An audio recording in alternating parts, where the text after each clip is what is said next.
Hey, what's up, everyone? So this probably won't be for all of you, but I'm doing exactly what the description says. So I'm gonna read Tesla's 10K from top to bottom, do every single word, every single number, the whole thing. And there's a twist because there's always a twist, which is I have a little counter here, or actually two little counters, and I counted up the number of times that the word battery is mentioned and the word electric is mentioned in the 10K. And so every time I hit one of those words, I'm going to add one to the counter. And then at the end of reading this, and I don't really know how long it's going to take. I tried to get a sense for how many hours this might take, and it's hard to say, but it'll probably definitely be more than 3 or 4 hours. And I'm just going to try to go straight through. So anyway, I'm going to be doing this for a while, and probably a lot of it will be boring to most of you, and so you can come back and leave and then check back in or not watch it all. And I'm going to post this so it's not just a live stream, hopefully. But anyway, I'm going to count up how many times battery and electric are mentioned and add one to the counter. And then at the end, we'll see how good my reading comprehension was. Because if I miss any for every one that I miss, I'm going to donate $10 to TeamTrees. And I describe why I'm going to do that in the description. But Elon just donated a million trees, and I figured maybe I could donate a few. And so if I don't miss any words, I'll donate at least 100 trees, and that'll help out hopefully with the Gigafactory in Berlin. They're cutting down a few trees, and maybe as a channel we can replace some of those. So I think that's it. And I'm going to get started now, and I'm just going to go top to bottom. This is the SEC website. I don't really want to waste any more time. If there's a chart, I'll just read the words on the chart. But I'm going to read the risk factors, the numbers, everything. And let me also make sure that the counter is working. So here's the battery counter. That looks like it works. And here's the electric counter. So hopefully those will say 74 and 61 by the time we're done. And I don't know if my voice is going to last. Sometimes it anyway, all right, I'm just going to go. United States Securities and Exchange Commission, Washington, D.C., 20549. Form 10K, Mark 1, Annual Report pursuant to Section 13 or 15D of the Securities Exchange Act of 1934 for the fiscal year ended December 31st, 2019, or Transition Report pursuant to Section 13 or 15D of the Securities Exchange Act of 1934 for the transition period from blank to blank. Commission file number 001347756. Tesla Inc., exact name of registrant as specified in its charter, Delaware 912197729, state or other jurisdiction of incorporation or organization, and IRS employer identification number, 3500 Deer Creek Road, Palo Alto, California, address of principal executive offices, 94304 zip code, 650 681-5000, registrant's telephone number, including area code, securities registered pursuant to Section 12B of the Act, title of each class, common stock, trading symbols, Tesla, TSLA, name of each exchange on which registered, the NASDAQ Global Select Market. And actually, I might try to highlight so you can see where I am in case you want to follow along. Hopefully that works. Securities registered pursuant to Section 12G of the Act, none. Indicate by check mark whether the registrant is a well-known seasoned issuer as defined in Rule 405 of the Securities Act, yes. Checked, no. Indicate by check mark if the registrant is not required to file reports pursuant to Section 13 or 15D of the Act, yes, no, checked. Indicate by check mark whether the registrant 1 has filed all reports required to be filed by Section 13 or 15D of the Securities Exchange Act of 1934, Exchange Act, during the preceding 12 months, or for such shorter period that the registrant was required to file such reports, and 2, has been subject to such filing requirements for the past 90 days. Yes, check, no.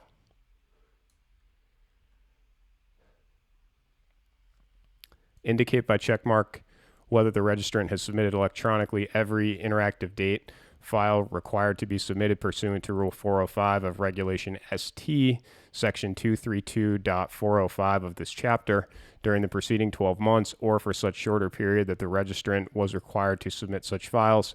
Yes, check, no. X when I say check.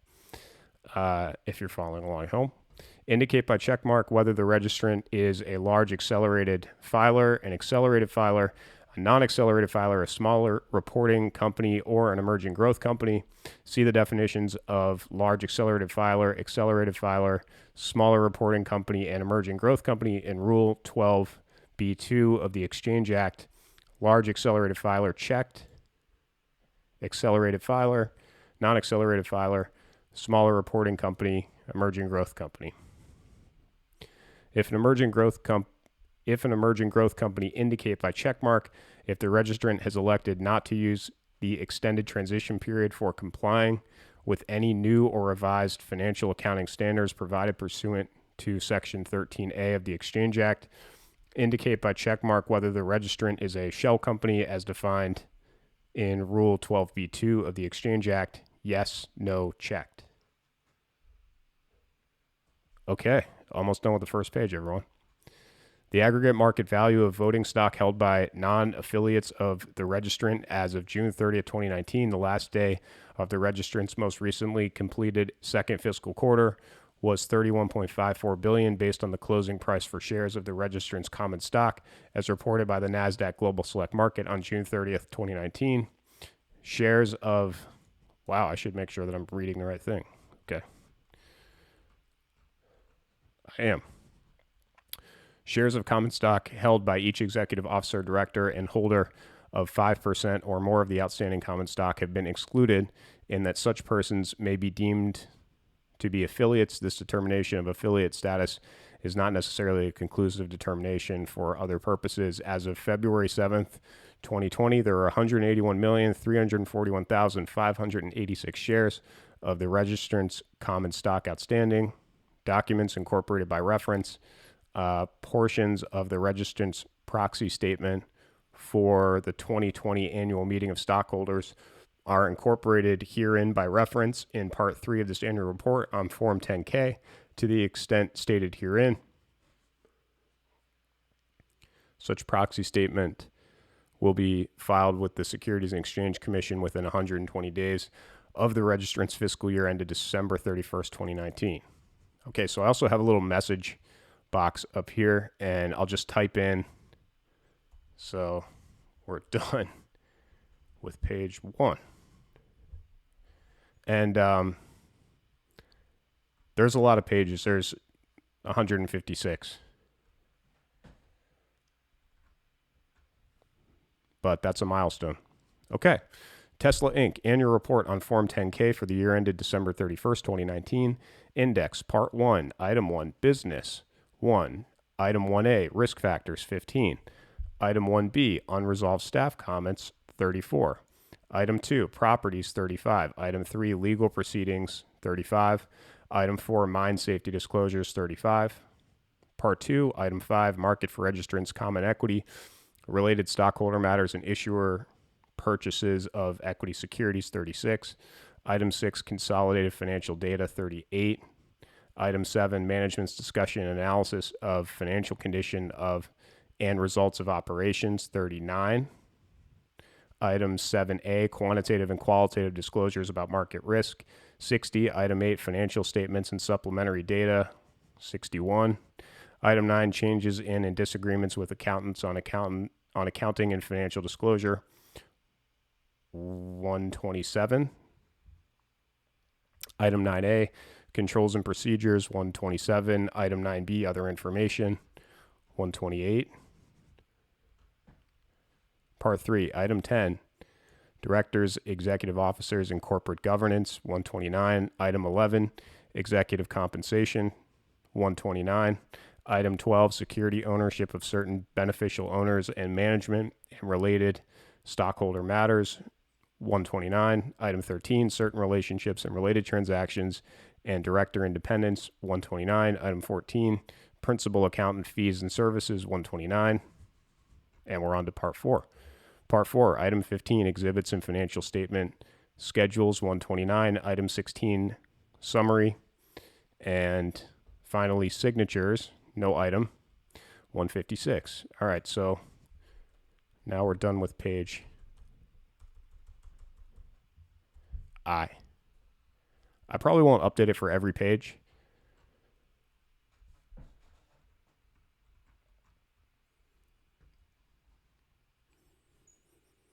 Okay, forward-looking statements. The discussion in this annual report on Form 10-K contain the discussions in this annual report on Form 10-K contain forward-looking statements reflecting our current expectations that involve risks and uncertainties. These forward-looking statements include, but are not limited to, statements concerning our strategy, future operations, future financial position, future revenues, projected costs, profitability, expected cost reductions, capital adequacy, expectations regarding demand and acceptance for our technologies, growth opportunities and trends in the market in which we operate, prospects and plans and objectives of management. The words, this is important, the words anticipates, believes, could, estimates, expects, intends, may, plans, projects, will, would, and similar expressions are intended to identify forward-looking statements. Although not all forward-looking statements contain these identifying words, we may not actually achieve the plans, intentions, or expectations disclosed in our forward-looking statements, and you should not place undue reliance on our forward-looking statements. Actual results or events could differ materially from the plans, intentions, and expectations disclosed in the forward-looking statements that we make. Oh, I think I missed a part. Actual results or events could differ materially from the plans, intentions, and expectations disclosed in the forward-looking statements that we make. Just want to be thorough here. These forward-looking statements involve risks and uncertainties that could cause our actual results to differ materially from those in the forward-looking statements, including, without limitation, the risks set forth in Part 1, Item 1A, Risk Factors in this annual report on Form 10-K and in our other filings with the Securities and Exchange Commission. We do not assume any obligation to update any forward-looking statements. Okay. So again, I'm probably not going to update everything, but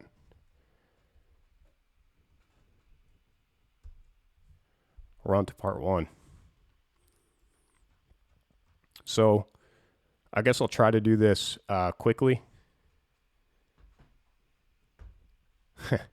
I just happened to see somebody who said by the time he's done, the next report will be out.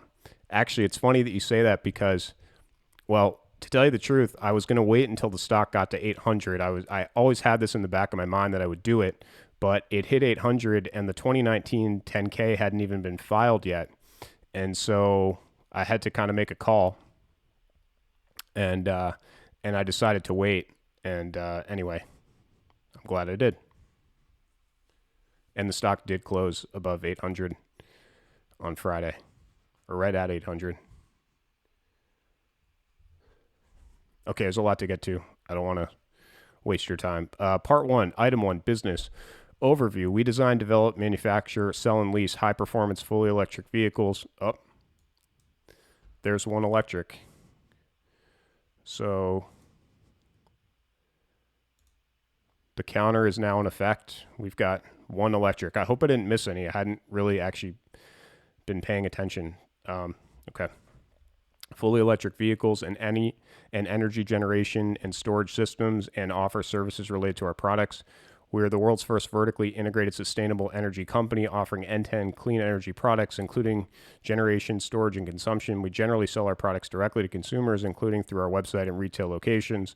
We also continue to grow our consumer-facing infrastructure through a global network of vehicle service centers, mobile service technicians, body shops, supercharger stations, and destination chargers to accelerate the widespread adoption of our products. We emphasize performance, attractive styling, and the safety of our users and workforce in the design and manufacture of our products, and are continuing to develop full self-driving technology for improved safety. Okay.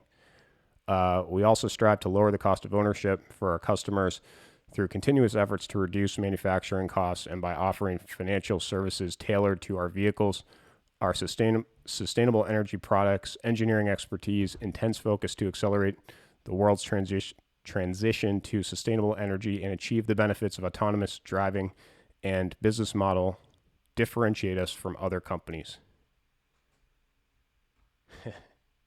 And someone said, thanks for publishing this link.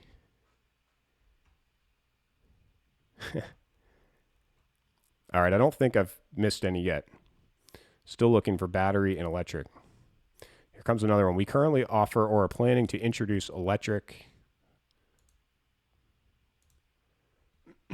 So we're at 2. Vehicles to address a wide range of consumer and commercial vehicle markets, including Model 3, Model Y, Model S, Model X, Cybertruck, Tesla Semi, and a new Tesla Roadster. In order to meet customers' range, functionality, and performance expectations, we have employed our considerable design and vehicle engineering capabilities to overcome the design, styling, and performance issues that have historically limited broad adoption of electric vehicles. Oh, okay, there's another electric. Combined with technical advancements in our powertrain system, autopilot, and full self-driving hardware, and neural net, our electric, glad I'm catching these, vehicles boast advantages such as leading range and recharging flexibility, superior acceleration, handling, and safety characteristics, a unique suite of user convenience and infotainment features, the ability to have additional features enabled through over-the-air updates, and savings in charging maintenance and other costs of ownership. In furtherance of our mission to accelerate the world's transition to sustainable energy, we have also developed an expertise in solar systems. We sell and lease retrofit.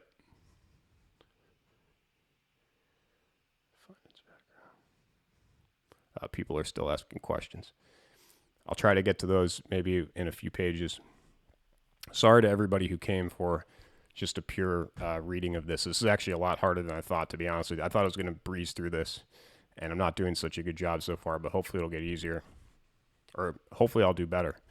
We sell and lease retrofit solar energy systems for residential and commercial customers, and alternatively provide certain customers with access to our solar energy systems through power purchase or subscription-based arrangements. We also offer the solar roof, which features attractive and durable glass roof tiles integrated with solar energy generation. Our approach to the solar business emphasizes simplicity, standardization, and accessibility to make it easy and cost-effective for customers to adopt clean energy while reducing our customer acquisition costs.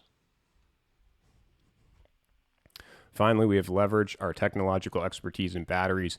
Now, batteries comes up, to me, I just said battery, so batteries doesn't count. It had to end in a Y. So again, I hope I'm not missing a lot of electric and batteries, but there's one that I'm not going to count. In batteries, energy management, power electronics, and integrated systems from our vehicle powertrain systems to develop and manufacture energy storage products, including Powerwall, PowerPack, and Megapack. These scalable systems may be used in homes, commercial facilities, and on the utility grid, and are capable of numerous applications, including backup or off-grid power, peak demand reduction, demand response, reducing intermittency of renewable energy generation, facilitation of the use of renewable energy generation over fossil fuel generation, and other grid services, and wholesale electric market services. So we're at, I think I only just hit one. I think we were at 4 and I just went to 5. I hope I didn't just hit 2. Drawing on our solar business expertise. Oh, there we go. Okay. We can also offer integrated systems combining energy generation and storage. Like our vehicles, our energy storage products can be remotely updated over the air with software or firmware improvements. Good thing I didn't select energy or storage. Okay, segment information. Almost done with page 1. We operate as 2 reportable segments, I, automotive, and II, energy generation and storage. The automotive segment includes the design, development, manufacturing, sales, and leasing of electric. There we go. Vehicles, as well as sales of automotive regulatory credits. Additionally, the automotive segment is also comprised of services and other, which includes non-warranty after-sale vehicle services, sales of used vehicles, retail merchandise, sales by our acquired subsidiaries to third-party customers, and vehicle insurance revenue. The energy generation and storage segment includes the design, manufacture, installation, sales, and leasing of solar energy generation and energy storage products, services related to such products, and sales of solar energy system incentives. Okay. Done with page 1. I hope I'm not missing battery. I just haven't seen any yet. And to be honest with you, this is going way, way slower than I thought it would be. I thought it'd be breezing through this. I don't know if it's me or it's late or I'm just tired or I'm just not as good at this as I thought I would be. But anyway, it's hard. It shouldn't be hard, though. Keep going. Page 2. Our products and services, automotive, Model 3. Model 3 is a 4-door midsize sedan that we designed for manufacturability with a base price for mass market appeal, which began delivering in July 2017. We currently manufacture Model 3 at the Fremont factory as well as Gigafactory Shanghai, where we are ramping production with an installed annual production capacity for 150,000 Model 3 vehicles. We currently offer Model 3 in a rear-wheel drive and dual motor all-wheel drive variants, including a performance version of the latter.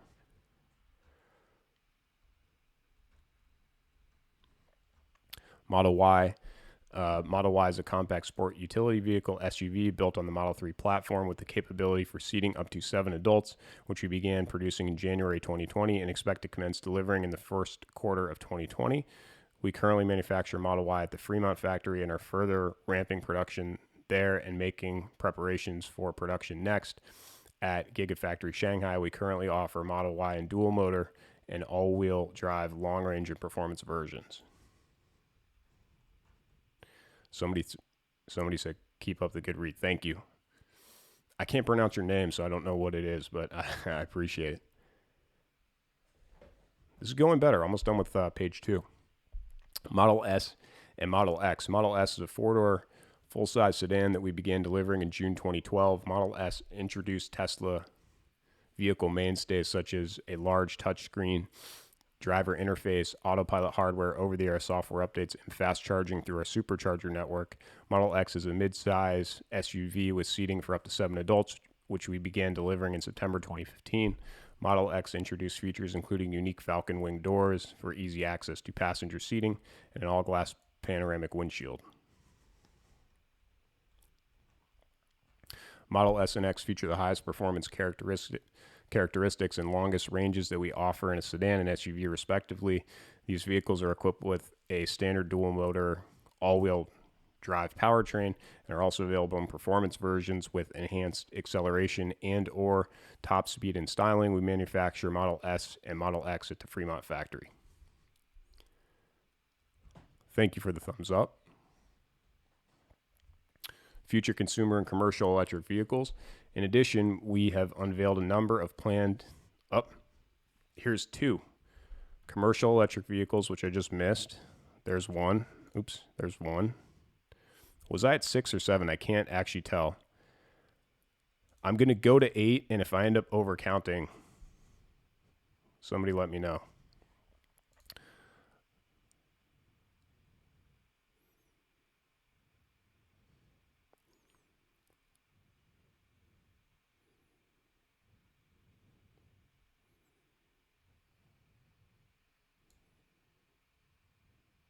Wait, now I'm confused. Hang on. I'm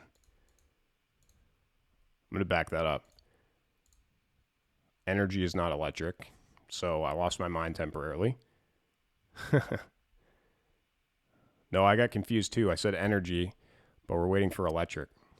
I'm sorry. This is the most by far the most unprofessional thing I've done. Hopefully you expect more of me. But anyway, we began deliveries of the current generations of our Powerwall and PowerPack products in late 2016 and 2017, respectively, and of our Megapack product in late 2019. Powerwall is a 13.5 kilowatt hour kWh rechargeable lithium ion battery.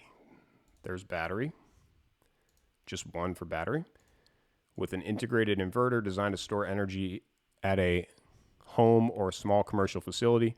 PowerPack and Megapack are fully integrated energy storage solutions for commercial, industrial, utility, and energy generation customers, comprised of up to 232 kilowatt hour AC battery packs and up to 700 kilovolt ampere at 480 volt inverters for PowerPack, and up to 3 megawatt hour MWH AC battery packs and up to 1.54 megavolt ampere inverters for Megapack, multiple units of which may be grouped together to form larger installations capable of reaching gigawatt hours or greater. Okay. PowerPack and Megapack can also be combined with renewable energy generation sources to create microgrids that provide communities with clean, resilient, and affordable power. So I don't see any electric or battery there. We also develop and advance our software capabilities for the control and optimal dispatch of energy storage systems across a wide range of markets and applications, which can be sent to our systems through over-the-air updates.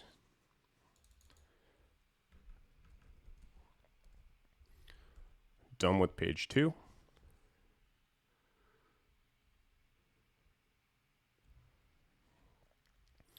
Okay, so here's another potential source of confusion to me and everybody watching. So electrical, the word electrical also appears in the 10K, and if the word was electrical, I did not count it in electric. I'm also getting a little bit nervous because I said I would give $100 for every time I missed one of these words, and I only have one battery, and apparently there's 74, and I only have 5 electric, and apparently there's 61. So that's a lot of, I may have to pay this off over a long time if I don't pay attention and really screw this up. So, but that's all right. I made this bed, and I'm doing it for you guys, and we're just going to keep going.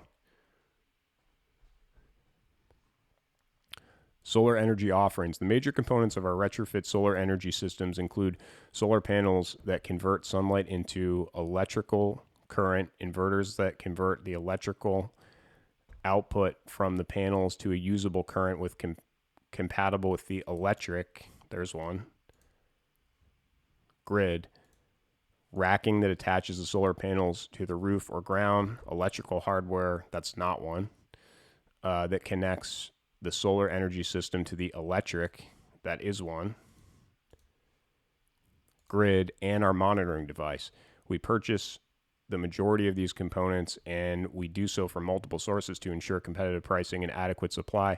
We also design and manufacture certain components for our solar energy products, in addition to selling retrofit solar energy systems to customers and certain channel partners. We also make them available through lease and power purchase agreements, PPA agreements, currently with 20-year terms and typically with renewal options, and a subscription-based sale of solar power, which is currently available in California. Somebody's saying 8, 9? Maybe I'm behind.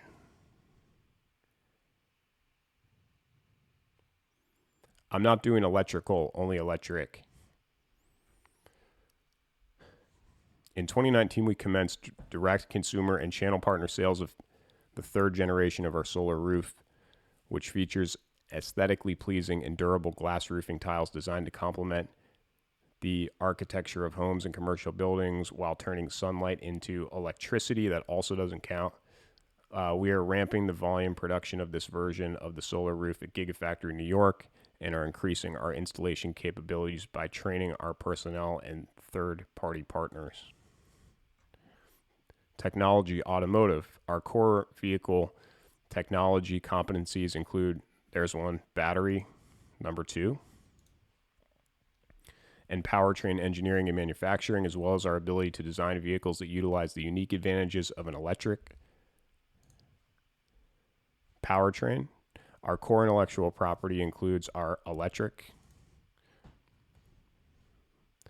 powertrain, and our work on developing self-driving technologies. Our powertrain consists of our battery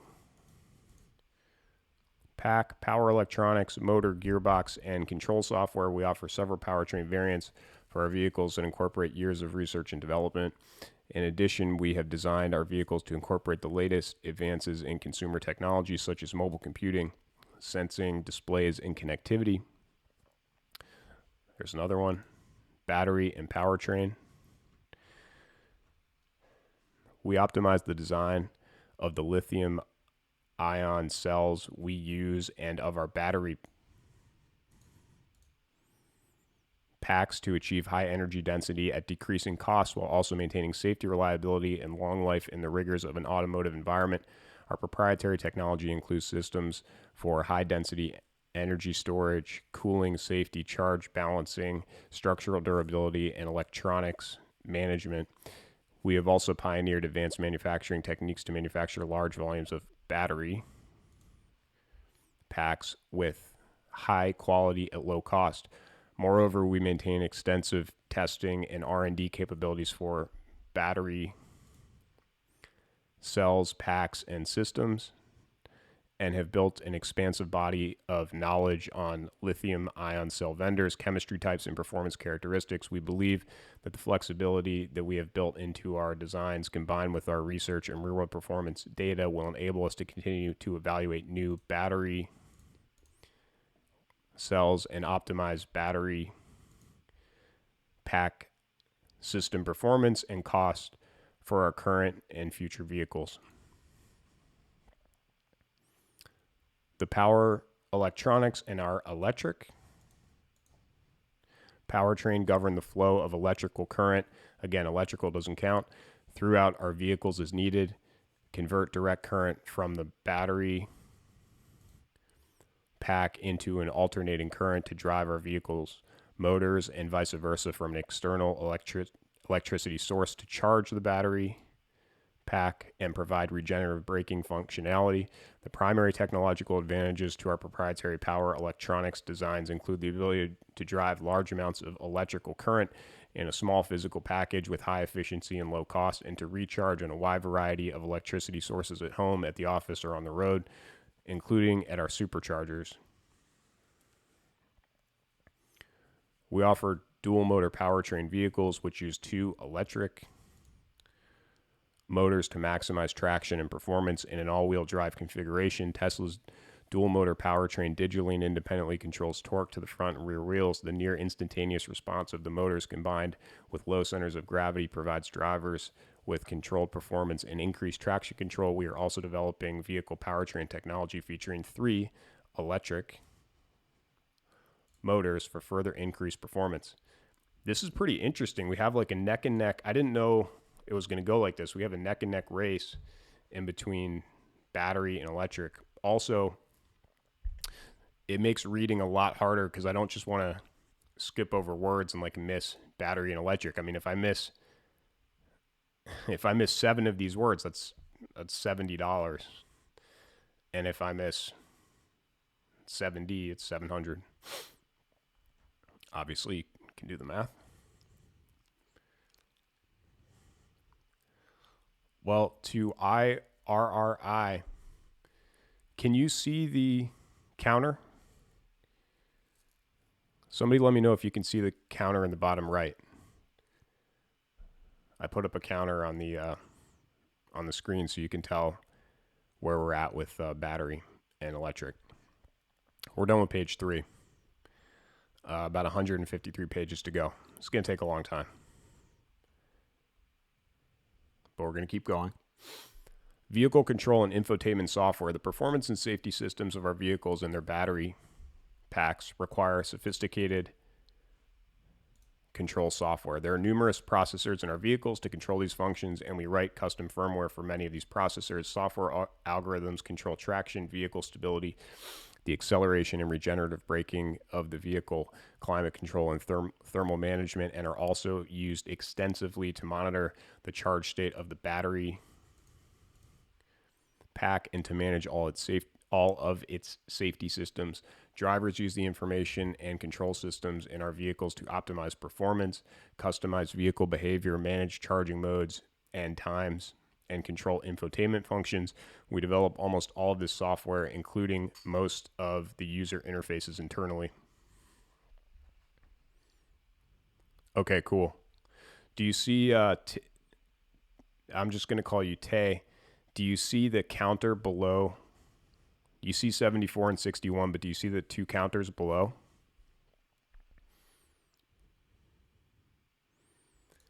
Sorry to people that don't know what I'm talking about. Yes, exactly. 13 and 12. Thank you, Brent. To the people that just tuned in and this doesn't make sense, we're counting the number of times that Tesla mentions battery and electric, and we're going to do a charity donation thing at the end, which I described in the FAQ, but you don't care right now because you just want to hear more about the 10K, and I'm going to get right back to that. No, so read the FAQ. The counts in red and green are the totals, and I'm going to build up to the totals. Yeah, thank you, Mark. Self-driving development. We have expertise in developing technology systems and software to achieve self-driving vehicles. We are equipping all new Tesla vehicles with hardware needed for full self-driving in the future, including a new powerful and proprietary onboard computer that we introduced in 2019. By the way, I just want to say one thing quickly. If anybody didn't read the article in Nikkei, the Japanese newspaper, where they tear down I believe it's a Model 3, and look at Tesla's AI chip, it's a really interesting read. So I don't want to spam this post with advertisements for Nikkei, but you should check it out. Okay, this hardware suite enables field data from the onboard camera, radar, ultrasonics, and GPS to continually train and improve our neural network for real-world performance. Currently, we offer in our vehicles certain advanced driver assist systems under our autopilot and FSD options, including auto steering, traffic aware cruise control, automated lane changing, automated parking, driver warning systems, and a smart summon feature that enables vehicles to be remotely summoned over short distances in parking lots and driveways. These systems relieve our drivers of the most tedious and potentially dangerous aspects of road travel, and the field data feedback loops from the onboard hardware as well as over-the-air firmware updates allow us to improve them over time. Although at present the driver is ultimately responsible for controlling the vehicle, our systems provide safety and convenience functionality that allows our customers to rely on them, much like the system that airplane pilots use when conditions permit. Energy generation and storage. Energy storage products. We are leveraging many of the component level technologies from our vehicles to advance our energy storage products, including high density energy storage, cooling, safety, charge balancing, structural durability, and electronics management. By taking a modular approach to the design of battery systems, we are able to maximize manufacturing capacity to produce our Powerwall, PowerPack, and Megapack products. Additionally, we are making significant strides in the area of bidirectional grid-tied power electronics that enable us to interconnect our battery system seamlessly with global electricity grids while providing fast-acting systems for power injection and absorption. I wish I knew what that meant. Solar energy systems. We are continually innovating and developing new technologies to facilitate the growth of our solar energy business. For example, we have developed proprietary software to reduce solar energy system design and installation timelines and costs, and the solar roof is designed to work seamlessly with Powerwall. Design and engineering. Automotive. We've created significant in-house capabilities in design and test engineering of electric. There's one. Electric is catching back up. This is actually kind of a fun race. I wonder which one will get to their total number sooner. What do you think, battery or electric?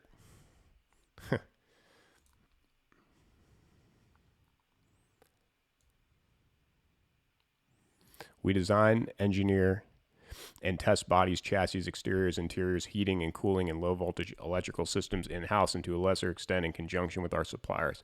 Our team has core competencies in computer-aided design and crash test simulations, which reduces the product development time of new models.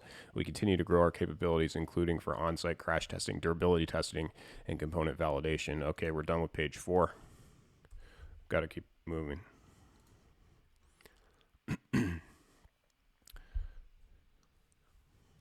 Additionally, our team has expertise in selecting and working with various materials. For example, given the impact of mass on range, which is very important for passenger vehicles, Model S and X are built with lightweight aluminum bodies and chassis, which incorporate a variety of materials and production methods that help optimize vehicle weight.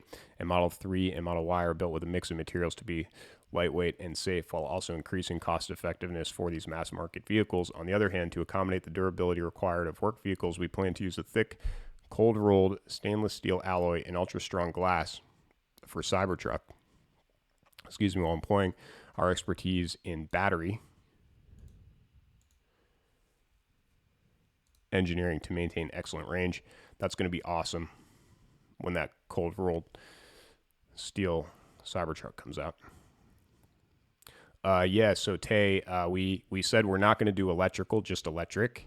But thanks for pointing that out. Only electric and only battery. There are a few electricals and there are a few batteries, but we're only doing battery and electric just to keep things, not that any of this is simple, but just to keep things a little simpler.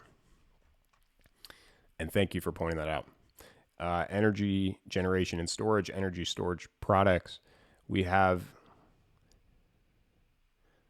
an in-house engineering team that both designs our energy storage products themselves and works with our residential, commercial, and utility customers to design bespoke systems incorporating our products. Our team's expertise in electrical, mechanical, civil, and software engineering enables us to create integrated energy storage solutions that meet the various and particular needs of our customers. Solar energy systems. We also have an in-house team that designs a customized solar energy system or solar roof for each of our customers, including an integrated energy storage system when requested by the customer. We have developed software that simplifies and expedites the design process and optimizes the design to maximize energy production of each system. This team completes a structural analysis of each building and produces a full set of structural design and electrical blueprints that contain the specifications for all system components. Additionally, this team specifies the complementary mounting and grounding hardware where required.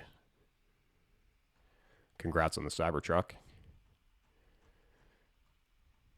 To Mark. Sales and marketing. Historically, we've been able to generate significant media coverage of our company, including the coverage that's happening right now of our company and our products, and we believe we will continue to do so. Such media coverage and word of mouth are the current primary drivers of our sales leads and have helped us achieve sales without traditional advertising and at relatively low marketing costs. Automotive direct sales. We market and sell our vehicles directly to customers using means that we believe will maximize our reach, improve the overall customer experience, and maximize capital efficiency. Currently, our sales channels include our website and an international network of company-owned stores. In some states, we have also opened galleries to educate and inform customers about our products, but such locations do not actually transact in the sale of vehicles. We believe this infrastructure enables us to better control costs of inventory, manage warranty service and pricing, educate consumers about electric. There's one. Vehicles and charging, maintain and strengthen the Tesla brand, and obtain rapid customer feedback.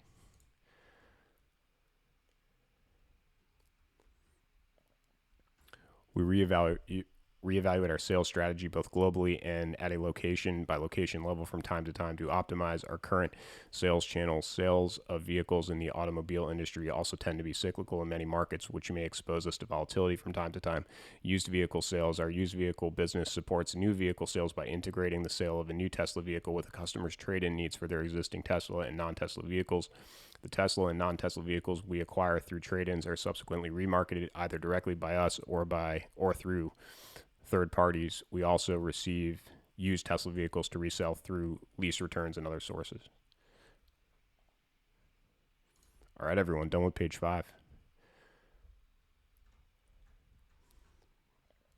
Public charging. We continue to build out our global supercharger network for our customers' convenience, including to enable long-distance travel and urban ownership, which is part of our strategy to remove a barrier to the broader adoption of electric. Oh, there's one. vehicles caused by the perception of limited range. Each Tesla supercharger is an industrial grade high speed charger designed to recharge a Tesla vehicle significantly more quickly than other charging options, and we continue to evolve our technology to allow for even faster charging times at a lower cost to us.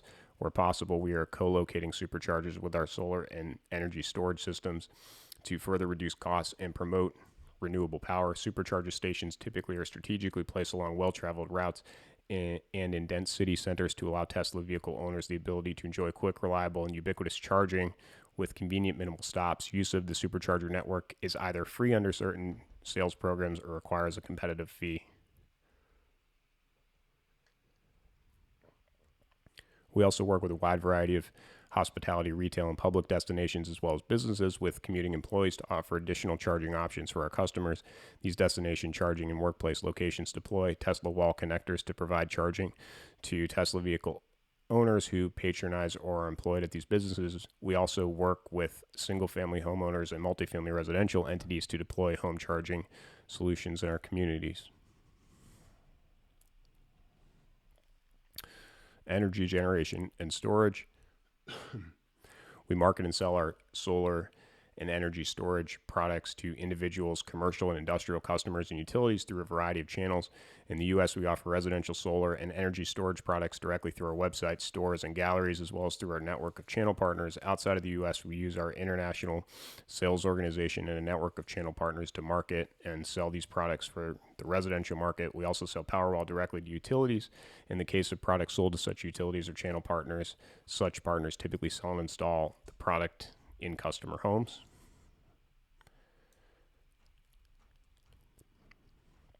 We sell PowerPack and Megapack systems to commercial and utility customers through our international sales organization, which consists of experienced energy industry professionals in all of our target markets, as well as through our channel partner network. In certain jurisdictions, we also sell installed solar energy systems with or without energy storage to commercial customers through cash lease and PPA transactions.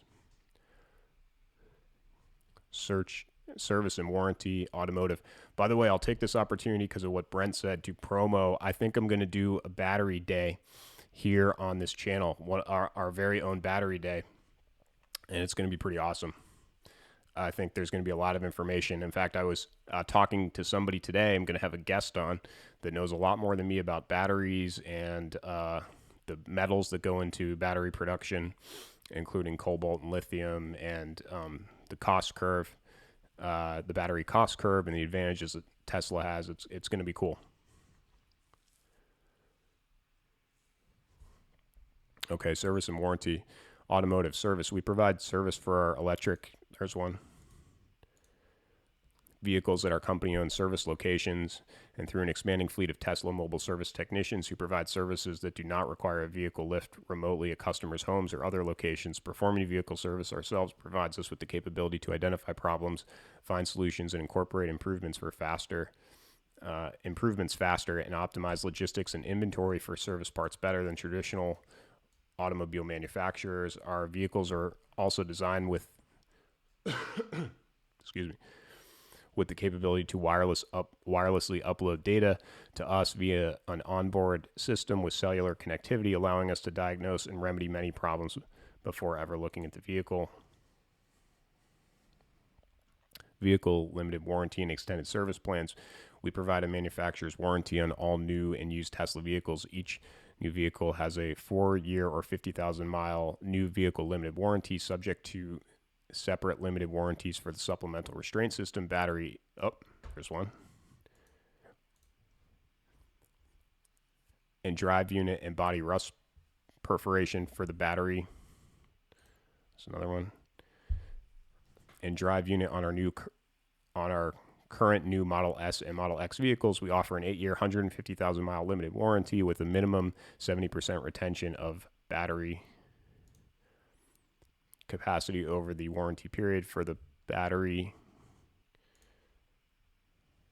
and drive unit on our current Model 3 and Model Y vehicles. We offer an 8-year, 100,000 mile limited warranty for our standard range plus battery and an 8-year, 120,000 mile limited warranty for our long range and performance battery. with minimum 70% retention of battery capacity over the warranty period. That's page 6. I'll try to read the comments in a minute, but yeah, battery day sounds fun. I think it'll be cool. It'll actually be really cool because this person really knows what they're talking about, and we discussed it at length today. I was asking them a bunch of questions. They gave me a bunch of information, and they told me to write down the top questions that I had and that they would prepare. And anyway, I think it'll be good. Also, I'll read the comments again in a second. Would you like me to make the counter in the bottom right bigger? Is it too small? Okay. Page 7. In addition to the new vehicle limited warranty, we currently offer for Model S and Model X extended service plans for new vehicles in specified regions. The extended service plans cover the repair or replacement of vehicle parts for up to an additional 4 years or up to an additional 50,000 miles after the expiration of the new vehicle limited warranty. Energy generation and storage. Energy storage systems. We generally provide a 10-year no defect and energy retention warranty with every current Powerwall and a 15-year no defect and energy retention warranty with every current Power Pack or Mega Pack system.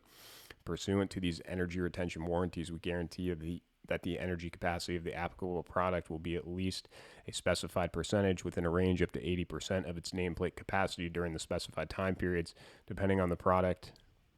There we go. Battery pack size and or region of installation, and subject to specified use restrictions or kWh throughput caps. In addition, we offer certain extended warranties which customers are able to purchase from us at the time they purchase an energy storage system, including a 20-year extended protection plan for Powerwall and a selection of 10 or 20-year performance guarantees for Power Pack and Mega Pack.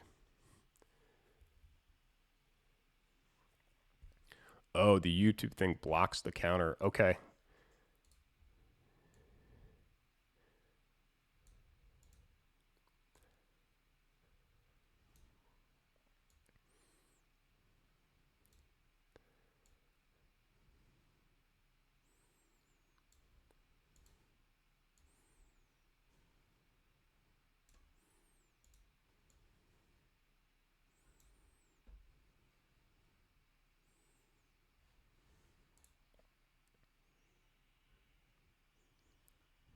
All right, hopefully that's better.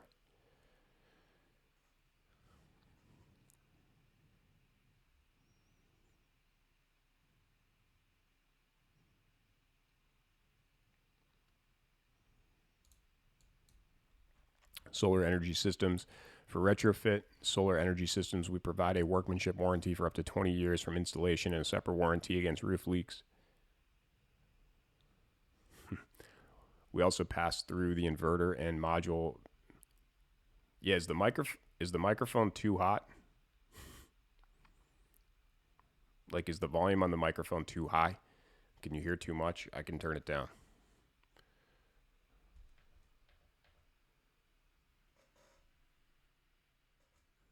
In fact, maybe I'll do that a little bit.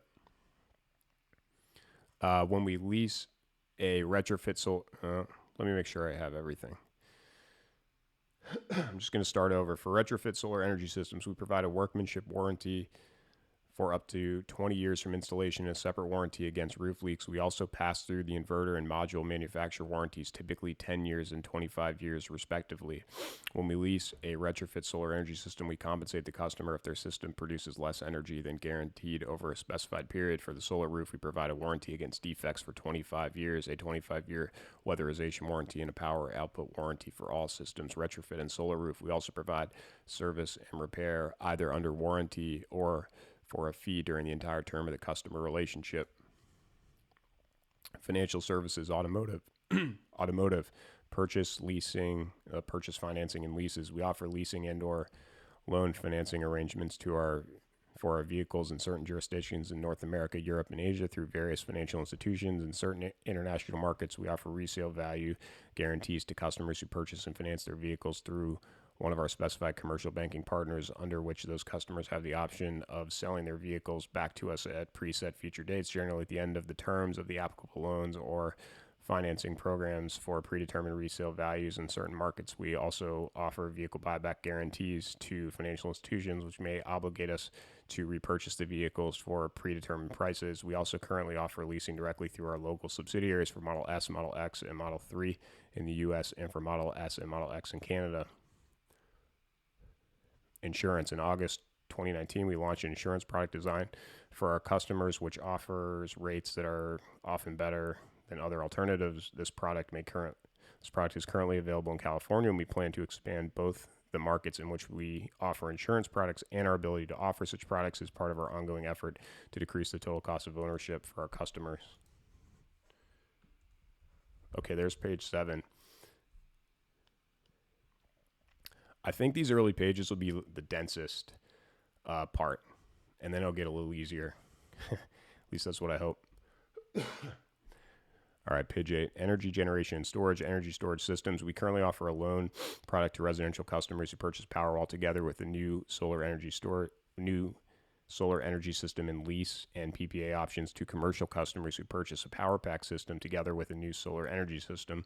We intend to introduce financial services offerings for customers who purchase standalone energy storage products in the future. Solar energy systems. We are an industry leader in offering innovative financing alternatives that allow our customers to take direct advantage of available tax credits and incentives to reduce the cost of owning a solar energy system through a solar loan, or to make the switch to solar energy with little to no upfront costs under a lease or PPA. Our solar loan offers third-party financing directly to a qualified customer to enable the customer to purchase and own a solar energy system. We are not a party to the loan agreement between the customer and the third-party lender, and the third-party lender has no recourse against us with respect to the loan. Our solar lease offers customers a fixed monthly fee at rates that typically translate into lower monthly utility bills and electricity production guarantee. Our solar PPA charges customers a fee per, and also it says kWh. I probably should say kilowatt hour. But if you're listening to this for informational or educational purposes, I want to make sure I give you what is actually in the 10K. Our solar PPA charges customers a fee per kWh based on the amount of electricity produced by our solar energy systems. We monetize the customer payments we receive from our leases and PPAs through funds we have formed with investors. We also intend to introduce financial services offerings through or for our solar roof customers in the future. Manufacturing. We manufacture our products and related components primarily at the Fremont factory and at nearby facilities in the Bay Area, California, Gigafactory, Nevada near Reno, Nevada, Gigafactory New York and Buffalo, New York, and Gigafactory Shanghai in China. We've also selected a site near Berlin, Germany to build a factory for the European market, which we refer to as Gigafactory Berlin. And check out the FAQ. Check out the FAQ if you haven't. Manufacturing facilities in the Bay Area, California. We manufacture our vehicles and certain parts and components that are critical to our intellectual property and quality standards at our manufacturing facilities in the Bay Area and California, including the Fremont factory and other local manufacturing facilities. Our Bay Area facilities contain several manufacturing operations, including stamping, machining, casting, plastics, body assembly, paint operations, seat assembly, final vehicle assembly, and end-of-line testing for our vehicles, as well as production of battery. Finally, one came up.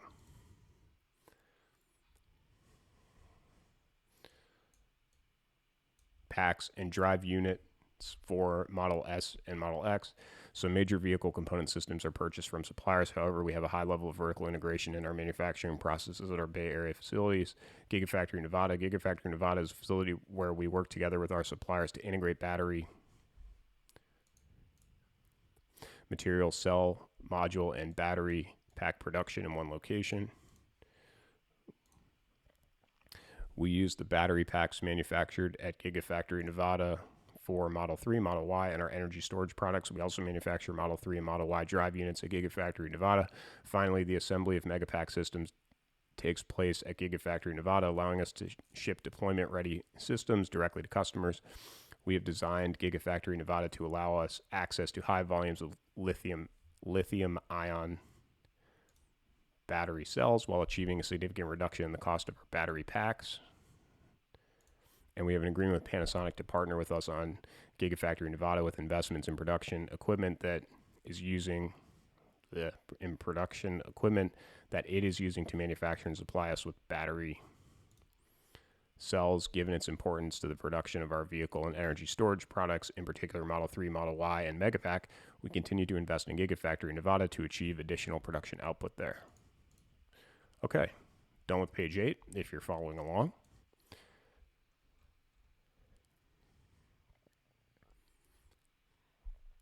Gigafactory New York. We have primarily used our manufacturing facility in Buffalo, New York, which we refer to as Gigafactory New York, for the development and production of our solar roof and other solar products and components, energy storage components, and supercharger components, and for other lessor-approved functions. In particular, our manufacturing operations at Gigafactory New York are increasing significantly as we ramp the production of the third generation of our solar roof there. Gigafactory Shanghai, in December 2019, we commenced production of Model 3 vehicles at Gigafactory Shanghai, which we have established in order to increase the affordability of our vehicles for customers in local markets by reducing transportation and manufacturing costs and eliminating certain tariffs on vehicles imported into China from the U.S. At Gigafactory Shanghai, we have installed annual production capacity for 150,000 Model 3 vehicles that we believe we will eventually be able to push to actual rates of production in excess of such numbers, subject to local production of battery packs, which we have began ramping there later than other processes. I didn't know that. That's interesting. We have also commenced construction of the next phase of Gigafactory Shanghai to add Model Y manufacturing capacity, at least equivalent to that for Model 3.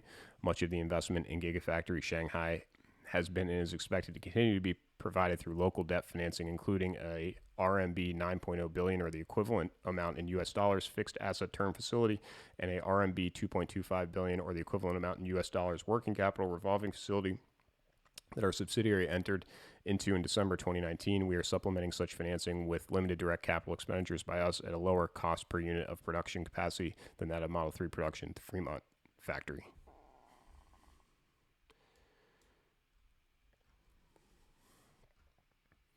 All right, everyone. Other manufacturing. Generally, we continue to expand production capacity at our existing facilities. We also intend to further increase cost competitiveness in our significant markets by strategically adding local manufacturing, including at our planned Gigafactory Berlin. Supply chain. Our products use thousands of purchased parts that are sourced from hundreds of suppliers across the world. We have developed close relationships with vendors of key parts, such as battery, cells, electronics, and complex vehicle assemblies. Certain components purchased from these suppliers are shared or are similar across many product lines, allowing us to take advantage of pricing efficiencies from economies of scale. As is the case for most automotive companies, most of our procured components and systems are sourced from single suppliers.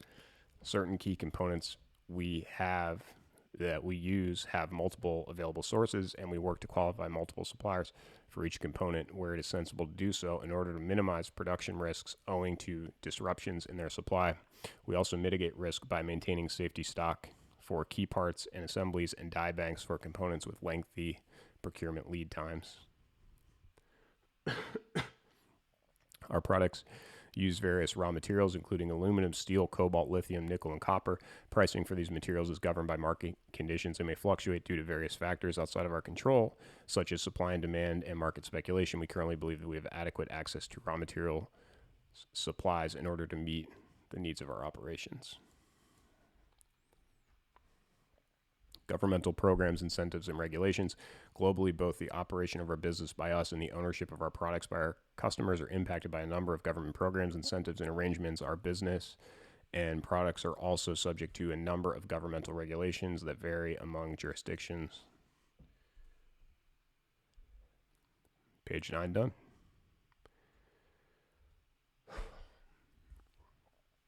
Programs and incentives. California Alternative Energy and Advanced Transportation Financing Authority tax incentives.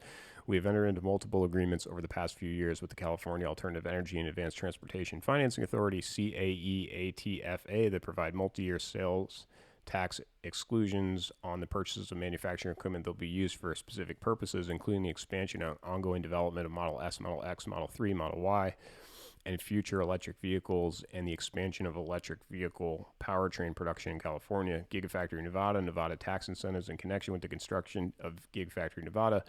We have also entered into agreements with the state of Nevada and Story County in Nevada that provide abatements for sales, use, real property, personal property, and employer excise taxes, discounts to the base tariff energy rates, and transferable tax credits. These incentives are available for the applicable periods beginning October 17th, beginning on, I don't want to miss a word, October 17th, 2014, and ending on either June 30th, 2024 or June 30th, 2034, depending on the incentive. Under these agreements, we were eligible for a maximum of $195 million of transferable tax credits subject to capital investments by us and our partners for Gigafactory Nevada of at least $3.5 billion, which we exceeded during 2017, and specified hiring targets for Gigafactory Nevada, which we exceeded during 2018. As a result, as of December 31st, 2018, we had earned the maximum amount of credits.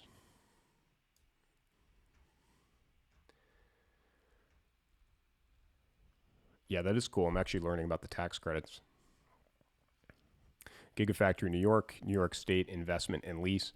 We have a lease through the Research Foundation for the State University of New York, the SUNY Foundation for Gigafactory New York, which is constructed on behalf of the SUNY Foundation under the lease and a related research and development agreement. There continues to be on behalf of the SUNY Foundation installation and certain utilities and other improvements and acquisition of certain manufacturing equipment designated by us to be used at Gigafactory New York. The terms of such agreement require us to comply with a number of covenants, including required hiring and cumulative investment targets, which we have met to date as of the applicable measurement dates. Gigafactory Shanghai, lease and land use rights. We have a lease agreement with the local government of Shanghai for land use rights at Gigafactory Shanghai. Under the terms of the arrangement, we are required to meet a cumulative capital expenditure target and an annual tax revenue target starting at the end of 2023, which we believe will be attainable even if our actual vehicle production at Gigafactory Shanghai were far lower than the volumes we are forecasting. It would be very interesting for somebody to see if they could find that Gigafactory Shanghai agreement to see what their own internal targets are.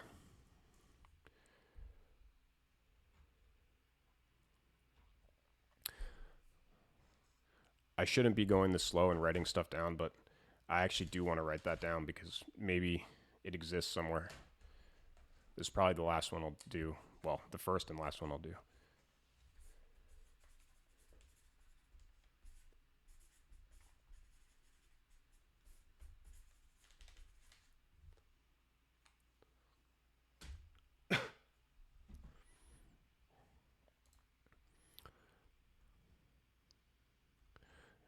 Tesla regulatory credits in connection with the production, delivery, placement into service, and ongoing operation of our zero-emission vehicles, charging infrastructure, and solar systems in global markets. We have earned and will continue to earn various tradable regulatory credits. We have sold these credits and will continue to sell future credits to automotive companies and other regulated entities who can use these credits to comply with emission standards and other regulatory requirements. For example, under California's zero-emission vehicle regulation and those of states that have adopted California's standard, vehicle manufacturers are required to earn or purchase credits referred to as ZEV credits for compliance with their annual regulatory requirements. These laws provide that automakers may bank or sell to other regulated parties their excess credits if they earn more credits than the minimum quantity required by those laws. Tesla also earns other types of saleable regulatory credits in the United States and abroad, including greenhouse gas, fuel economy, renewable energy, and clean fuels credits. Likewise, several U.S. states have adopted procurement requirements for renewable energy production. These requirements enable companies deploying solar energy to earn tradable credits known as solar renewable energy certificates, SRECs.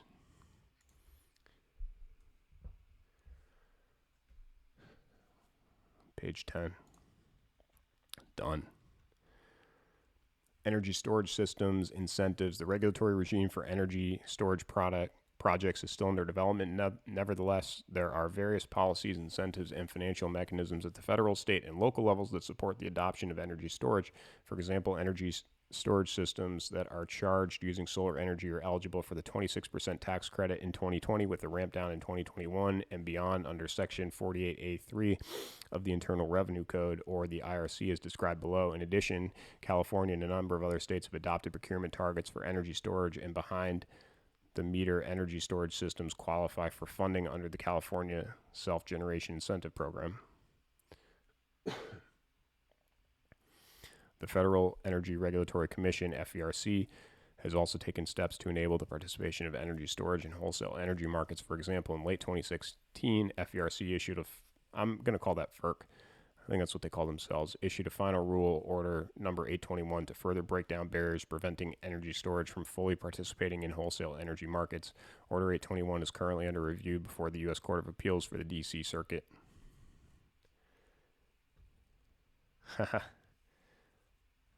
You should have macarons, not popcorn. Solar energy systems, government and utility programs and incentives. U.S. federal, state, and local governments have established various policies, incentives, and financial mechanisms to reduce the cost of solar energy and to accelerate the adoption of solar energy. These incentives include tax credits, cash grants, tax abatements, and rebates. The federal government currently provides an uncapped investment tax credit, ITC, under two sections of the IRC, Section 48 and Section 25D.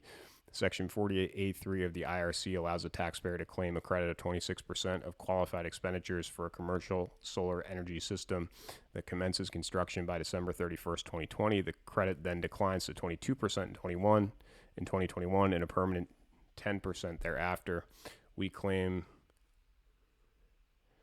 the Section 48 commercial credit when available for both our residential and commercial projects based on ownership of the solar energy system. The federal government also provides accelerated depreciation for eligible commercial solar energy systems.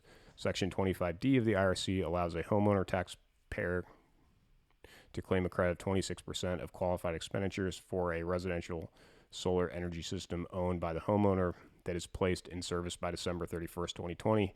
The credit then declines to 22% in 2021 and is scheduled to expire thereafter. Customers who purchase their solar energy systems for cash or through our solar loan offering are eligible to claim the Section 25D investment tax credit.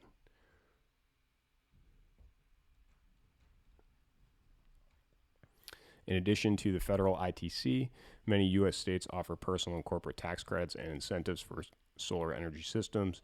Regulations, vehicle safety and testing. Our vehicles are subject to and comply with or are otherwise exempt from numerous regulatory requirements established by the National Highway Traffic Safety Administration, NHTSA, including all applicable United States federal motor vehicle safety standards, FMVSS.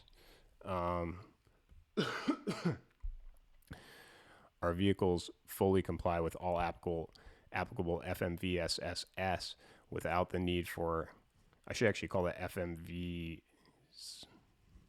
without the need for any exemptions, and we expect future Tesla vehicles to either fully comply or comply with limited exemptions related to new technologies. Additionally, there are regulatory changes being considered for several FMVSS, and while we anticipate compliance, there is no assurance until final regulation changes are enacted. As a manufacturer, we must self-certify that our vehicles meet all applicable FMVSS as well as the NHTSA bumper standard, or otherwise are exempt before the vehicles can be imported or sold. In the U.S., numerous FMVSS apply to our vehicles, such as crash worthiness requirements, crash avoidance requirements, and electric. I wonder if I missed some other electric vehicle.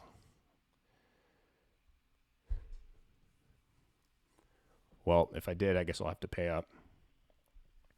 But there was one.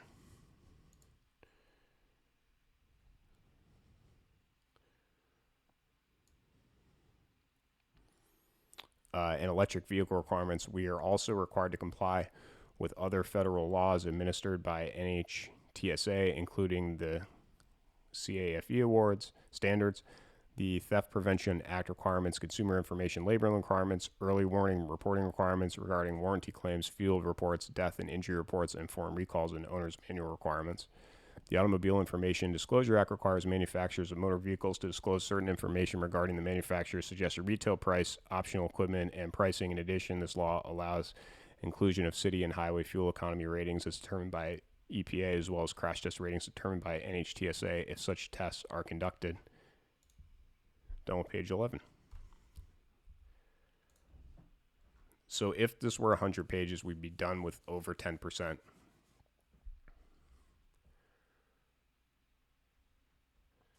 That was a pretty obvious statement.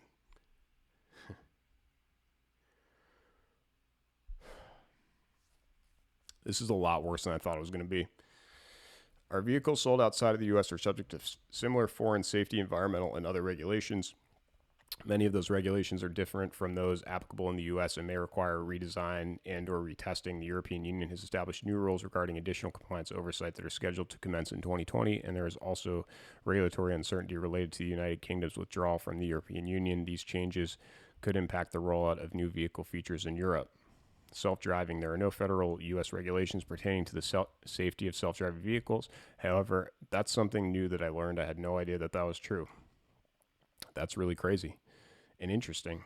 However, but I also said that I wouldn't stop to make comments like that because I know you want to hear the 10K.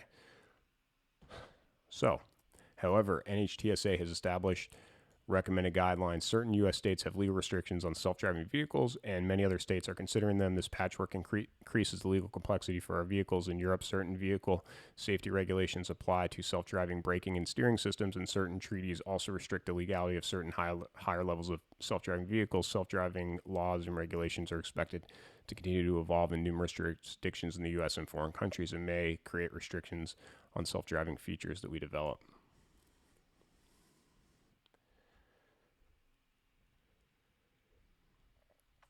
Automobile manufacturer and dealer regulation. State laws regulate the manufacture, distribution, sale, and service of automobiles and generally require motor vehicle manufacturers and dealers to be licensed in order to sell vehicles directly to consumers in the state. As we open additional Tesla stores and service centers, we secure dealer licenses or their equivalent and engage in sales activities to sell our vehicles directly to consumers.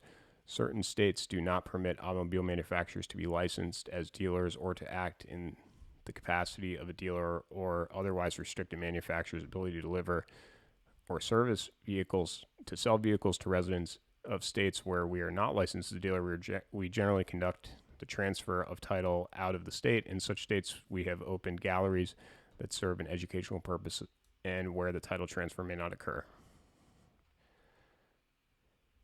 As we expand our retail footprint in the U.S., some automobile dealer trade associations have both challenged legality of our operations in court and used administrative and legislative processes to attempt to prohibit or limit our ability to operate existing stores or expand to new locations. We expect that the dealer associations will continue to mount challenges to our business model. In addition, we expect the dealer associations to actively lobby state licensing agencies and legislators to interpret existing laws or enact new laws in ways not favorable to Tesla's ownership and operation of its own retail and service locations, and we intend to actively fight any such efforts to limit our ability to sell and service our own vehicles.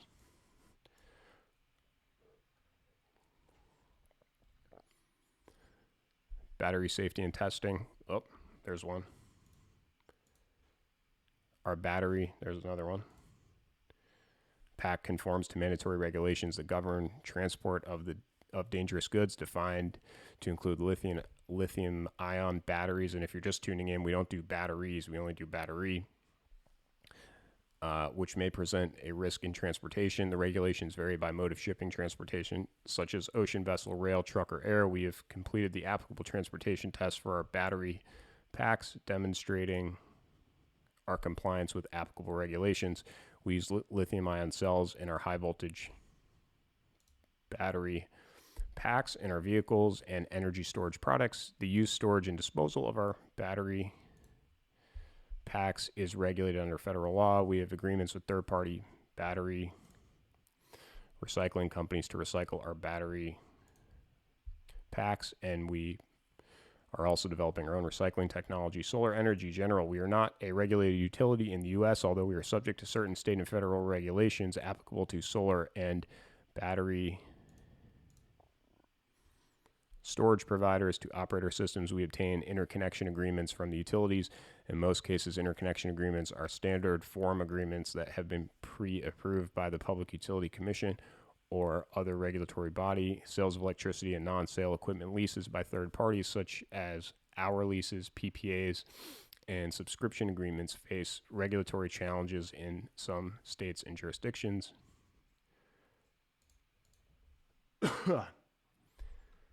All right, we're done with page 12. Yeah, so battery is way ahead, I guess. 74 to 61.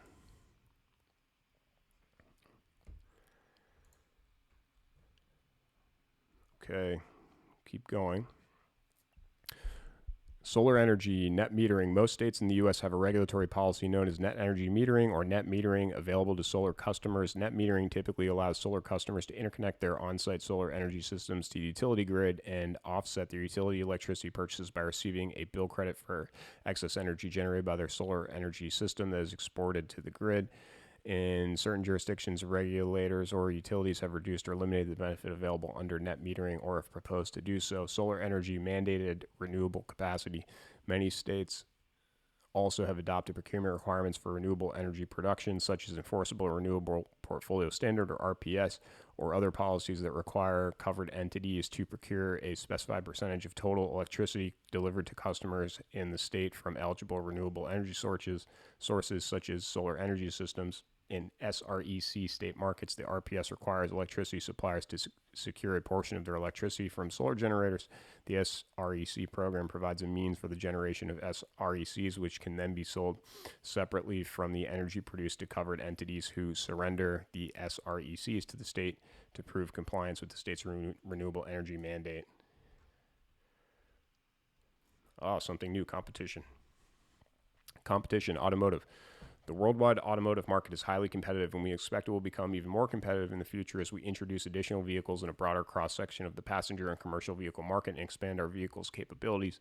We believe that our vehicles compete in the market both based on their traditional segment classification as well as based on their propulsion technology. For example, Model S and Model X compete primarily with premium sedans and premium SUV, and Model 3 and Model Y compete with small to medium-sized sedans and compact SUVs, which are extremely competitive markets. Competing products typically include internal combustion vehicles and from more established automobile manufacturers. However, many established and new automobile manufacturers have entered or have announced plans to enter the alternative fuel vehicle market. Overall, we believe these announcements and vehicle introductions promote the development of the alternative fuel vehicle market by highlighting the attractiveness of alternative fuel vehicles, particularly those fueled by electricity, relative to the internal combustion vehicle. Many major automobile manufacturers have electric, okay, there's one, vehicles available. Did I miss any other ones? Doesn't matter, got to keep going. Electric vehicles available today in major markets including the US, China, and Europe, and other current and prospective automobile manufacturers are also developing electric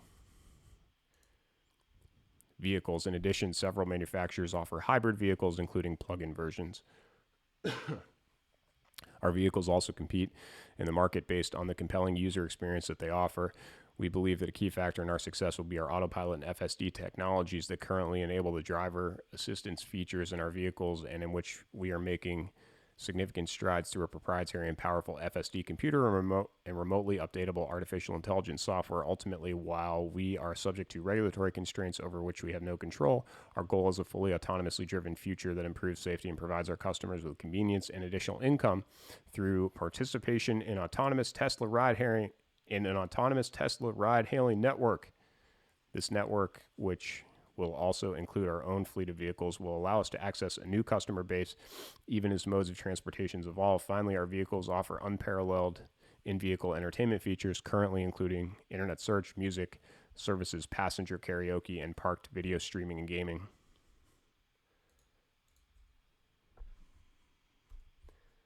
It's page 13.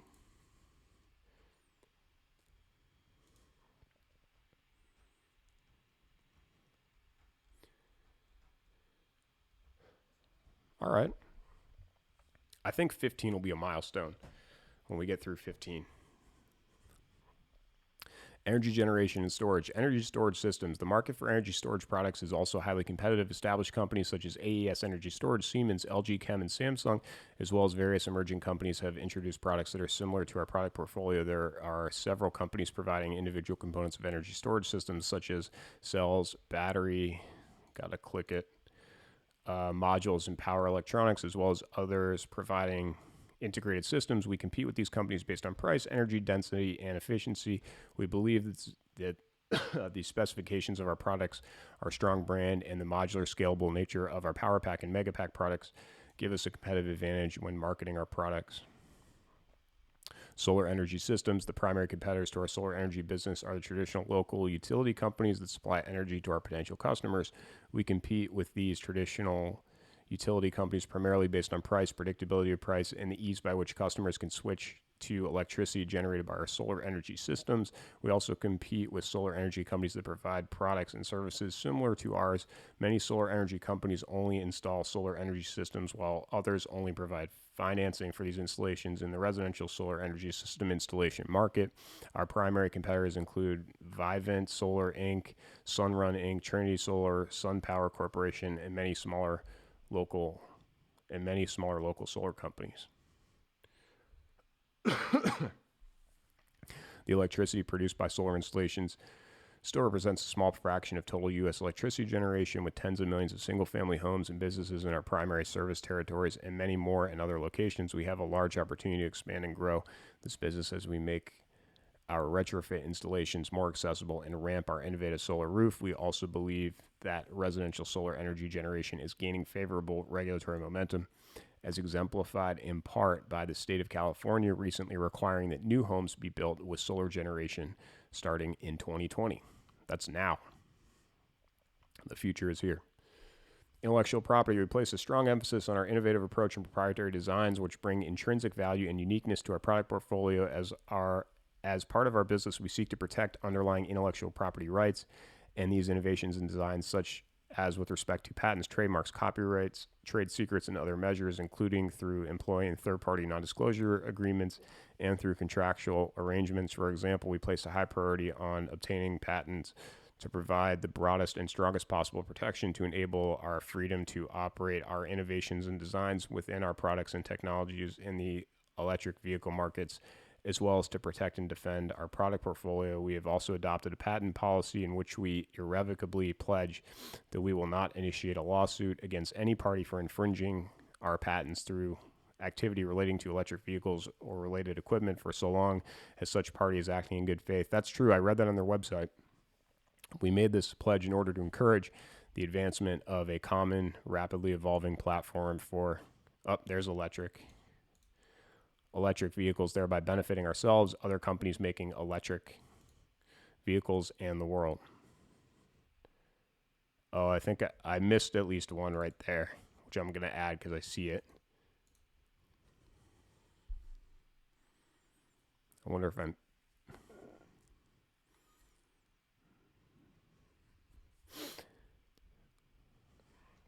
Employees as of...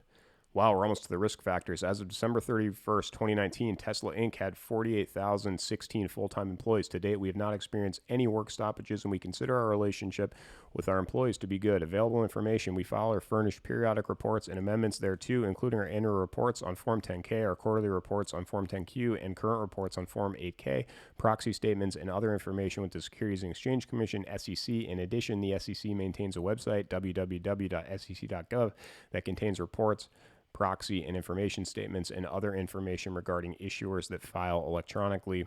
Our website is located at www.tesla.com, and our reports, amendments thereto, proxy statements, and other information are also made available free of charge on our investor relations website at ir.tesla.com as soon as reasonably practicable.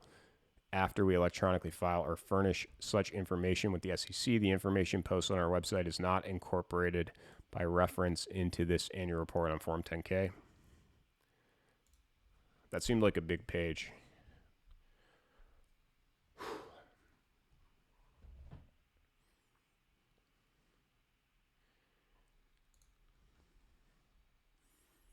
Item 1A, risk factors. You should carefully consider the risks described below together with other information set forth in this report, which could materially affect our business, financial condition, and future results. The risks described below are not the only risks facing our company. Risks and uncertainties are not currently known to us or that we currently deem to be immaterial also may materially adversely affect our business, financial condition, and operating results. I guess the lawyers are writing now. Risks related to our business and industry. We have experienced in the past and may experience in the future delays or other complications to the design, manufacture, launch, and production ramp of our vehicles, energy products, and product features, or may not realize our manufacturing cost targets, which could harm our brand, business prospects, financial condition, and operating results. We have previously experienced launch and production ramp delays or other complications in connection with new vehicle models such as Model S, Model X, and Model 3, and new vehicle features such as the all-wheel drive dual motor drivetrain on the Model S and the second version of our autopilot hardware. For example, we encountered unanticipated supply chain constraints that led to initial delays in producing Model X and isolated supplier limitation in the manufacture of Model 3. Similarly, during our initial Model 3 production ramp, we had challenges ramping fully automated processes such as portions of the battery module assembly line, material flow system, and the general assembly line, which we addressed by reducing the levels of automation and introducing semi-automated or manual processes. In addition, we have used a number of new manufacturing technologies, techniques, and processes for our vehicles, such as aluminum spot welding systems and high-speed blow forming in certain difficult-to-stamp vehicle parts, and we may introduce new processes in the future. We've also introduced unique design features in our vehicles with different manufacturing challenges, such as large display screens, dual motor drivetrain hardware for our autopilot and FSD features, and Falcon Wing doors. There's no guarantee that we will be able to successfully and timely introduce and scale any such new processes or features. Yeah, thank you. I'm going to keep going. In particular, our future business depends in large part on the high volume production of Model 3 and Model Y, which we believe are our vehicles with the largest markets. We have limited experience to date in manufacturing Model 3 at high volumes and continuously increasing its production rates, particularly across multiple vehicle manufacturing facilities, which we commenced in the fourth quarter of 2019 with Gigafactory Shanghai coming online. In order to be successful, we will need to implement, maintain, and/or ramp efficient and cost-effective manufacturing capabilities, processes, and supply chains, and achieve the design tolerances, high quality, and maximum output rates we have planned, including at Gigafactory Shanghai and for Model Y, which we commenced manufacturing at the Fremont facility in the first quarter of 2020. Bottlenecks such as those we have experienced in the past with new product ramps and other unexpected challenges may also arise as we ramp production, and it will be important that we address them promptly while continuing to reduce our manufacturing costs. If we are not successful in doing so, or if we experience issues with our ongoing manufacturing process improvements and cost down efforts, we could face delays in establishing and or sustaining our Model 3 and Model Y ramps or be unable to meet our related cost and profitability targets. Moreover, we will need to hire, train, and compensate skilled employees to operate high-volume production facilities to support our vehicle ramp at the Fremont factory and Gigafactory Shanghai, as well as at Gigafactory Nevada to support the manufacture of battery. I think I did 2 there. Somebody let me know. I think I may have gone from 43 to 45.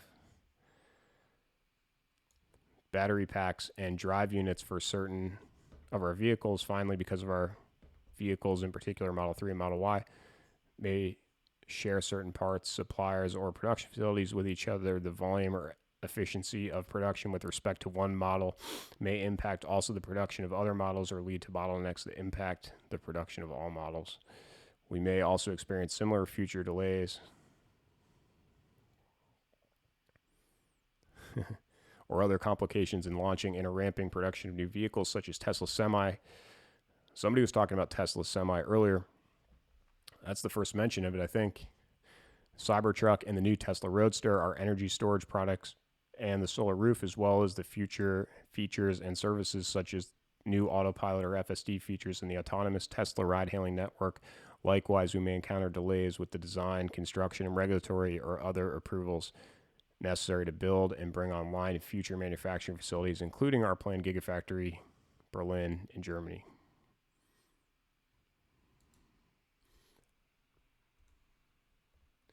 Okay, thank you. I'll bring that back down to 44.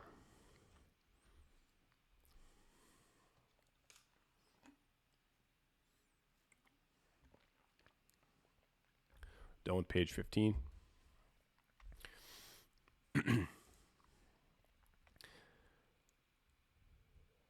Any significant delay or other complication in the production ramp of our current products or the development, manufacture, launch, and production ramp of our future products, features, and services, including complications associated with expanding our production capacity and supply chain or obtaining or maintaining related regulatory approvals or inability to manage such ramps cost effectively, could materially damage our brand, business prospects, financial condition, and operating results. We may be unable to meet our growing product sales, delivery, and installation plans and vehicle servicing and charging network needs, or accurately project and manage this growth internationally, any of which could harm our business prospects. Concurrent with developing, launching, and ramping our products, our success will depend on our ability to continue to significantly increase their sales, deliveries, installations, and servicing worldwide while allocating our available resources among multiple products simultaneously. As we expand globally, we'll also need to ensure we are in compliance with any regulatory requirements applicable to the sale, installation, and service of our products, the sale of electricity. That doesn't count generated through our solar energy systems and operation of superchargers in various jurisdictions, which could take considerable time and expense. Excuse me.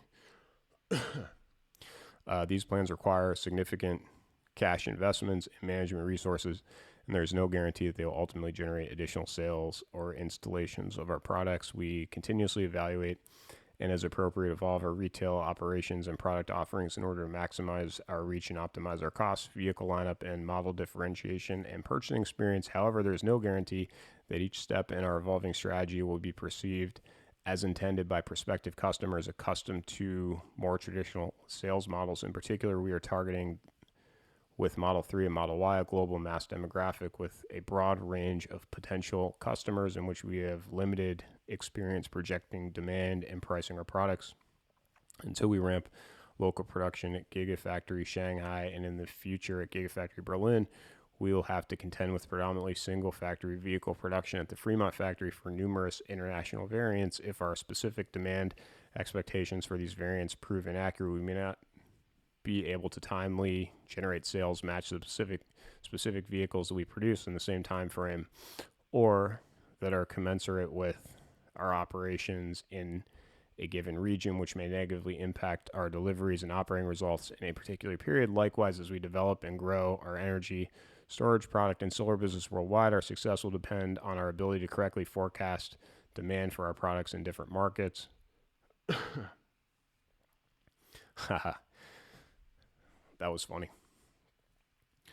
Moreover, because we do not have independent dealer networks, we are responsible for delivering all of our vehicles to our customers and meeting their vehicle servicing needs. While we have substantially implemented and improved many aspects of our delivery and service operations, we still have relatively limited experience with and may face difficulties in such deliveries and servicing at high volumes, particularly in international markets as we expand. For example, significant transit time may be required to transport vehicles in volume to international markets, and we also saw challenges in initially ramping our logistics channels in China and Europe as we delivered Model 3 there for the first time in the first quarter of 2019. To accommodate growing volumes, we have deployed a number of delivery models, such as deliveries to customers' homes and workplaces, some of which have not been previously tested at scale and in different geographies and may not ultimately be successful. Likewise, because of our unique expertise with our vehicles, we recommend that our vehicles be serviced by our service centers, mobile service technicians, or certain authorized professionals that we have specifically trained and equipped. If we experience delays in adding such servicing capacity or experience unforeseen issues with the reliability of our vehicles, particular higher volume and newer additions to our fleet, such as Model 3 and Model Y, it could overburden our servicing capabilities and parts inventory. Finally, the increasing number of Tesla vehicles also requires us to continue to rapidly increase the number of our supercharger stations and connectors throughout the world. We're also expanding our installation capabilities for the solar roof as we continue its manufacturing ramp by training both our own personnel and third-party installers. If we are not successful in growing this overall installation capability to keep pace with our increasing production, or if we experience unforeseen delays in the production ramp or inaccurately forecast demand for the solar roof, our operating results may be negatively impacted.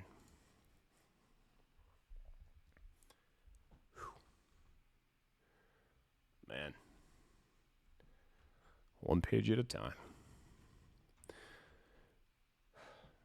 There is no assurance that we will be able to ramp our business to meet our sales, delivery, servicing, charging, and installation targets globally, that our projections on which such targets are based will prove accurate, or that the pace of growth or coverage of our customer infrastructure network will meet customer expectations. Moreover, we may not be successful in undertaking this global expansion if we are unable to avoid cost overruns and other unexpected operating costs, adapt our products and conduct our operations to meet local requirements and regulations, implement required local infrastructure systems and processes, and find and hire a significant number of additional sales, service, electrical installation, construction, and administrative personnel. If we fail to manage our growth effectively, it could result in negative publicity and damage to our brand and have material adverse effect on our business prospects, financial condition, and operating results.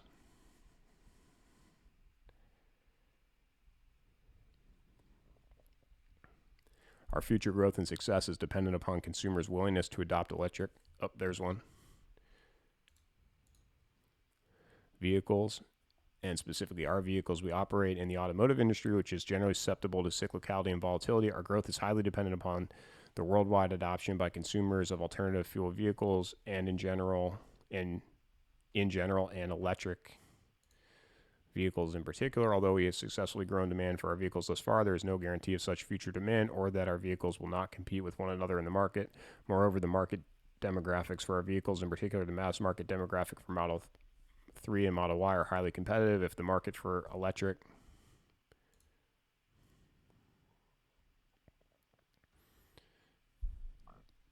vehicles in general and Tesla vehicles in particular does not develop as we expect, develops more slowly than we expect, or if demand for our vehicles decreases in our markets, our business prospects, financial freedom, financial condition, and operating results could be harmed.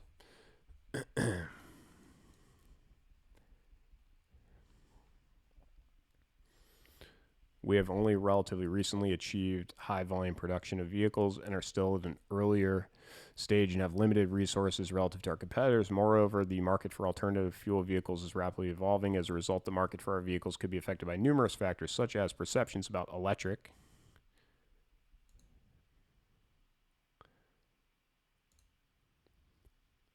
I think I got that right. Somebody let me know if I did too. I think I just did one. Vehicle features, quality, safety, performance, and cost. Perceptions about the limited range over which electric vehicles may be driven on a single battery charge. Competition, including from other types of alternative fuel vehicles, plug-in hybrid vehicles, and high fuel economy internal combustion engine vehicles. Volatility in the cost of oil and gasoline. Government regulations and economic incentives. Access to charging facilities, and concerns about our future viability. Oh, man. In addition, sales of vehicles in the automotive industry tend to be cyclical in many markets, which may expose us to increased volatility, especially as we expand and adjust our operations and retail strategies. Specifically, it is uncertain as to how much macroeconomic factors will impact us as a company that has been experiencing growth and increasing market share in an industry that has globally been experiencing a recent decline in sales. Is anyone scared yet? We are dependent on our suppliers, the majority of which are single source suppliers, and the inability of these suppliers to deliver necessary components of our products according to our schedule and at prices, quality levels, and volumes acceptable to us, or our inability to efficiently manage these components could have a material adverse effect on our financial condition and operating results. Our products contain thousands of parts that we source globally from hundreds of direct suppliers. We attempt to mitigate our supply chain risk by entering into long-term agreements where it is practical and beneficial to do so, including agreements we entered into with Panasonic to be our manufacturing partner and supplier, qualifying and obtaining components from multiple sources where sensible, such as the PV panels for our retrofit solar installations that we purchase from a variety of suppliers, and maintaining safety stock for key parts and assemblies, and die banks for components with lengthy procurement lead times.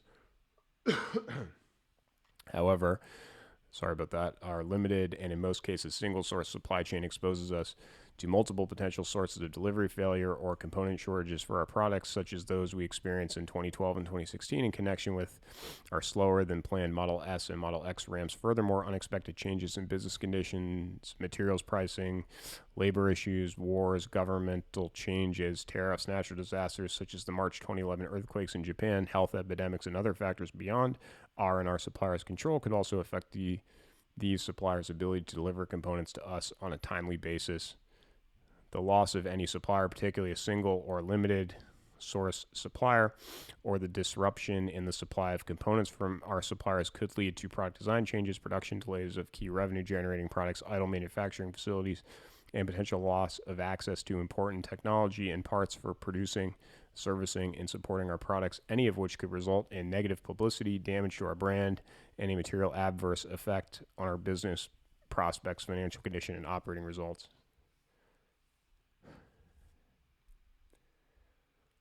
All right. Feeling good.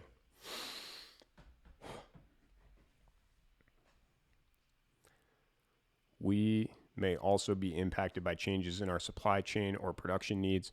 We have experienced in the past and may experience in the future cost increases from certain of our suppliers in order to meet our quality targets and development timelines, as well as due to our design changes. Likewise, any significant increases in our production, such as for Model 3 and our expectations for Model Y, has required and or may in the future require us to procure additional components in a short amount of time. Our suppliers may not ultimately be able to sustainably and timely meet our cost, quality, and volume needs, requiring us to replace them with other sources. While we believe that we will be able to secure additional or alternate sources of supply for most of our components in a relatively short time frame, there is no assurance that we will be able to do so or develop our own replacements for certain highly customized components. Additionally, we continuously negotiate with existing suppliers to obtain cost reductions and avoid unfavorable changes to terms, seek new and less expensive suppliers for certain parts, and attempt to redesign certain parts to make them less expensive to produce. If we are unsuccessful in our efforts to control and reduce supplier costs, our operating results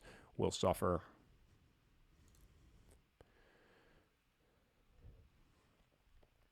Outside of the U.S., we have limited manufacturing experience, and we may experience issues or delays increasing the level of localized procurement at our Gigafactory Shanghai and in the future at our Gigafactory Berlin. Furthermore, as the scale of our vehicle production increases, we will need to accurately forecast, purchase, warehouse, and transport components to our manufacturing facilities and servicing locations internationally in a much higher volumes.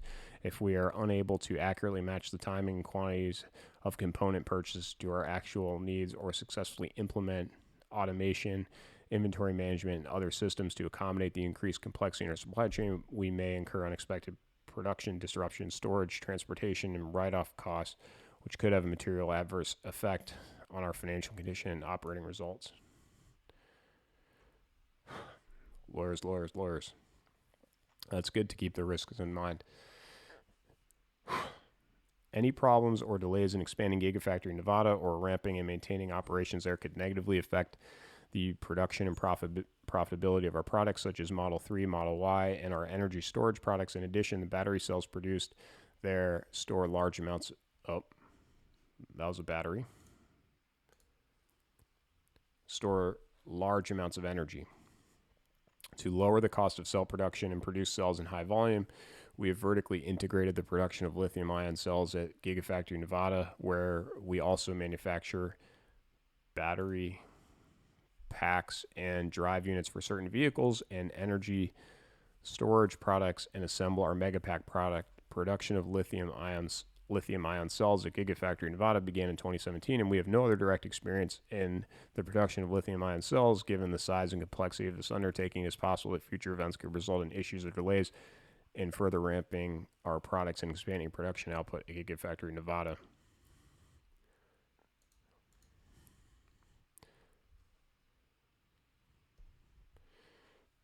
So we're done with 18.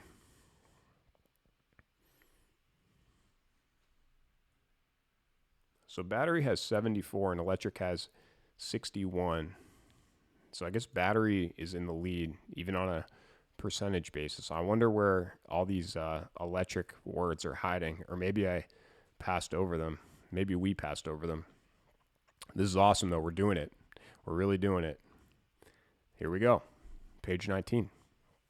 In order to achieve our volume and gross margin targets for our vehicles and energy storage products, we must continue to sustain and ramp significant cell production at Gigafactory Nevada, which, among other things, requires Panasonic to successfully operate and further ramp its cell production lines at significant volumes.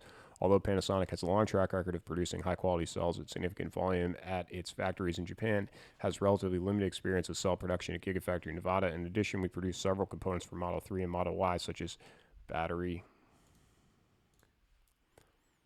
modules incorporating the lithium-ion cells produced by Panasonic and drive units, including to support Gigafactory Shanghai production at Gigafactory Nevada.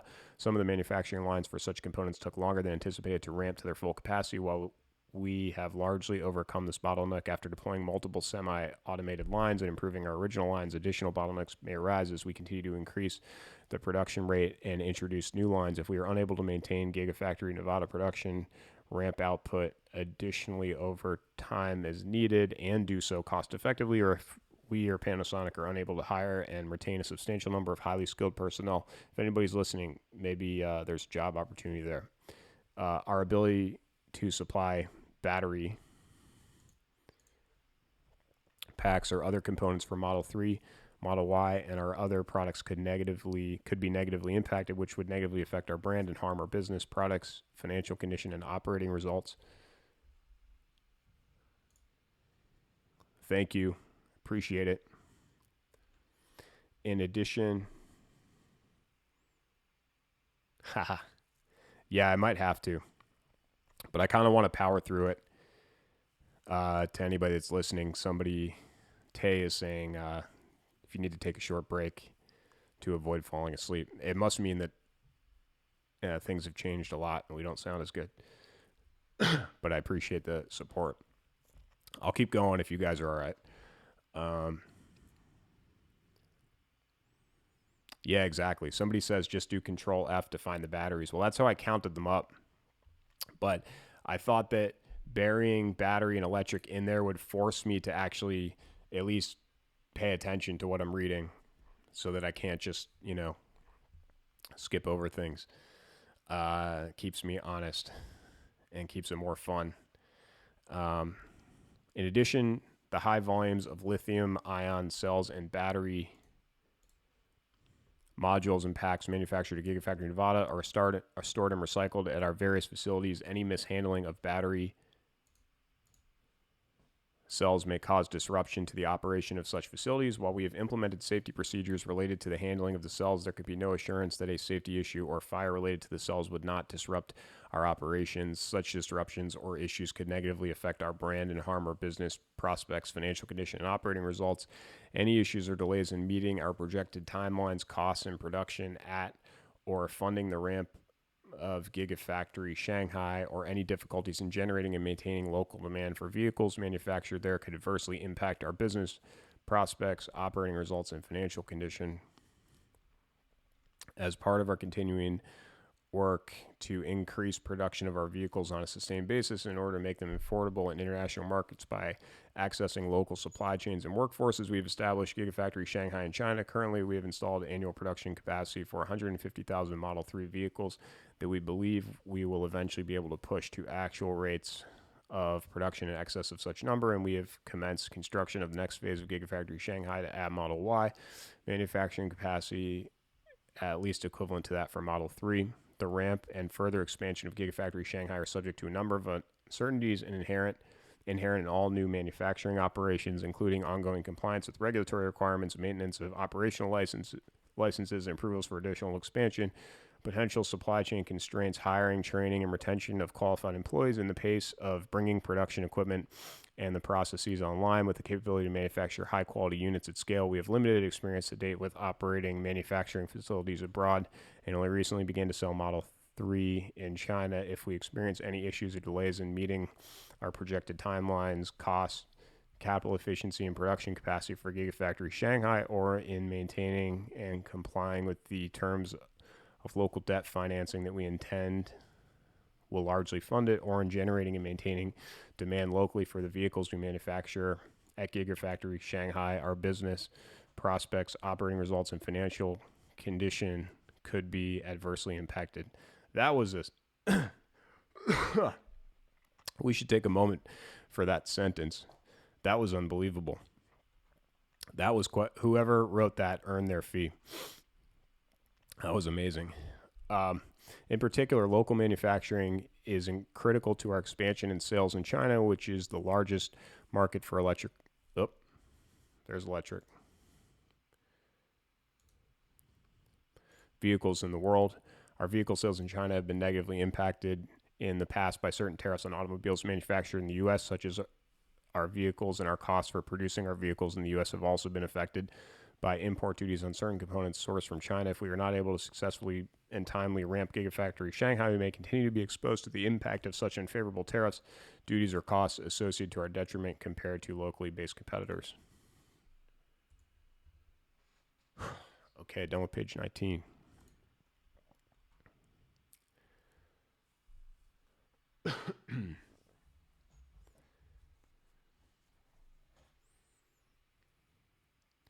Yeah, I think that's true.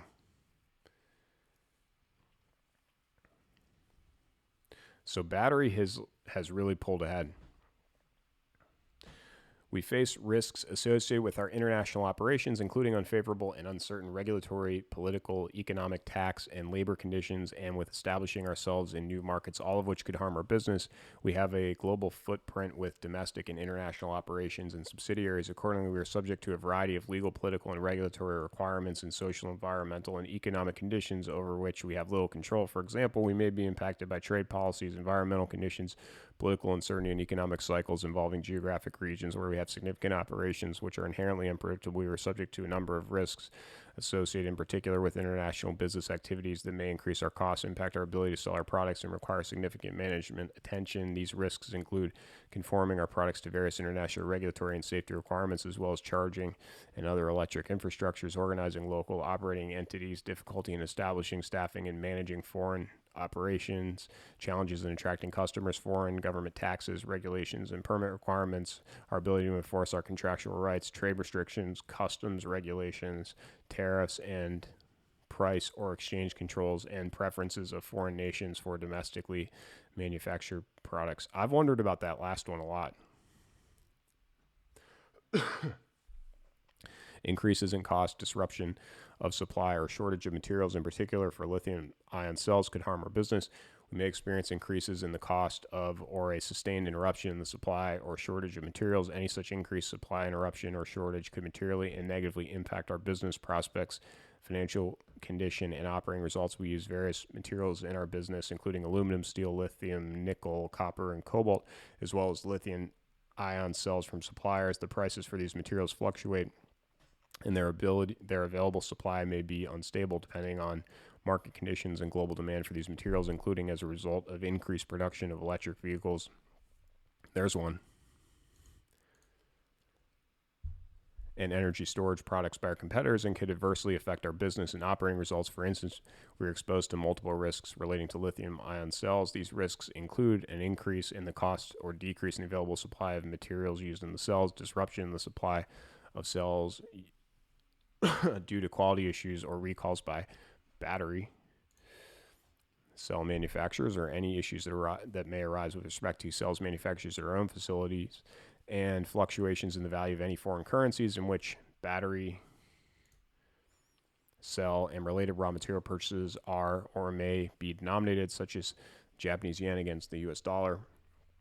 Our business is dependent on the continued supply of battery cells for the battery packs used in our vehicles and energy storage products. While we believe several sources of battery cells are available for such battery packs, This is a fun little paragraph. And expect to eventually rely substantially on battery cells manufactured at our own facilities. We have to date fully qualified only a very limited number of suppliers for the cells used in such battery packs and have very limited flexibility in changing cell suppliers. Any disruption in the supply of battery cells from such suppliers could disrupt production of our vehicles and of the battery packs we produce for energy products until such time as a different supplier is fully qualified.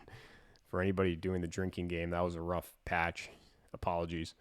Furthermore, fluctuations or shortages in petroleum and other economic conditions may cause us to experience significant increases in freight charges and material costs, substantial increases in the prices for our materials or prices charged to us, such as those charged by battery cell suppliers, would increase our operating costs and can reduce our margins if we cannot recoup the increased costs through increased vehicle prices. Any attempts to increase product prices in response to increased material costs could result in cancellations of orders and reservations, and therefore materially and adversely affect our brand image, business prospects, and operating results.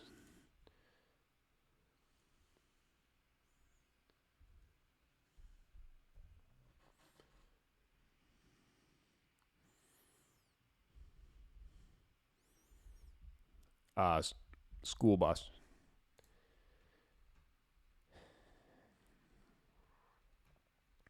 If our vehicles or other products that we sell or install fail to perform as expected, our ability to develop, market, and sell our products and services could be harmed. If our vehicles or our energy products contain defects in design and manufacture that cause them not to perform as expected or that require repair, or certain features or vehicles such as new autopilot or FSD features take longer than expected to become enabled, are legally restricted, or become subject to onerous regulation, our ability to develop, market, and sell our products and services could be harmed. For example, the operation of our vehicles is highly dependent on software, which is inherently complex and may contain latent defects and errors or be subject to external attacks. Issues experienced by vehicle customers have included those related to the software for the 17-inch display screen, as well as the panoramic roof and the 12-volt battery in the Model S and the seats and doors in the Model X. Although we attempt to remedy any issues we observe in our products as effectively and rapidly as possible, such efforts may not be timely, may hamper production, or may not be to the satisfaction of our customers. While we have performed extensive internal testing on the products we manufacture, we currently have the limited time frame of reference by which to evaluate detailed long-term quality, reliability, durability, and performance characteristics of our battery packs, powertrains, vehicles, and energy storage products. There could be no assurance that we will be able to detect and fix any defects in our products prior to their sale to or installation for customers. Any product defects, delays, or legal restrictions on product features or other failure of our products to perform as expected could harm our reputation and result in delivery delays, product recalls, product liability claims, breach of warranty claims, and significant warranty and other expenses, and could have a material adverse impact on our business, financial condition, operating results, and prospects. We may become subject to product liability claims, which could harm our financial condition and liquidity if we are not able to successfully defend or insure against such claims. Although we design our vehicles to be the safest vehicles on the road, product liability claims, even those without merit, could harm our business prospects, operating results, and financial condition. That's what the short sellers are trying to do. That wasn't in the 10K, that was me. The automobile industry in particular experiences significant product liability claims, and we face inherent risk of exposure to claims in the event our vehicles do not perform or are claimed to not have performed as expected. As is true for other automakers, our vehicles have been involved, and we expect in the future will be involved in crashes resulting in death or personal injury, and such crashes where autopilot or FSD features are engaged are the subject of significant public attention. Very true. We have experienced, actually, I'm going to hold off on my commentary. You guys are here to hear the 10K. Sorry about that. Let's keep going. We've experienced and we expect to continue to face claims arising from or related to misuse or claimed failures of new technologies that we are pioneering, including autopilot and FSD features in our vehicles. In addition, The battery packs that we produce make use of lithium ion cells. On rare occasions, lithium ion cells can rapidly release the energy they contain by venting smoke and flames in a manner that can ignite nearby materials as well as other lithium ion cells. Well, we have designed the battery to passively contain any single cell's release of energy without spreading to neighboring cells. There can be no assurance that a field or testing failure of our vehicles or other battery packs that we produce will not occur, in particular due to a high-speed crash, which could subject us to lawsuits, product recalls, or redesign efforts, all of which would be time-consuming and expensive. Moreover, as our solar energy systems and energy storage products generate and store electricity, they have the potential to cause injury to people or property. A successful product liability claim against us could require us to pay a substantial monetary award. Our risks in this area are particularly pronounced given the relatively limited number of vehicles and energy storage products delivered to date and limited field experience of our products. Moreover, a product liability claim could generate substantial negative publicity about our products and business that could have a material adverse effect on our brand, business, prospects, and operating results. In most jurisdictions, we generally self-insure against the risk of product liability claims for vehicle exposure, meaning that any product liability claims will likely have to be paid from company funds, not by insurance.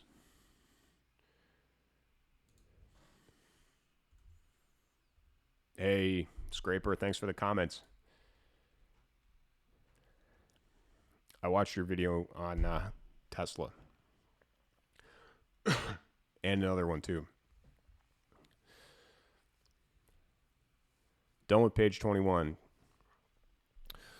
The markets in which we operate are highly competitive, and we may not be successful in competing in these industries. We currently face competition from new and established domestic and international competitors and expect to face competition from others in the future, including competition from companies with new technology. The worldwide automotive market, particularly for alternative fuel vehicles, is highly competitive today, and we expect it will become even more so in the future. There is no assurance that our vehicles will be successful in the respective markets in which they compete.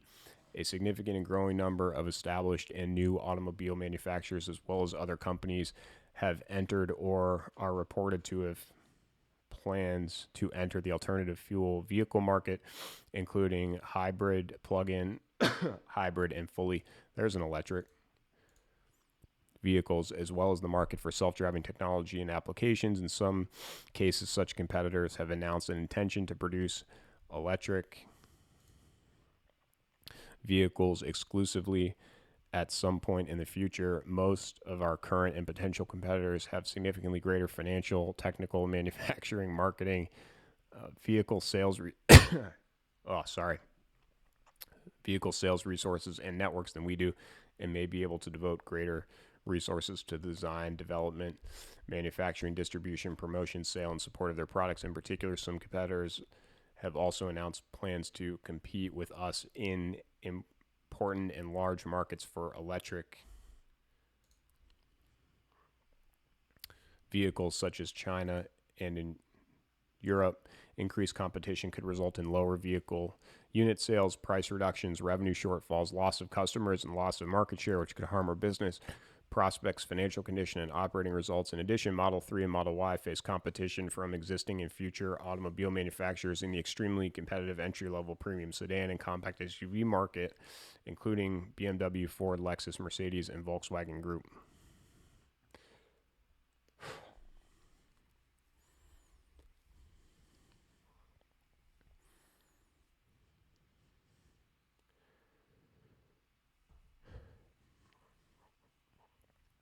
The solar and energy storage industries are highly competitive. We face competition from other manufacturers, developers, and installers of solar and energy storage systems, as well as from large utilities. Decreases in the retail prices of electricity from utilities or other renewable energy sources could make our products less attractive to customers and lead to an increased rate of customer defaults under our existing long-term leases and PPAs. Moreover, prices for solar product components and prices per kWh for lithium-ion battery cells have declined and may continue to decline, which may adversely impact our ability to cost effectively manufacture such components ourselves.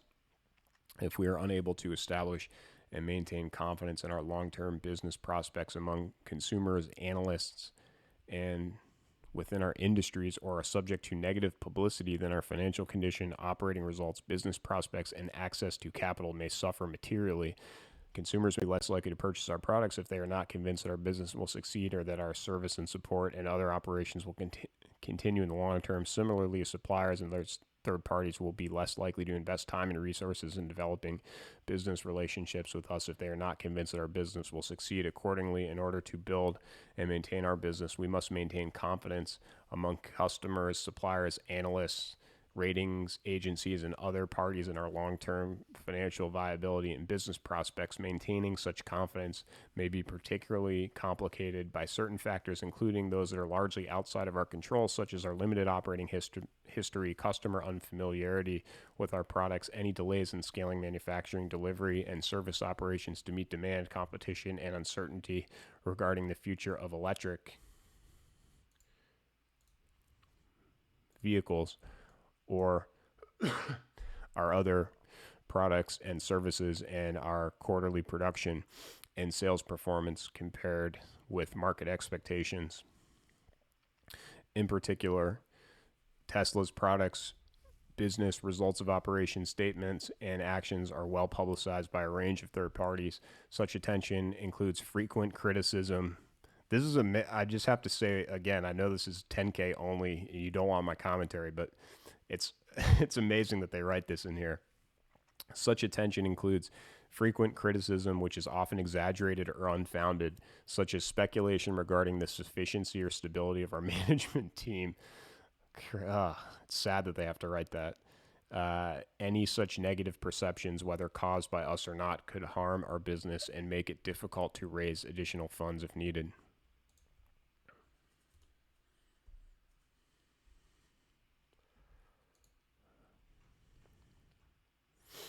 If we fail to effectively grow and manage the residual financing and credit risks related to our vehicle financing programs, our business may suffer. We offer financing arrangements for our vehicles in North America, Europe, and Asia, primarily through various financial institutions. We also currently offer leasing directly through our local subsidiaries for Model S, Model X, and Model 3 in the U.S., and for Model S and Model X in Canada. Under a lease held directly by us, we typically receive only a very small portion of the total vehicle purchase price at the time of lease, followed by a stream of payments over the term of the lease. The profitability of any vehicles returned to us at the end of their leases depends on our ability to accurately project our vehicles' residual values at the outset of the leases, and such values may fluctuate prior to the end of their terms depending on various factors such as supply and demand of our used vehicles, economic cycles, and the pricing of new vehicles. For example, we made certain adjustments to our vehicle prices during 2019 to reflect anticipated changes to our cost structure from periodically optimizing our retail strategy, and as limited accommodation to customers in consideration of a reduction in the electric vehicle federal tax credit. Such pricing changes may impact the residual values of our vehicles. The leasing program also relies on our ability to secure adequate financing and/or business partners to fund and grow this program and screen for and manage customer credit risk. We expect the availability of leasing and other financing options will be important for our vehicle customers. If we are unable to adequately fund our leasing program with internal funds, our partners, or other external financing sources, and compelling alternative financing programs are not available for our customers, we may be unable to grow our deliveries. Furthermore, if our leasing business grows substantially, our business may suffer if we cannot effectively manage the greater levels of residual and credit risks resulting from growth. Finally, if we do not successfully monitor and comply with applicable national, state, and or local financial regulations and consumer protection laws governing lease transactions, we may become subject to enforcement actions or penalties, either of which may harm our business.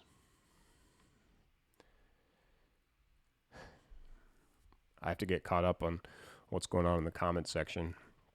It looks like a lot of good activity. Also, thank you for being here. Moreover, we have provided resale value guarantees to customers and partners for certain financing programs under which such counterparties may sell their vehicles back to us at certain points in time at predetermined amounts. However, actual resale values, as with residual values for leased vehicles, are subject to similar fluctuations over the term of the financing arrangements, such as from the vehicle pricing changes discussed above. If the actual resale values of any vehicles resold or returned to us pursuant to these programs are materially lower than the predetermined amounts we have offered, our operating results, profitability, and or liquidity could be negatively impacted. Hey, thank you, James. Just caught that. He's signing off. Have a great one. See you soon. The unavailability, reduction, or elimination of unfavorable determinations with respect to government and economic incentives in the U.S. and abroad supporting the development and adoption of electric vehicles. There's one. I wonder how many I miss.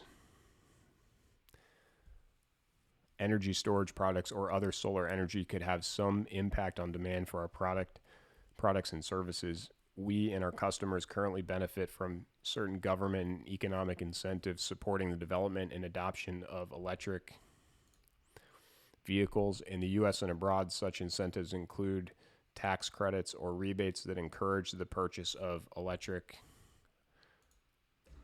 vehicles. Specific policies in place around the world include exempting the purchase of electric vehicles from import taxes, value-added taxes, or carbon dioxide and weight-based purchase taxes. Such programs could be reduced, eliminated, or exhausted. For example, under current regulations, a $7,500 federal tax credit that was available in the U.S. for the purchase of our vehicles was reduced in phases during 2019 and ended on December 31st, 2019. We believe this sequential phase-out likely pulled forward some vehicle demand into the periods preceding each reduction. That's important. Moreover, in July 2018, a previously available incentive for purchases of Model 3 in Ontario, Canada was canceled, and Tesla buyers in Germany lost access to electric vehicle incentives for a short period of time beginning in late 2017. In April 2017 and January 2016, respectively, previously available incentives in Hong Kong and Denmark that favored the purchase of electric vehicles expired, negatively impacting sales. Effective March 2016, California implemented regulations phasing out a $2,500 cash rebate on qualified electric vehicles for high-income consumers. Such developments could have some negative impact on demand for our vehicles, and we and our customers may have to adjust to them.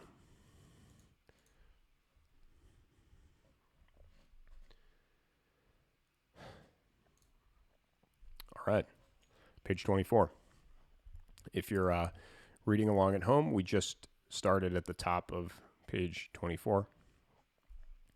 In addition, certain governmental rebates, tax credits, and other financial incentives that are currently available with respect to our solar and energy storage product businesses allow us to lower our costs and encourage customers to buy our products and investors to invest in our solar financing funds. However, these incentives may expire on a particular date when the allocated funding is exhausted, reduced, or terminated as renewable energy adoption rates increase, sometimes without warning. For example, the U.S. federal government currently offers an incentive tax credit, ITC, for the installation of solar power facilities and energy storage systems that are charged from a co-sited solar power facility. However, ITC is currently scheduled to decline in phases from 26% for qualifying solar systems for which construction began by December 31st, 2020 to 10% for commercial and utility systems and to 0% for customer-owned residential systems for which construction begins after December 31st, 2021. Likewise, in jurisdictions where net energy metering is currently unavailable, our customers receive bill credits from utilities for energy that their solar energy systems generate and export to the grid in excess of the electric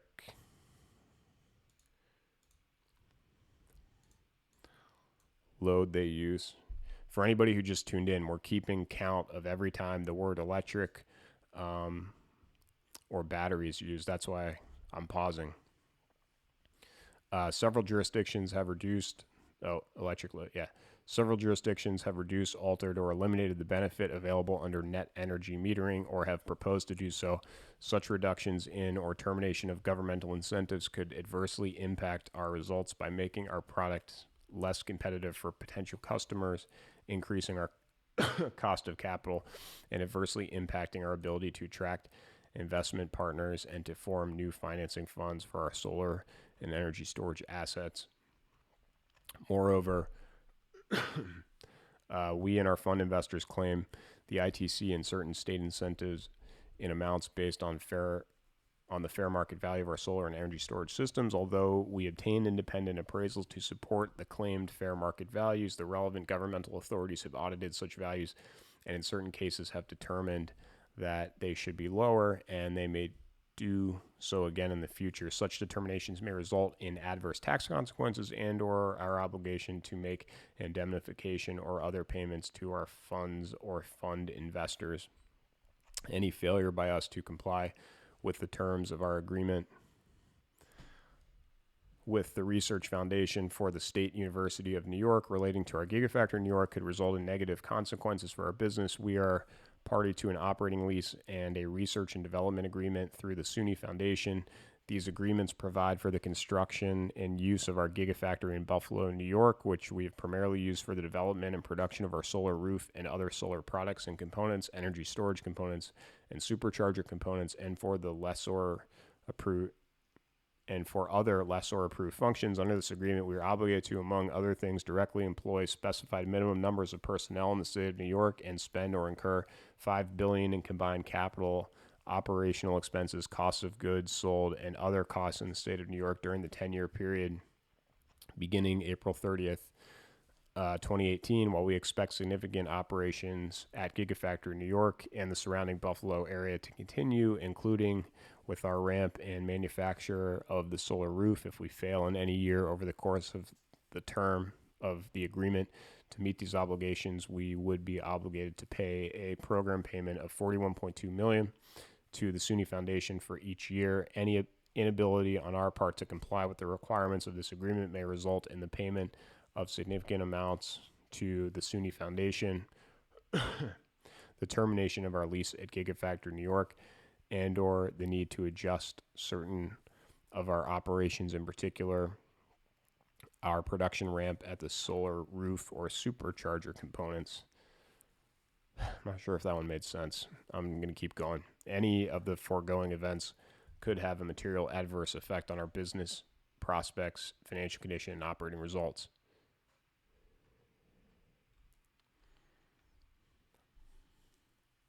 If we are unable to attract and retain key employees and hire qualified personnel, our ability to compete could be harmed.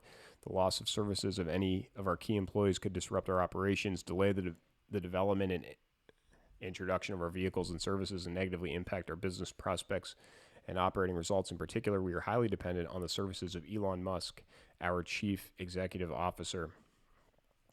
All right, that warrants a special mention. None of our key employees is bound by an employment agreement for any specific term, and we may not be able to successfully attract and retain senior leadership necessary to grow our business. Our future success depends upon our ability to attract and retain executive officers and other key technology, sales, marketing, engineering, manufacturing, and support personnel, especially to support our high volume manufacture of vehicles, expansion plans, and technological innovation, and any failure or delay in doing so could adversely impact our business prospects, financial condition, and operating results.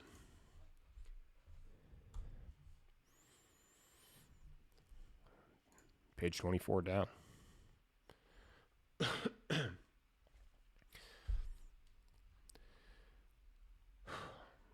Key talent may leave Tesla due to various factors, such as a very competitive labor market for talented individuals with automotive or technology experience, or any negative publicity related to us in California, Nevada, and other regions where we have operations, including outside the U.S. There is increasing competition for individuals with skill sets needed for business, including specialized knowledge of electric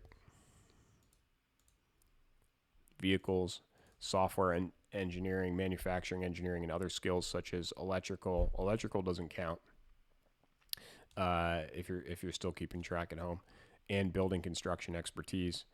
This competition affects our ability to retain and hire key employees. Moreover, we have in the past conducted reductions in force in order to optimize our organizational structure and reduce costs, and certain senior personnel have also departed for various reasons.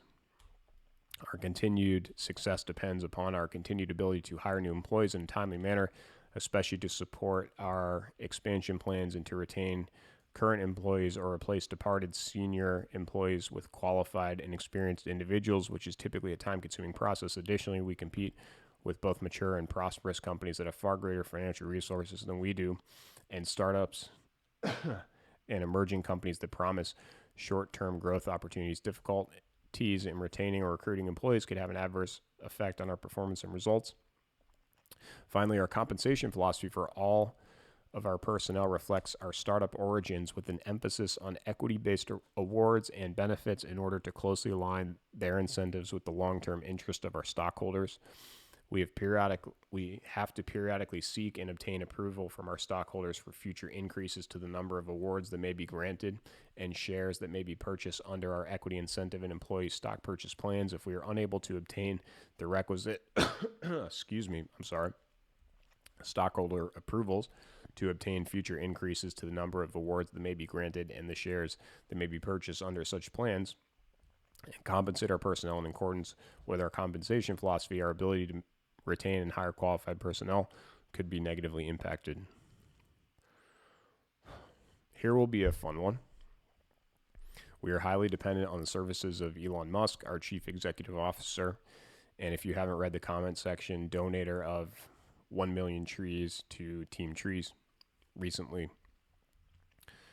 We are highly dependent on the services of Elon Musk, our chief executive officer and largest stockholder. Although Mr. Musk spends significant time with Tesla and is highly active in our management, he does not devote his full time and attention to Tesla. Mr. Musk also currently serves as chief executive officer and chief technical officer. I didn't know he was the chief technical officer of Space Exploration Technologies Corp., a developer and manufacturer of space launch vehicles, and is involved in other emerging technology ventures.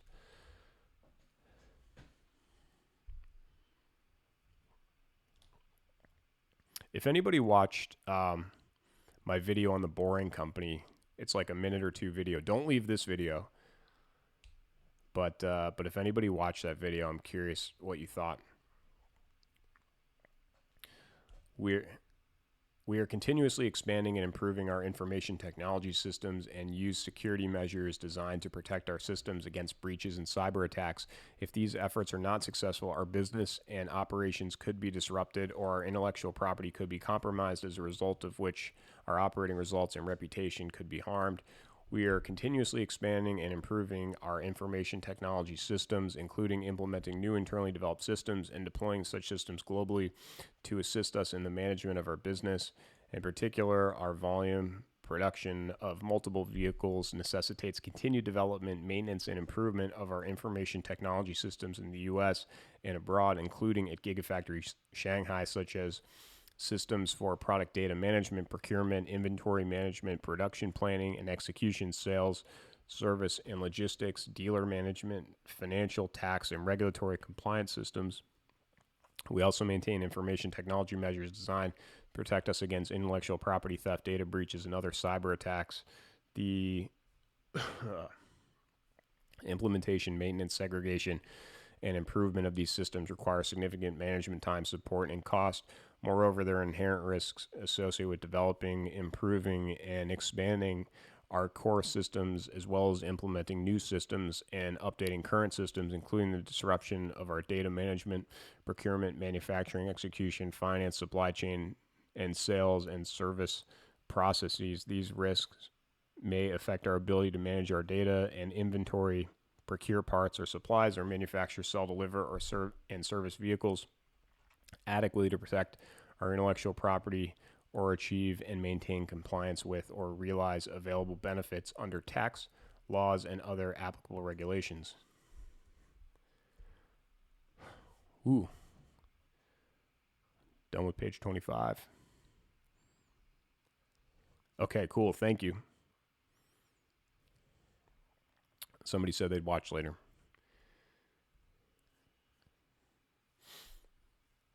To the person who said you'd watch later, how do you phonetically pronounce your name? There's a bunch of characters. And sorry to everybody else listening. I know you want to get back to the 10K. I'm going to keep going as promised.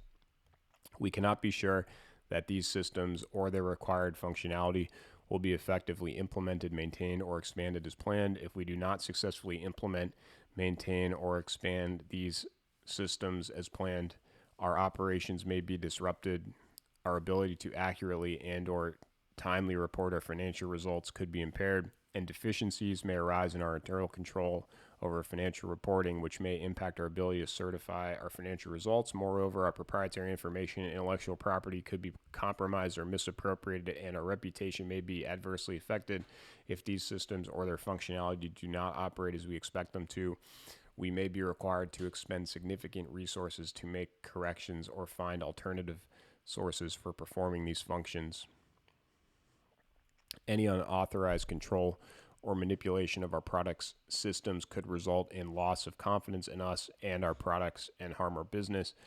Our products contain complex information technology systems. For example, our vehicles and energy storage products are designed with built-in data connectivity to accept and install periodic remote updates from us to improve or update their functionality. We have designed, implemented, and tested security measures intended to prevent unauthorized access to our information technology networks, our products, and their systems. However, hackers have reportedly attempted and may attempt in the future to gain unauthorized access to modify, alter, and use such networks, products, and systems to gain control of or to change our product's functionality, user interface, and performance characteristics, or to gain access to data stored in or generated by our products.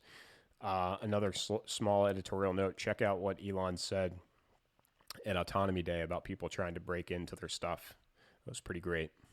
We encourage reporting of potential vulnerabilities in the security of our products via our security vulnerability reporting policy, and we aim to remedy any reported and verified vulnerability. Accordingly, we have received reports of potential vulnerabilities in the past and have attempted to remedy them. However, there can be no assurance that vulnerabilities will not be exploited in the future before they can be identified, or that our remediation efforts will be successful, or will be successful. Any unauthorized access to or control of our products or their systems, or any loss of data, could result in legal claims or proceedings. In addition, regardless of their veracity, reports of unauthorized access to our products, their systems, or data, as well as other factors that may result in the perception that our products, their systems, or data are capable of being hacked, could negatively affect our brand and harm our business prospects, financial condition, and operating results. We have been the subject of such reports in the past.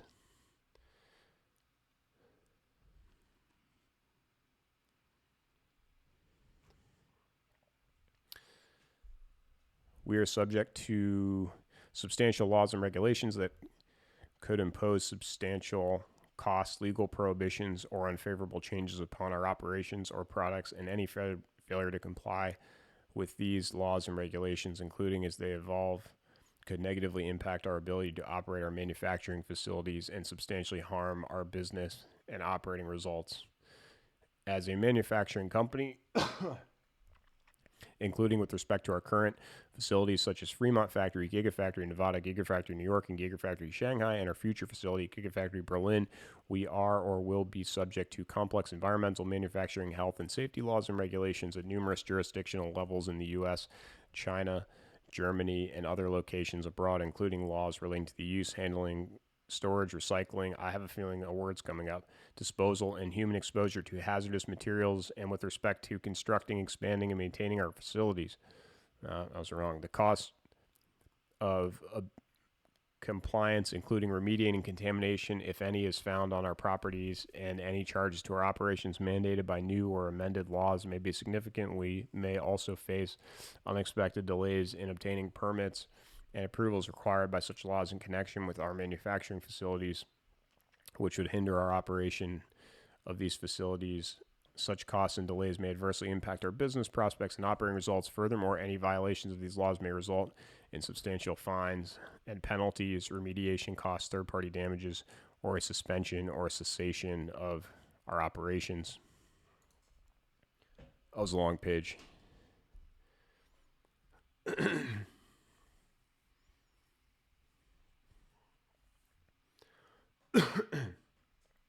Cool, thank you. It's funny how the financial modeling is the real video. I would think the real world stuff would be the real video. But I guess not.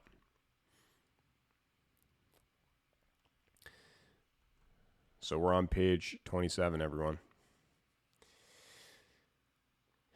In addition, motor vehicles are subject to substantial regulation under international, federal, state, and local laws. We incur significant costs in complying with these regulations and may be required to incur additional costs to comply with any changes to such regulations, and any failures to comply could result in significant expenses, delays, or fines. We are subject to laws and regulations applicable to the supply, manufacture, import, sale, and service of automobiles internationally. For example, in countries outside of the U.S., we are required to meet standards relating to vehicle safety, fuel economy, and emissions, among other things that are often materially different from requirements in the U.S., thus resulting in additional investment into the vehicles and systems to ensure regulatory compliance in those countries.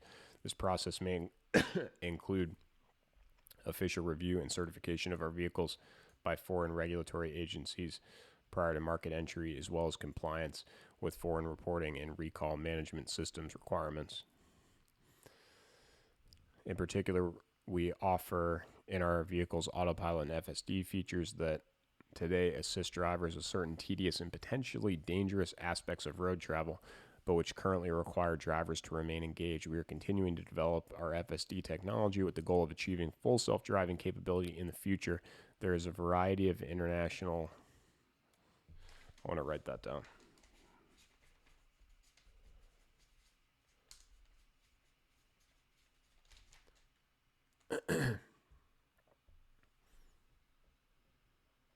There's a variety of international, federal, and state regulations that apply to self-driving vehicles, which include many existing vehicle standards that were not originally intended to apply to vehicles that may not have a driver.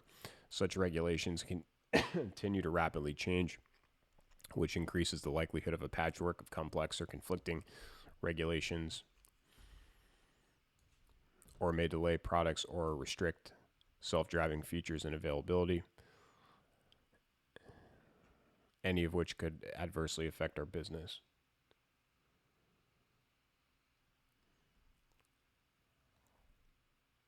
Yeah. More what? Somebody's asking for more. Finally, as a manufacturer and installer of solar generation and energy storage systems and a supplier of electricity generated and stored by the solar energy and energy storage systems we install for customers, we are impacted by federal, state, and local regulations and policies concerning electricity pricing, the interconnection of electricity generation and storage equipment with the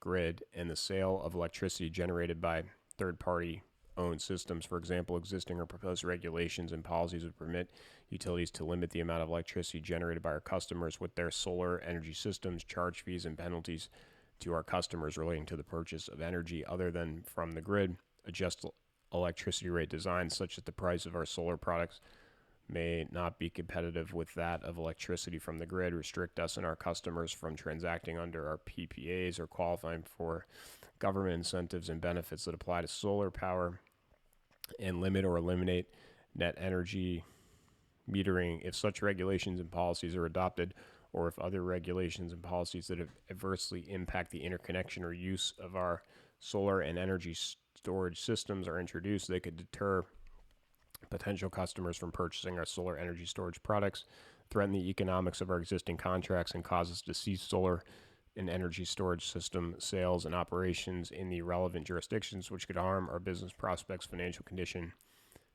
and results of operations. Oh, the sound's getting quiet.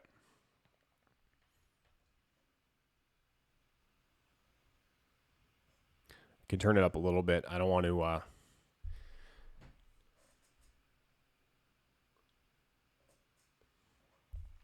get too loud, but I just gave it a little more volume. Also, we're coming up on, so we got 43 compared to the total mentions of 61 for electric, and we've got 67 compared to the total number of mentions of 74 for battery.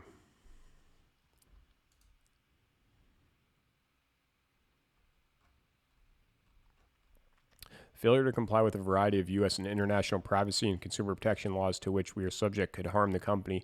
Our privacy policy is posted on our website, and any failure by us or our vendor or other business partners to comply with it or with federal, state, and international privacy, data protection, or security laws or regulations relating to the collection, use, retention, security, and transfer of personally identifiable information could result in regulatory or litigation-related actions against us, legal liability, fines, damages, ongoing audit requirements, and other significant costs. Substantial expenses and operational changes may be required in connection with maintaining compliance with such laws, and in particular, certain emerging privacy laws are still subject to a high degree of uncertainty as to their interpretation and application. For example, in May 2018, the General Data Protection Regulation began to fully apply to the processing of personal information collected from individuals located in the European Union, and it has created new compliance obligations and has significantly increased fines for noncompliance. Similarly, beginning in January 2020, the California Consumer Privacy Act imposes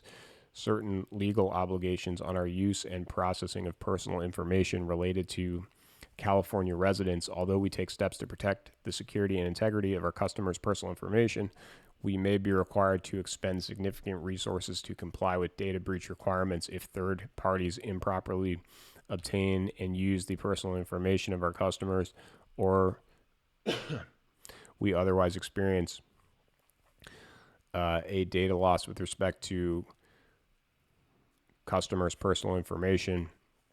A major breach of our network security and systems could have negative consequences for our business and future prospects, including possible fines, penalties, and damages, reduced customer demand for our vehicles, and harm to our reputation and brand. And also, somebody let me know if it's not quiet anymore or if it's okay.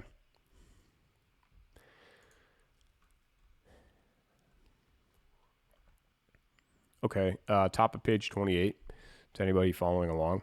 Our business may be adversely affected by any disruptions caused by union activities. It is not uncommon for employees of certain trades at companies such as us to belong to a union, which can result in higher employee costs and increased risk of work stoppages. Moreover, regulations in some jurisdictions outside of the U.S. mandate employee participation in industrial collective bargaining agreements and work councils with certain consultation rights with respect to the relevant company's operations. Although we work diligently to provide the best possible work environment for our employees, they may still decide to join or seek recognition to form a labor union, or we may be required to become a union signatory.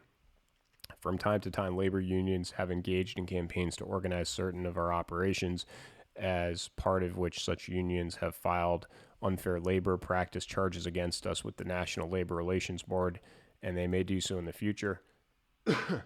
In September 2019, an administrative law judge issued a recommended decision for Tesla on certain issues and against us on certain others. The National Labor Relations Board has not yet adopted the recommendation, and we have appealed certain aspects of the recommendation decision. Any unfavorable ultimate outcome for Tesla may have a negative impact on the perception of Tesla's treatment of our employees. Furthermore, we are directly or indirectly dependent upon companies with unionized workforces, such as parts suppliers and trucking and freight companies, and work stoppages or strikes organized by such unions could have a material adverse impact on our business, financial condition, or operating results. If a work stoppage occurs, it could delay the manufacture and sale of our products and have a material adverse impact on our business prospects, operating results, or financial condition.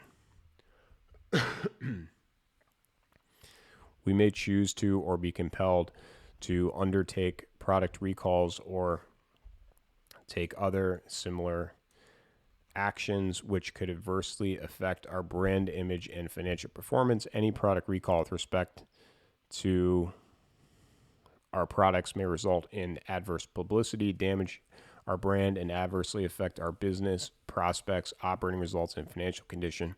For example, certain vehicle recalls that we initiated have resulted from various cases, including a component that could prevent the parking brake from releasing once engaged, a concern with the firmware in the restraints control module in certain right-hand drive vehicles, industry-wide issues with airbags from a particular supplier, Model X seat components that could cause unintended seat movement during a collision, and concerns of corrosion in Model S and Model X power steering assist motor bolts.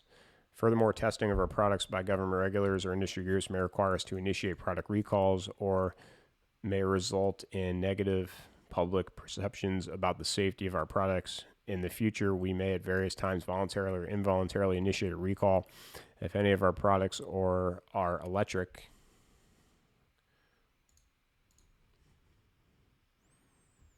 vehicle powertrain components that we have provided to other OEMs, including any systems or parts sourced from our suppliers, prove to be defective or non-compliant with applicable laws and regulations such as federal motor vehicle safety standards. Such recalls, whether voluntary or involuntary or caused by systems or components engineered or manufactured by us or suppliers, could involve significant expense and could adversely affect our brand image in our target markets, as well as our business prospects, financial condition, and results of operations. Our current and future warranty reserves may be insufficient to cover future warranty claims, which could adversely affect our financial performance. We may provide a manufacturer's warranty on all new. We provide a manufacturer's warranty on all new and used Tesla vehicles and production powertrain components and systems we sell. In addition, we also provide a warranty on the installation and components of the energy generation and storage systems we sell, and we pass through to our customers the inverter and panel manufacturer's warranties. Finally, we offer a performance guarantee with our leased solar energy systems. They compensate a customer on an annual basis if their system does not meet the electricity production guarantees set forth in their PPA lease. Under these performance guarantees, we bear the risk of electricity production shortfalls resulting from an inverter or a panel failure. These risks are exacerbated in the event the panel or inverter manufacturers cease operations or fail to honor their warranties. If our warranty reserves are inadequate to cover future warranty claims on our products, our business prospects, financial condition, and operating results could be materially and adversely affected. Warranty reserves include our management's best estimate of the projected cost to repair to replace items under warranty. These estimates are based on actual claims incurred to date and an estimate of the nature, frequency, and cost of future claims.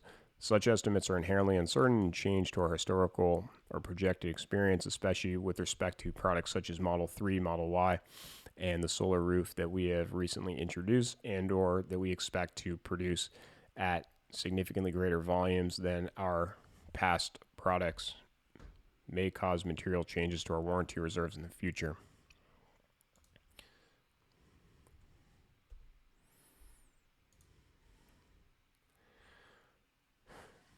Hey, a little good news. Page 29 looks a little shorter. I don't know if this is a good idea. This is a lot harder than I thought. That's all right. Our insurance coverage strategy may not be adequate to protect us from all business risks. We may be subject in the ordinary course of business to losses resulting from products, liability, accidents, acts of God, and other claims against us for which we may have no insurance coverage. As a general matter, we do not maintain much insurance coverage as many other companies do, and in some cases we do not maintain any at all. Additionally, the policies that we do have may include significant deductibles or self-insured retentions, and we cannot be certain that our insurance coverage will be sufficient to cover all future losses or claims against us. A loss that is uninsured or which exceeds policy limits may require us to pay substantial amounts, which could adversely affect our financial condition and operating results.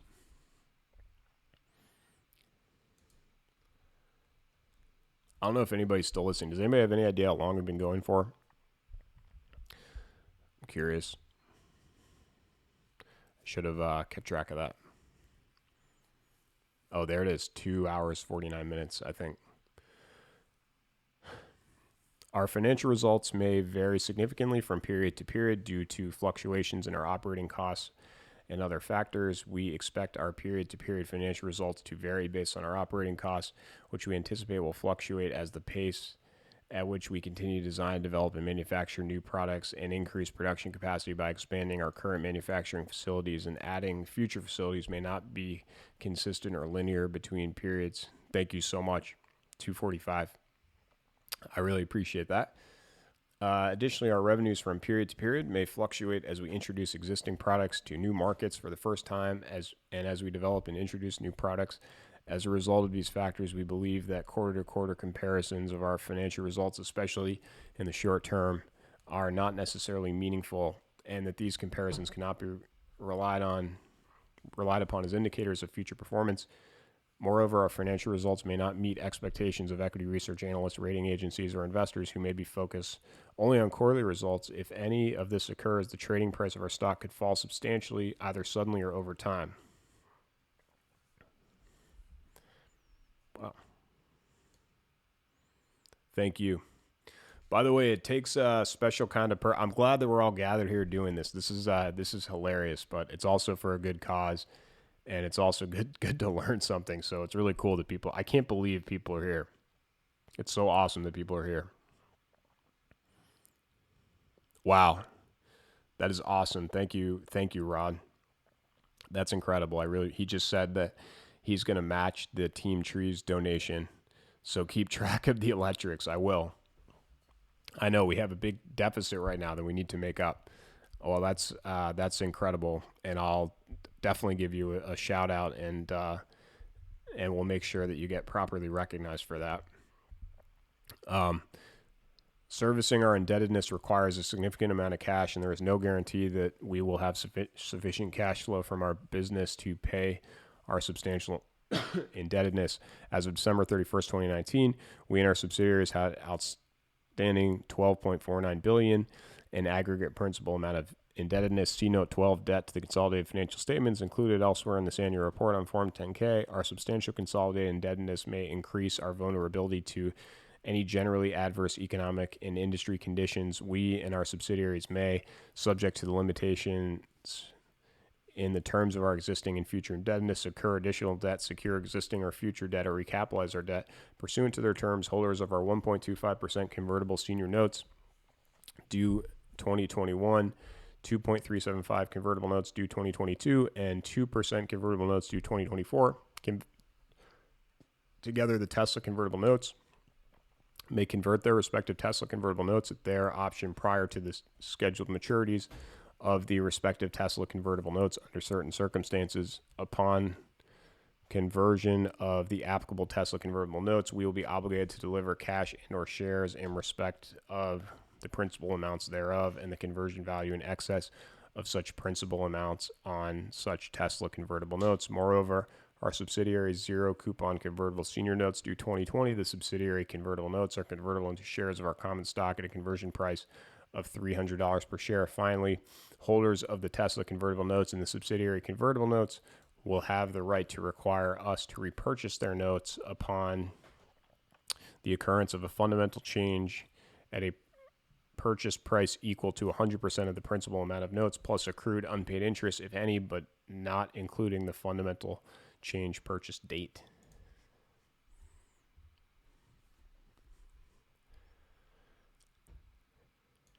I think top of page 30 for people reading along. Our ability to make scheduled payments of the principal and interest on our indebtedness when due, or to make payments upon conversion or repurchase demands with respect to our convertible notes, or to refinance our indebtedness as we may need or desire, depends on our future performance, which is subject to economic, financial, competitive, and other factors beyond our control. Our business may not continue to generate cash flow from operations in the future sufficient to satisfy our obligations under our existing indebtedness and any future indebtedness we may incur, and to make necessary capital expenditures. If we are unable to generate such cash flow, we may be required to adopt one or more alternatives, such as reducing or delaying investments or capital expenditures, selling assets, refinancing, or obtaining additional equity capital on terms that may be onerous or highly dilutive. Our ability to refinance existing or future indebtedness will depend on the capital markets and our financial condition at the time. In addition, our ability to make payments may be limited by law, by regulatory authority, or by agreements governing our future indebtedness. We may not be able to engage in any of these activities or engage in these activities on desirable terms or at all, which could result in a default on our existing future indebtedness and have a material adverse effect on our business, results of operations, and financial condition. Our debt agreements contain covenant restrictions that may limit our ability to operate our business. The terms of certain of our financial credit facilities including the credit agreement contain, and any of our other future debt agreements may contain covenant restrictions that limit our ability to operate our business, including restrictions on our ability to, among other things, incur additional debt or issue guarantees, create liens, repurchase stock, or make other restricted payments, and make certain voluntary prepayments of specified debt. In addition, under certain circumstances, we are required to comply with a fixed charge coverage ratio. As a result of these covenants, our ability to respond to changes in business and economic conditions and engage in beneficial transactions, including to obtain additional financing as needed, may be restricted. Furthermore, our failure to comply with our debt covenants could result in a default under our debt agreements, which could permit the holders to accelerate our obligation to repay the debt. If any of our debt is accelerated, we may not have sufficient funds available to repay it. We may need or want to raise additional funds, and these funds may not be available to us when we need them. If we cannot raise additional funds when we need or want them, our operations and prospects could be negatively affected. The design, manufacture, sale, installation, and/or servicing of automobiles, energy storage products, and solar products is a capital-intensive business, and the specific timing of cash inflows and outflows may fluctuate substantially from period to period. Until we are consistently generating positive free cash flow, we may need or want to raise additional funds through the issuance of equity-related or debt securities, or through obtaining credit from financial institutions to fund, together with our principal sources of liquidity, the costs of developing and manufacturing our current or future vehicles, energy storage products, and/or solar products, to pay any significant unplanned or accelerated expenses, or for new significant strategic investments, or to refinance our significant consolidated indebtedness, even if not required to do so by the terms of such indebtedness. We need sufficient capital. Sorry, I just don't want to cough into the mic. We need sufficient capital to fund ongoing operations, research and development projects for new products, establishment and/or increases of Model 3 and Model Y production capacity at the Fremont factory and at Gigafactory Shanghai, the continued expansion of Gigafactory Nevada, the construction of Gigafactory Berlin, the manufacturing ramp of the solar roof at Gigafactory New York, and the continued expansion of our retail and service locations, body shops, mobile service fleet, and supercharger network. We cannot be certain that additional funds will be available to us on favorable terms when required, or at all. If we cannot raise additional funds when we need them, our financial condition, results of operations, business, and prospects could be materially adversely affected. That's the end of page 30.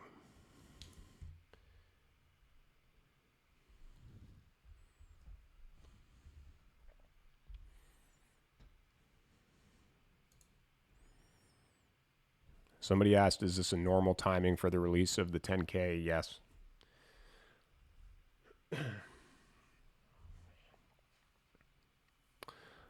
We could be subject to liability penalties, but also remember, I mean, go look at if things in the risk factors section, seem unusual to you. I would also encourage you just to go read, Apple or Microsoft or GM or anybody else, and you can kind of decide, what you think is unique to Tesla and what isn't.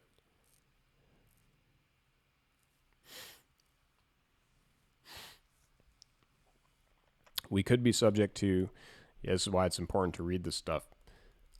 We could be subject to liability penalties and other restrictive sanctions and adverse consequences arising out of certain governmental investigations and proceedings.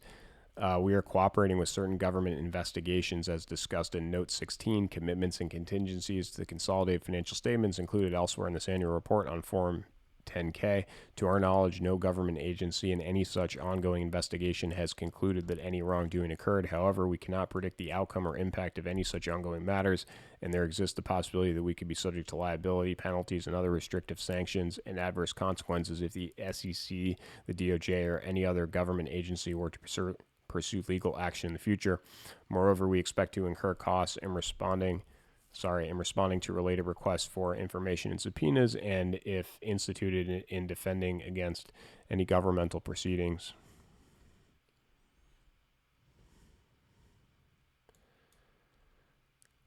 For example, on October 16, 2018, the U.S. District Court for the Southern District of New York entered a final judgment approving the terms of a settlement filed with the court on September 29, 2018 in connection with the actions taken by the SEC relating to Mr. Musk's statement on August 7, 2018 that he was considering taking Tesla private.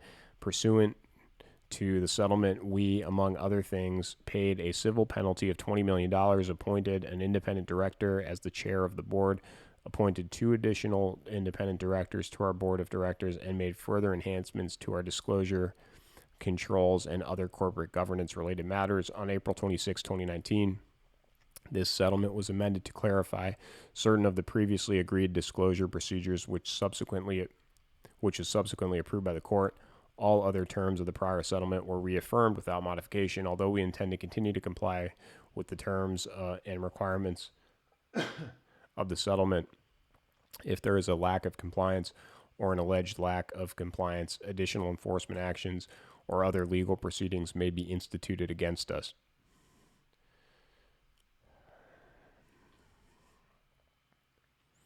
If we update or discontinue the use of our manufacturing equipment more quickly than expected, we may have to shorten the useful lives of any equipment to be retired as a result of any such update, and the resulting acceleration in our depreciation could negatively affect our financial results. We invested and expect to continue to invest significantly in what we believe is state-of-the-art tooling, machinery, and other manufacturing equipment for our various product lines, and we depreciate the cost of such equipment over their expected useful lives. However, manufacturing technology may evolve rapidly, and we may decide to update our manufacturing process with cutting-edge equipment more quickly than expected. Moreover, we are continually implementing learnings as our engineering and manufacturing expertise and efficiency increase, which may result in our ability to manufacture our products using less of our currently installed equipment. Alternatively, as we ramp and mature the production of our products to higher levels, our learnings may cause us to discontinue the use of already installed equipment in favor of different or additional equipment. The useful life of any equipment that would be retired early as a result would be shortened, causing the depreciation on such equipment to be accelerated, and our results of operations could be negatively affected. This is a long section. Just at the bottom of page 31. We are exposed to fluctuations in currency exchange rates, which could negatively affect our financial results. We transact business globally in multiple currencies and have foreign currency risks related to our revenue, cost of revenue, and operating expenses denominated in currencies other than the US dollar, primarily the euro, Japanese yen, Canadian dollar, Chinese yuan, and Norwegian krona. To the extent that we have significant revenues denominated in such foreign currencies, any strengthening of the US dollar would tend to reduce our revenues as measured in US dollars, as we have historically experienced. In addition, a portion of our costs and expenses have been, and we anticipate will continue to be, denominated in foreign currencies, including the Japanese yen. If we do not have fully offsetting revenues in these currencies, and if the value of the US dollar depreciates significantly against these currencies, our costs, as measured in US dollars, the percentage of revenues will correspondingly increase and our margins will suffer. Awesome. Moreover, while we undertake limited hedging activities intended to offset the impact of currency translation exposure, it is impossible to predict or eliminate such impact. As a result, our operating results could be adversely affected. For people that are listening, somebody checked, Rod went and checked to see when this section is over. It sounds like page 35. This is good, though. We're having fun. And we'll keep going. We may face regulatory limitations on our ability to sell vehicles directly, which could materially and adversely affect our ability to sell our electric vehicles. There's one. We sell our vehicles directly to consumers using means that we believe will maximize our reach, currently including through our website and our own stores. While we intend to continue to leverage our most effective sales strategies, we may not be able to sell our vehicles through our own stores in each state in the U.S., as some states have laws that may be interpreted to impose limitations on this direct-to-consumer sales model. In some states, we have also opened galleries to educate and inform customers about our products, but such locations do not actually transact in the sale of vehicles. The application of these state laws to our operations continues to be difficult to predict. Laws in some states have limited our ability to obtain dealer licenses from state motor vehicle regulators and may continue to do so. In addition, decisions by regulators permitting us to sell vehicles may be challenged by dealer associations and others as to whether such decisions comply with applicable state motor vehicle industry laws. We have prevailed in many of these lawsuits, and such results have reinforced our continuing belief that state laws were not designed to prevent our distribution model. In some states, there have also been regulatory and legislative efforts by dealer associations to propose laws that, if enacted, would prevent us from obtaining dealer licenses in their states given our current sales model. A few states have passed legislation that clarifies our ability to operate, but at the same time limits the number of dealer licenses we can obtain or stores that we can operate.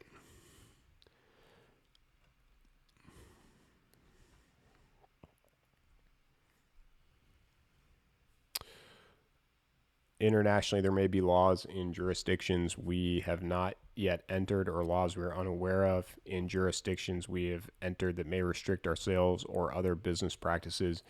Even for those jurisdictions we have analyzed, the laws in this area can be complex, difficult to interpret, and may change over time. Continued regulatory limitations and other obstacles interfering with our ability to sell vehicles directly to consumers could have a negative and material impact.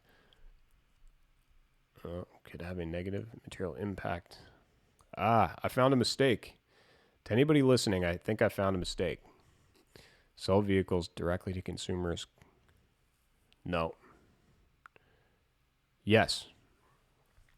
So to anybody listening or watching, page 32, the last line in the second to last paragraph should say material impact on our business, but it doesn't.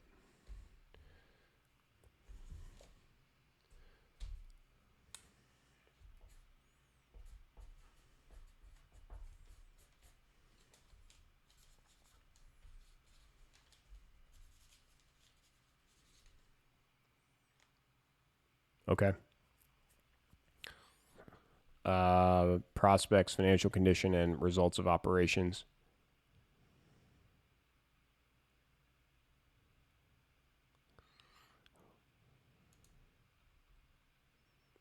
Haha. Thank you for the cheering sounds. I can't believe you are still here. Mistakes were made. Well, that's why we're here. And we're having fun.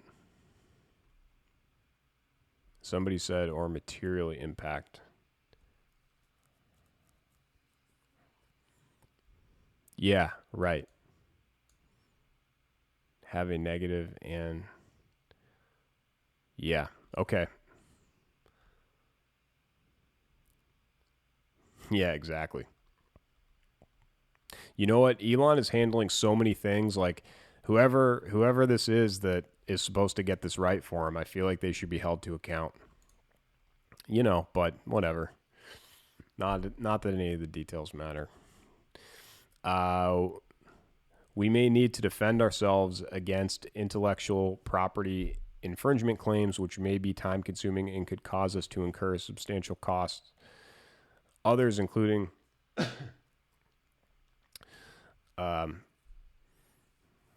yeah, I mean, if some random YouTuber, like in the middle of the night, is catching these things, if our little team here, our little Navy SEAL team, of crack analysts catches this thing and they couldn't do it. That's pretty funny.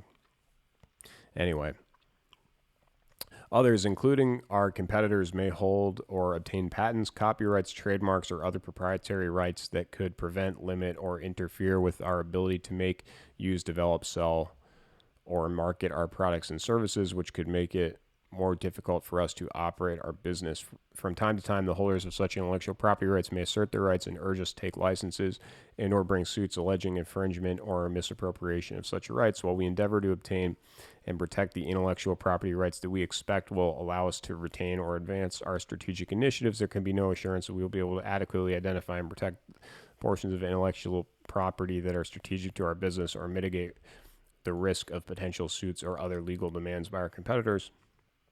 Accordingly, we may consider the entering into licensing agreements with respect to such rights, although no assurance can be given that such licenses can be obtained on acceptable terms or that litigation will not occur.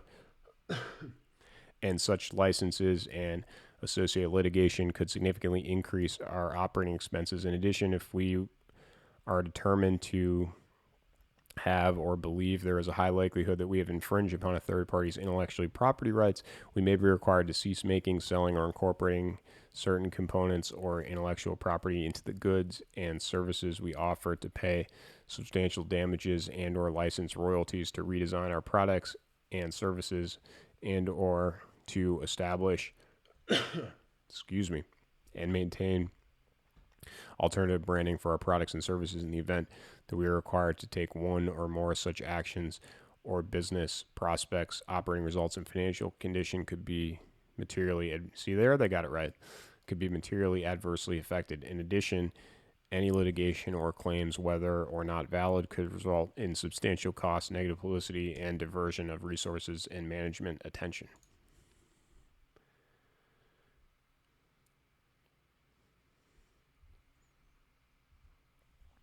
Done with page 32. So if this document had 100 pages, we'd be almost a third done. But it has, I think, 156. So, yeah, got a ways to go. In 38 pages, we'll be about halfway done. 39 pages from now. Our facilities or operations could be adversely affected by events outside of our control, such as natural disasters, wars, or health epidemics.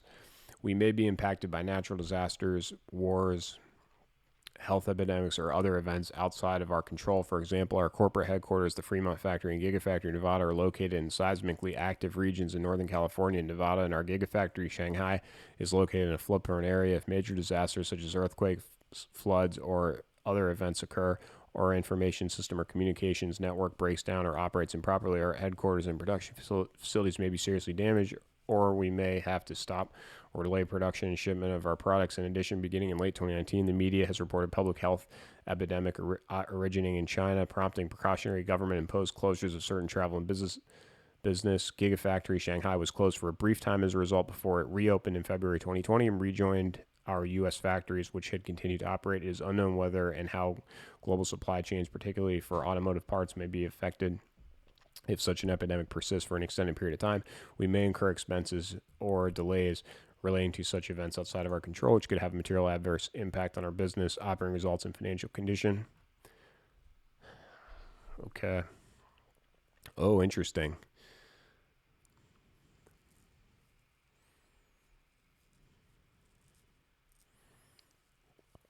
Risks related to the ownership of our common stock. Anybody with questions about the electric and battery counter, check out the FAQ in the comments, in the description. The risk related to the ownership of our common stock. The trading price of our common stock is likely to continue to be volatile. The trading price of our common stock has been highly volatile and could continue to be subject to wide fluctuations in response to various factors, some of which are beyond our control. Our common stock has experienced an intraday trading high of $968.99 per share and a low of $176.99 over the past 52 weeks. The stock market in general and the market for technology companies in particular has experienced extreme price and volume fluctuations that have often been unrelated or disproportionate to the operating performance of those companies. In particular, a large proportion of our common stock has been and may continue to be traded by short sellers, which may put pressure on the supply and demand of our common stock, further influencing volatility in its market price. Public perception and other factors outside of our control may additionally impact the stock price of companies like us that garner a disproportionate degree of public attention, regardless of actual operating performance. In addition, in the past, following periods of volatility in the overall market and the market price of a particular company's securities class action lawsuit, securities class action litigation has often been instituted against these companies. Moreover, stockholder litigation like this has been filed against us in the past. While we defend such actions vigorously, any judgment against us or any future stockholder litigation could result in substantial costs and a diversion of our management's attention and resources. Oh, I see. You're just asking who's on which team. Ha. I'll withhold judgment, but everybody else should say which team they're on.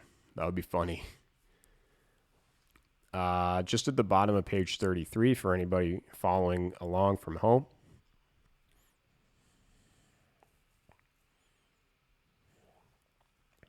I got you. Sorry, I misinterpreted that. We may fail to meet our publicly announced guidance or other expectations about our business, which could cause our stock price to decline. We may provide from time to time guidance regarding our expected financial and business performance, which may include projections regarding sales and production, as well as anticipated future revenues, gross margins, profitability, and cash flows. Correctly identifying key factors affecting business conditions and predicting future events is inherently an uncertain process, and our guidance may not ultimately be accurate, as has in the past been inaccurate in certain respects, such as the timing of new product manufacturing ramps. Our guidance is based on certain assumptions, such as those relating to anticipated production and sales volumes, which generally are not linear throughout a given period, average sales prices, supplier and commodity costs, and planned cost reductions. If our guidance is non-accurate or varies from actual results due to our inability to meet our assumptions or the impact on our financial performance that could occur as a result of various risks and uncertainties, the market value of our common stock could decline significantly.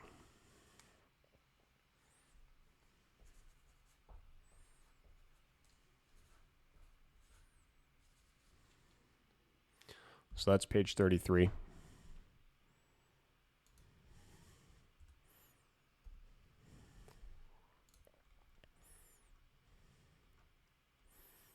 Wow, whoever had the call about Michelle's on Team Electric, Team Edward, Rod is on Team Battery Electric. Right, yeah, me too. We want both of them. Anyway, looks like, yeah, page 35 is coming in hot. Keep going. Transactions relating to our convertible notes may dilute the ownership interest of existing. I can't believe people are watching this.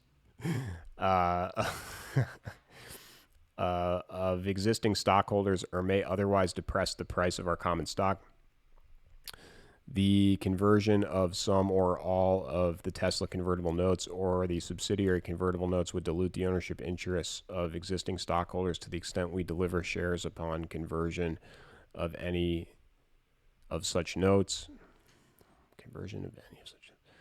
Our subsidiary convertible notes have been historically, and the other Tesla convertible notes may become in the future, convertible at the option of their holders prior to their scheduled terms under certain circumstances. If holders elect to convert their convertible notes, we could be required to deliver to them a significant number of shares of our common stock. Any sales in the public market of the common stock issuable upon such conversion could adversely affect prevailing market prices of our common stock. In addition, the existence of the convertible notes may encourage short selling by market participants because the conversion of such notes could be used to satisfy short positions, or anticipated conversion of such notes into shares of our common stock could depress the price of our common stock. I did a video on that. Moreover, in connection with each issuance of Tesla convertible notes, we entered into convertible note hedge transactions, which are expected to reduce the potential dilution and or offset potential cash payments we are required to make in excess of the principal amount upon conversion of the applicable Tesla convertible notes. We also entered into warrant transactions with the hedge counterparties, which could separately have a dilutive effect on our common stock to the extent that the market price per share of our common stock exceeds the applicable strike price of the warrants on the applicable expiration dates. In addition, the hedge counterparties of or their affiliates may enter into various transactions with respect to their hedge positions, which could also cause or prevent an increase or a decrease in the market price for our common stock or the convertible notes.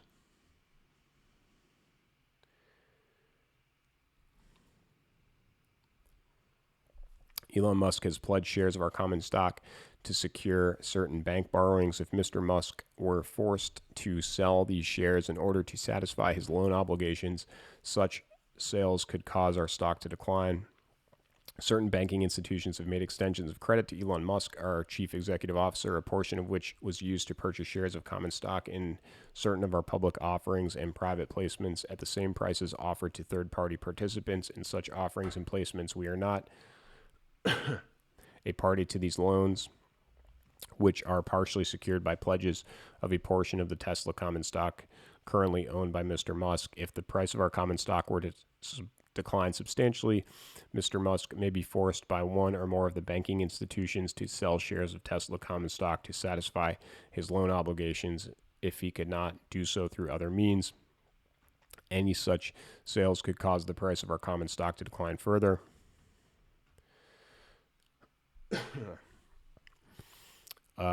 Anti-takeover provisions contained in our governing documents, applicable laws, and our convertible notes could impair a takeover attempt. Our certificate of incorporation and bylaws afford certain rights and powers to our board of directors that could contribute to the delay or prevention of an acquisition that it deems undesirable. We are also subject to Section 203 of the Delaware General Corporation Law and other provisions of Delaware law that limit the ability of stockholders in certain situations to effect certain business combinations. In addition, the terms of our convertible notes require us to repurchase such notes in the event of a fundamental change, including a takeover of a company. Any of the foregoing provisions and terms that has the effect of delaying or deterring a change in control could limit the opportunity for our stockholders to receive a premium for their shares of our common stock and could also affect the price that some investors are willing to pay for our common stock. Item 1B, unresolved staff comments, none. Done with page 34. Woo!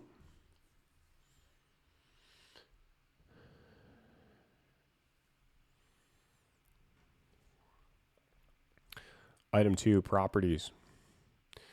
We are headquartered in Palo Alto, California. Our principal facilities include a large number of properties in North America, Europe, and Asia utilized for manufacturing and assembly, warehousing, engineering, retail, and service locations, supercharger sites, and administrative and sales offices. Our facilities are used to support both of our reporting segments and are suitable and adequate for the conduct of our business. We primarily lease such facilities with the exception of some manufacturing facilities. The following table sets forth the location of our primary owned and leased manufacturing facilities. Primary manufacturing facilities location owned or leased: Fremont Factory, Fremont, California, owned. Gigafactory, Nevada, Sparks, Nevada, owned. Gigafactory, New York, Buffalo, New York, leased. Gigafactory, Shanghai, Shanghai, China. Star, we own the building and the land use rights with an initial term of 50 years. The land use rights are treated as operating lease right of use assets. Item 3, for a description of our material pending legal proceedings, please see Note 16, commitments and contingencies to the consolidated financial statements included elsewhere in this annual report on Form 10-K. In addition, the following matters are being disclosed pursuant to Item 103 of Regulation S-K because they relate to environmental regulations and aggregate civil penalties could potentially exceed $100,000. The Bay Area Air Quality Management District, the BAAQMD, which does not sound like an organization that you want to mess with, has issued notices of violation to us relating to air permitting for the Fremont factory, but has not initiated formal proceedings. We dispute certain of these allegations and are working to resolve them with the BAAQMD. Further, we assert that there has been no related adverse community or environmental impact. While we cannot predict the outcome of this matter, including the final amount of any penalties, it is not expected to have a material adverse impact on our business.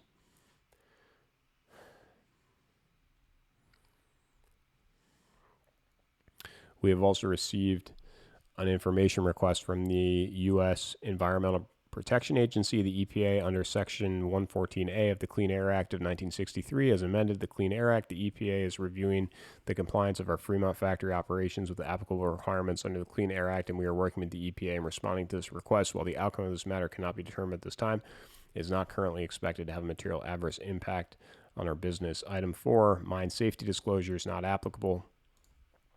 Done with page 35. And congrats to IRRI. Big time. He or she knows what I'm talking about. Going to keep going. Part 2. Item 5. Market for registrants, common equity related stockholder matters, and issuer purchases of equity securities. Market information. Our common stock is traded on the NASDAQ Global Select Market under symbol TSLA since it began trading on June 29th, 2010. Our initial public offering was priced at $17 per share on June 28th, 2010. Holders as of February 7th, 2020, there were 1,685 holders of record of our common stock. A substantially greater number of holders of our common stock are street name or beneficial owners whose shares are held by banks, brokers, and other financial institutions. Dividend policy. We have never declared or paid cash dividends on our common stock. We currently do not anticipate paying any cash dividends in the foreseeable future. Any future determination to declare cash dividends will be made at the discretion of our board of directors, subject to applicable laws, and will depend on our financial condition, results of operations, capital requirements, general business conditions, and other factors that our board of directors may deem relevant. Stock performance graph. This performance graph shall not be deemed filed for the purposes of Section 18 of the Securities Exchange Act of 1934 as amended, the Exchange Act, or incorporated by reference into any filing of Tesla Inc. under the Securities Act of 1933 as amended, the Securities Act, or the Exchange Act, except as shall be expressly set forth by specific reference in such filing. And that's page 36. And just so you know, in case you're new or in case you're just joining, I did mention at the beginning that I would just read through the text in any chart. So I won't read through the lines. Not that I would know how to do that. But I know people like it when you're thorough. And no, Rod is asking about, were there only 1,685 people? No.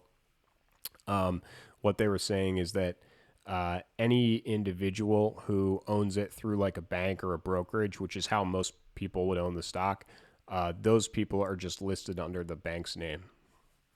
So like if you own it through Fidelity or E-Trade or something like that, then Fidelity would be the holder. The following graph shows a comparison from January 1st, 2015 through December 31st, 2019 of the cumulative total return on our common stock, the NASDAQ Composite Index, and a group of all public companies sharing the same SIC code as us, which is SIC code 3711, motor vehicles and passenger car bodies, motor vehicles and passenger car bodies, public company group. Such returns are based on historical results and are not intended to suggest future performance. Data for the NASDAQ Composite Index and the motor vehicles and passenger car bodies public company group assumes investment of $100 on January 1st, 2015, and reinvestment of dividends. We have never declared or paid cash dividends on our common stock, nor do we anticipate paying any such cash dividends in the foreseeable future. Comparison of 60 months cumulative total return, 300, 200, 100. I'm just going to read the dates because actually it would be an honor to have somebody comment in the actual comment section and say something like, it would be funny if you forgot to record, or it would be funny if you forgot to stream. But anyway, I don't want to tell people that I'm going to read this whole thing, every word for word, and then not read the dates on the chart. So I'm going to read the dates on the chart.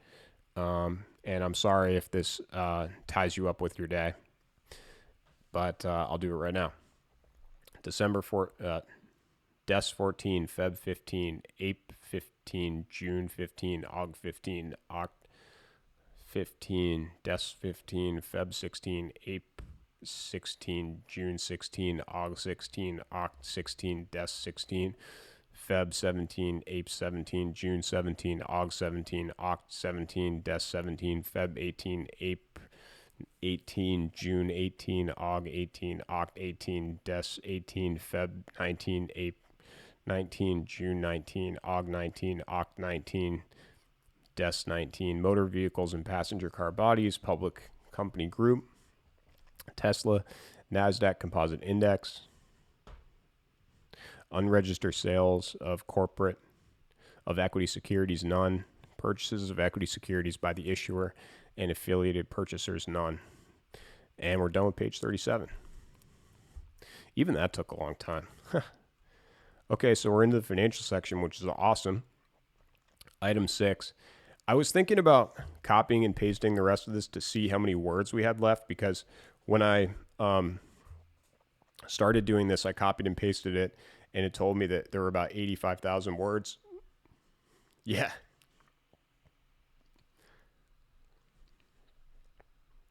It told me that there were about 85,000 words, and I'm curious how many more we have. Maybe we'll do item 6 and then see how we feel after item 6 going into item 7.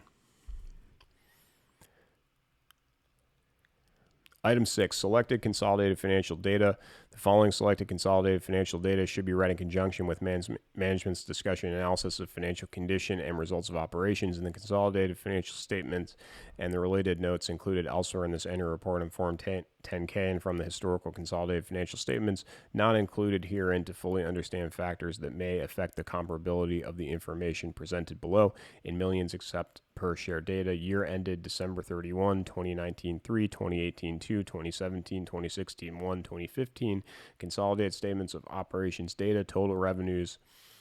Now, I guess I'll do 24 billion. What should I do? I'm just going to do the numbers. 24,578, 21,461, 11. That doesn't sound right. 24,578. That'll take a long time to say. Or I could say 24,578.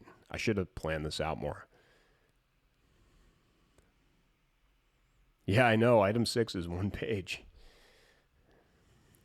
24. I guess 24,578, 21,461, 11,759, 7,004,046. Gross profit 4,069. 4,042, 2,223, 1,599, 924 million, negative 69 million, negative 388 million, negative 1.632 billion, negative 667 million, negative 717 million. That's going to be confusing for people listening. I guess not. Net loss attributable to common stockholders, negative 862 million, negative 976 million, negative 1.962 billion, negative 675 million, negative 889 billion. Net loss per share of common stock attributable to common stockholders, basic and diluted. Okay, see you later. 177, 171, 166, 144, 128. And again, we read in millions except per share data. As of December 31, 2019, 3, 2018, 2, 2017, 2016, 1, 2015, consolidated balance sheet data, working deficit capital, 1,436, negative 1,686, negative 1,104, 433 million, negative 29 million, total assets 34,309, 29,740, 28,655, 22,664, 8,068, total long-term obligations 15,532, 13,434, 15,348, 10,923, 4,126.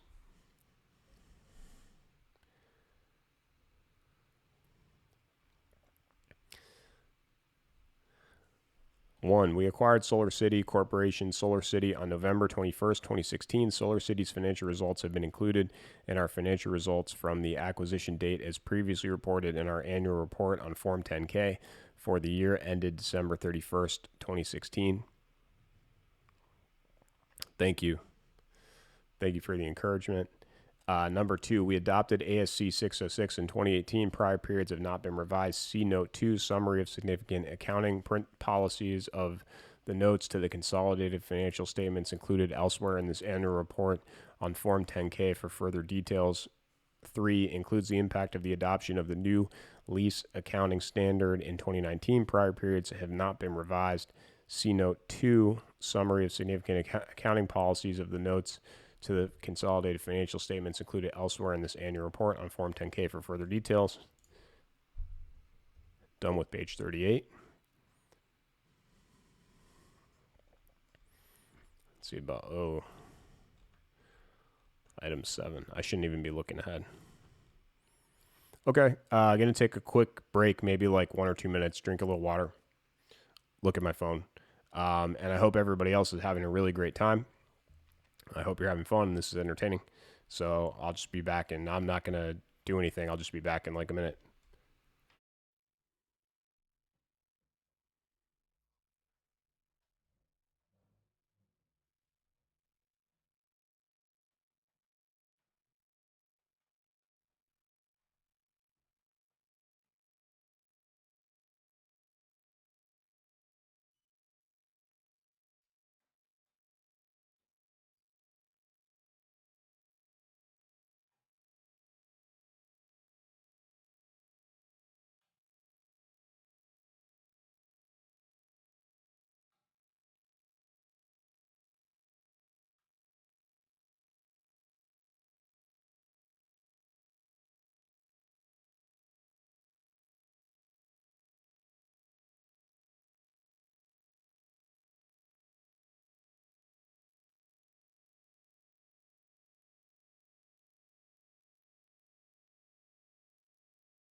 Hey, what's up, everyone? I was just seeing here that somebody said the revenue growth from 2017 is nuts. Yeah, it's kind of funny that they do things backwards. Like 2019 is in the left-hand column as opposed to the right-hand column. But anyway.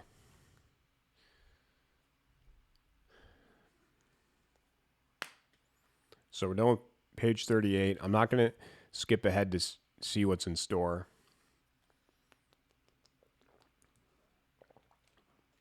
This is way way worse than I thought. I would not recommend it. But we're having fun. All right, well, let's go through the next section and see what happens. Item 7, management's discussion analysis of financial condition and results of operations. The following discussion analysis should be read in conjunction with the consolidated financial statements and the related notes included elsewhere in this annual report on Form 10-K for discussion related to changes in financial condition and the results of operations for fiscal 2017. Related terms refer to Part 2, Item 7, management discussion and analysis of financial conditions and results of operations in our annual report on Form 10-K for fiscal year 2018, which was filed with the Securities and Exchange Commission on February 19, 2019. Oh, one note I had for myself. I don't know if you guys agree, but oops. I thought it might be better to make this a little bit bigger.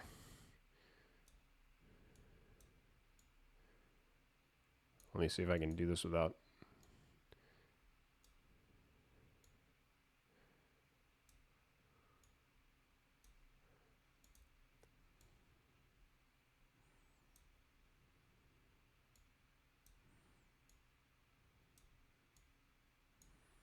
And I could probably change those, but like to say total battery and total electric, but I guess I'll just leave them there.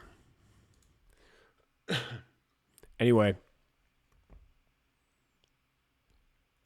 says we've been going for 341.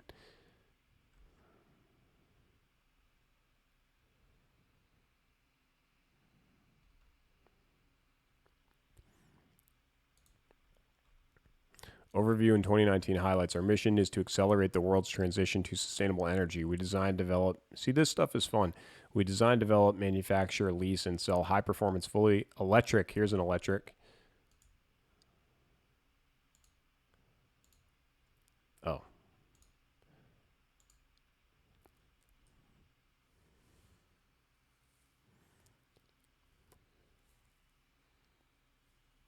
Vehicles, solar energy generation systems, and energy storage products. We also offer maintenance, installation, operation, and other services related to our products. Automotive. During 2019, we achieved annual vehicle delivery and production records of 367,656 and 365,232 total vehicles, respectively. We also laid the groundwork for our next phase of growth with the commencement of Model 3 production at Gigafactory Shanghai, preparations at the Fremont factory for Model Y production, which commenced in the first quarter of 2020, the selection of Berlin, Germany as the site for our next factory for the European market, and the unveiling of Cybertruck. We also continued to enhance our user experience through the improved autopilot and FSD features, including the introduction of a new powerful onboard FSD computer and a new smart summon feature, and the expansion of a unique set of in-car entertainment options. Energy generation and storage. We revamped key aspects of our solar operations in 2019 by streamlining traditionally complex ordering, permitting, installation, and back-end service processes to enhance the customer experience, especially for retrofit solar installations. Our solar deployments grew approximately 48% and 26% quarter over quarter. In the second half of the year, we also deployed 1.65% gigawatts of energy storage in 2019, more than the aggregate of all prior years. Finally, we further evolved. Sorry, I'm just making an adjustment. Or at least trying to.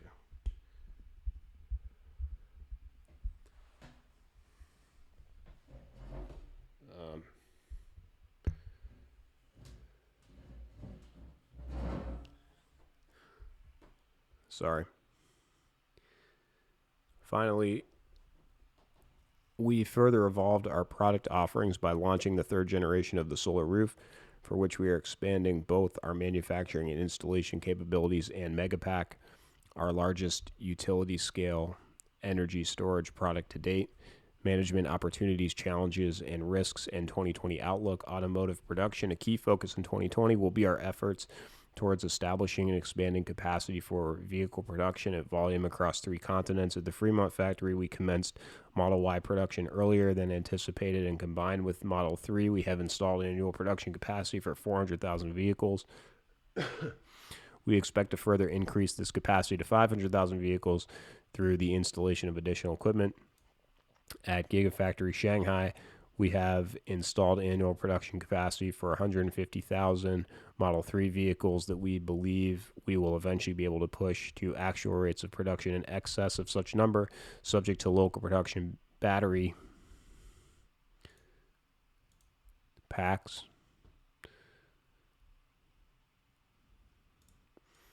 Which we began ramping there later than other processes. We have commenced construction of the next phase of Gigafactory Shanghai to add Model Y manufacturing capacity, at least equivalent to that for Model 3, to finance our construction and expansion in December 19.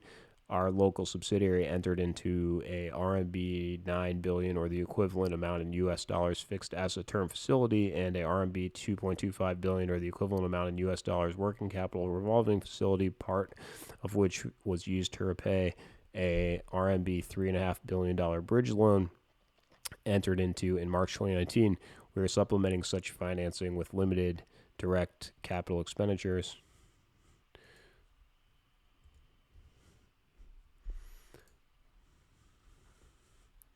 Finally, we have selected Germany as the site of our next factory for manufacturing vehicles for the European market due to its strong manufacturing and engineering presence. However, the construction of and ramp at Gigafactory Berlin, as well as at Gigafactory Shanghai, are subject to a number of uncertainties inherent in all new manufacturing operations, including ongoing compliance with regulatory requirements, maintenance of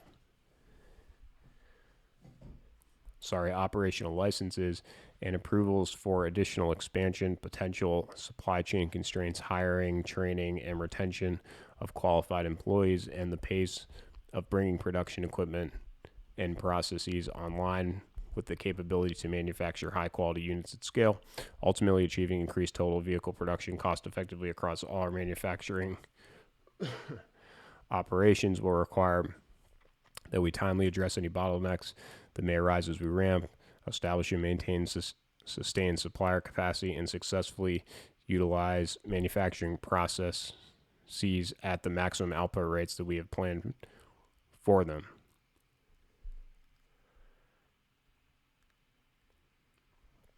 Automotive demand and sales. As the automotive industry continues to validate and grow the market for electric vehicles, we are generating demand and new customers even without traditional marketing and relatively low marketing costs. And in 2019, our orders shifted to originating mostly from new customers without prior reservations.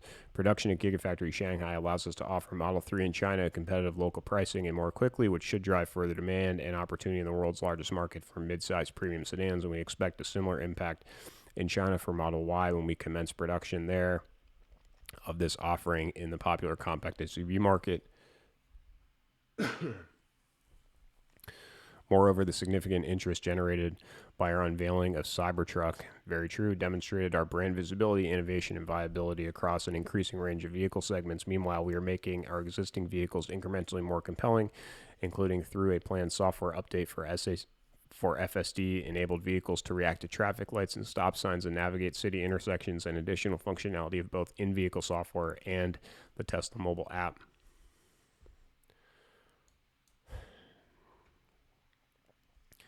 On the other hand, we may be impacted by trade and environmental policies, political uncertainty, and economic cycles involving geographic regions where we have significant operations, which are inherently unpredictable. Sales of vehicles in the automotive industry also tend to be cyclical in many markets, which may expose us to increased volatility. Specifically, it is uncertain as to how such macroeconomic factors will impact us as a company that has been experiencing growth and increasing market share in an industry that has globally been experiencing recent decline in sales. Finally, we make certain adjustments to our prices from time to time in the ordinary course of business, including as we introduce new vehicles and variants and optimize the pricing among them. Such pricing changes may impact our vehicles' resale values and, in turn, our operating results. For example,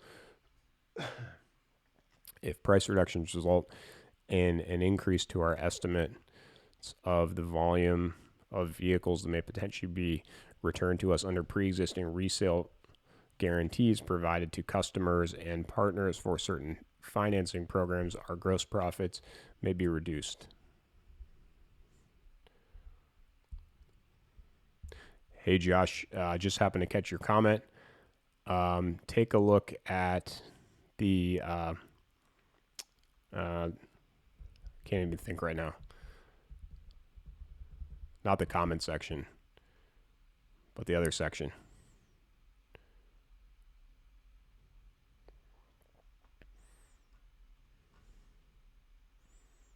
The description. Take a look at the FAQ in the description.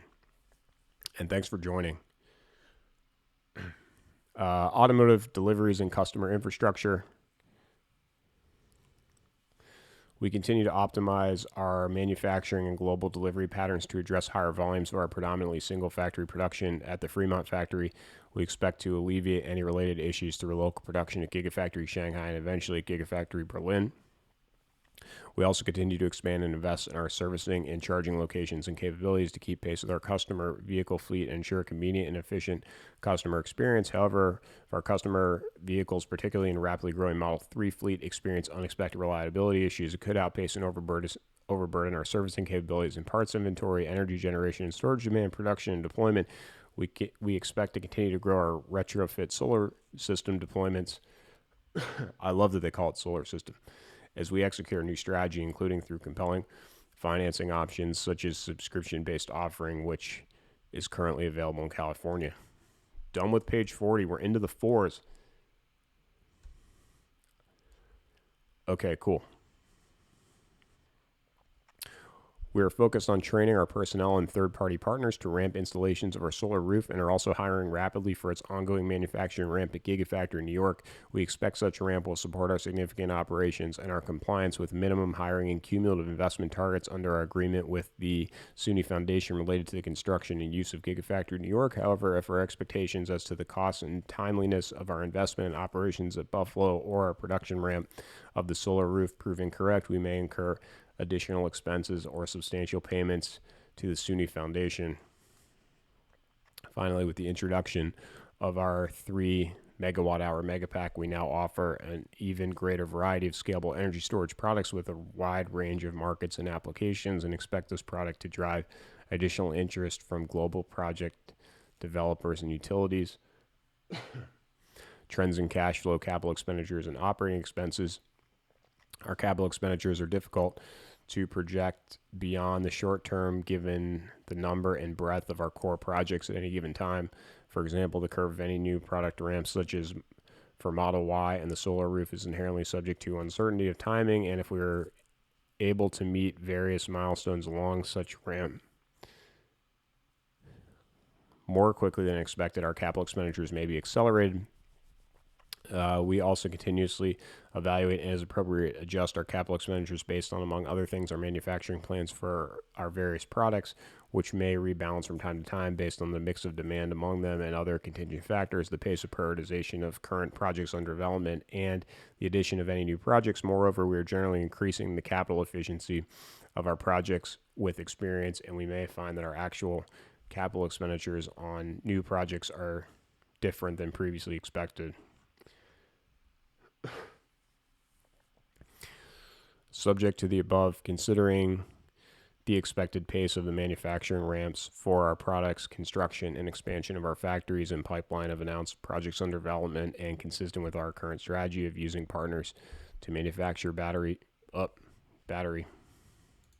Now you get to see how it works to anybody who's new. We see battery, we add one to the counter, and here we are. Except now I lost my place.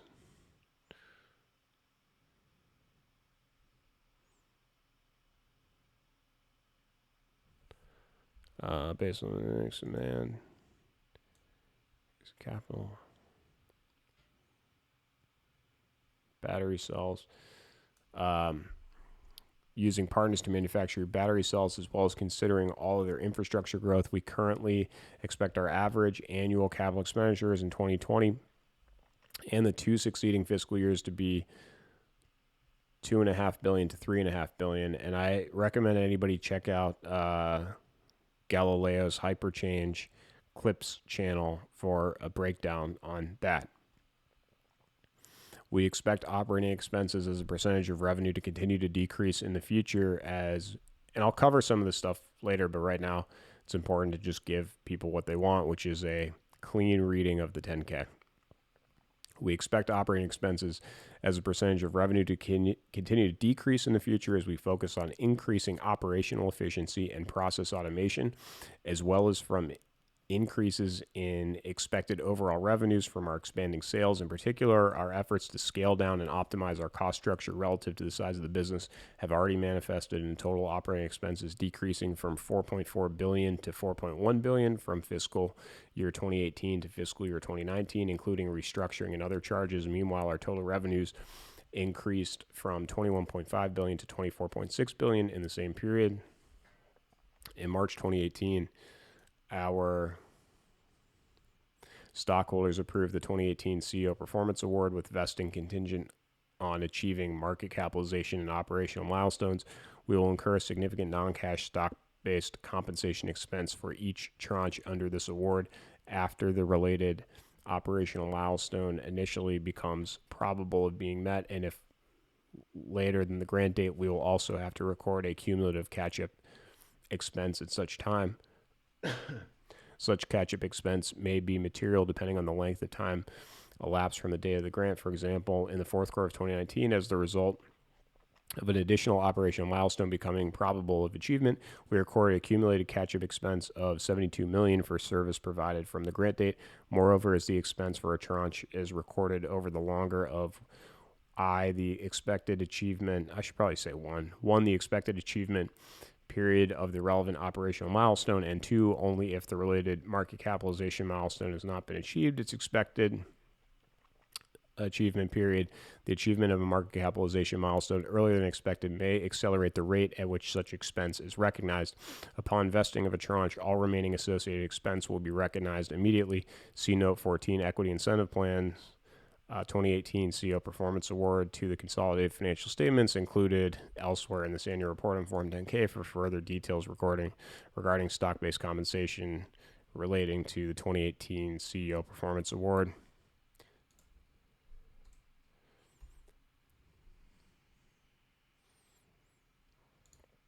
Thank you for the comment.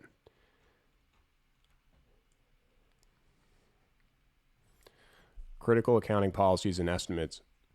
The consolidated financial statements are prepared in accordance with accounting principles generally accepted in the U.S. GAAP. The preparation of the consolidated financial statements requires us to make estimates and assumptions that affect the reported amounts of assets, liabilities, revenues, costs, and expenses and related disclosures. We base our estimates on historical experience as appropriate and on various other assumptions that we believe to be reasonable under the circumstances. Changes in the accounting estimates are reasonably likely to occur from period to period. Accordingly, actual results could differ significantly from the estimates made by our management.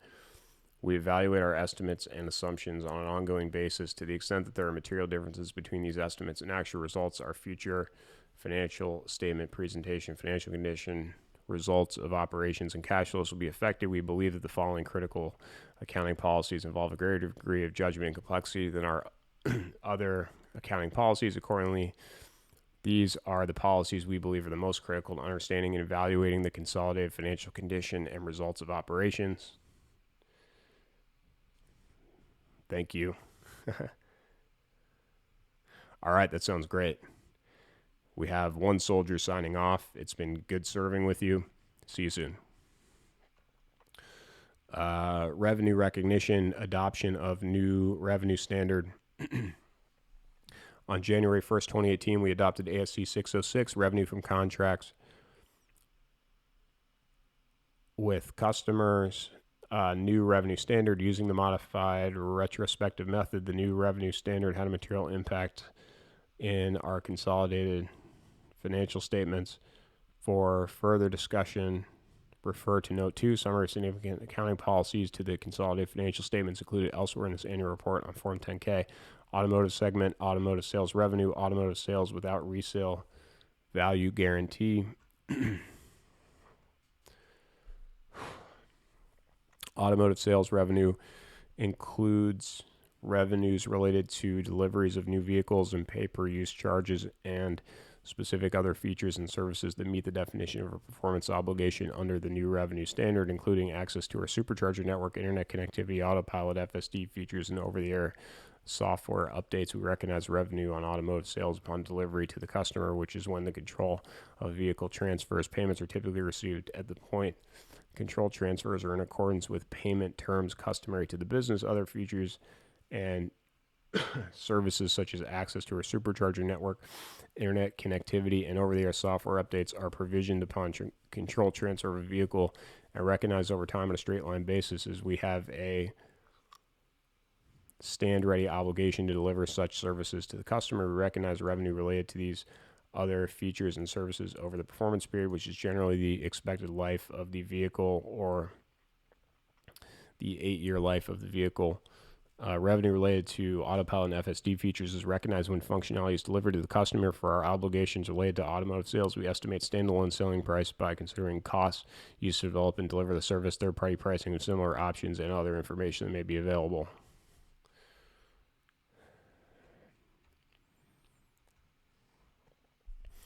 At the time of revenue recognition, we reduce the transaction price and record a sales return reserve against revenue for estimated variable consideration related to future product returns based on historical experience. In addition, any fees that are paid or payable by us to a customer's lender when we arrange the financing are recognized as an offset against automotive sales revenue.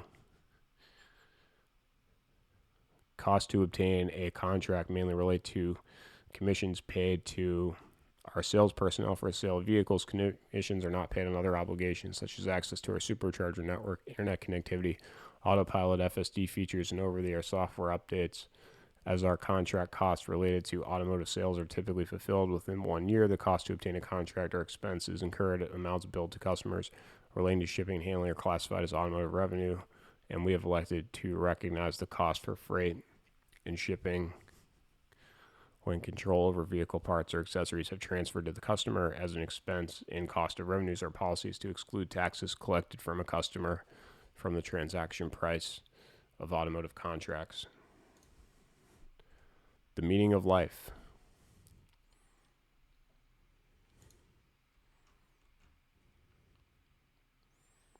This is pretty brutal. I hope I hope if anybody's watching and they haven't subscribed, I hope you'll think about it. This is really like way worse than I thought. I thought by 4 hours I'd be done maybe, and we're way less than a third through, which means it might be like 12 hours, but that seems like a lot. I guess it could be 12 hours. But anyway, we'll keep going.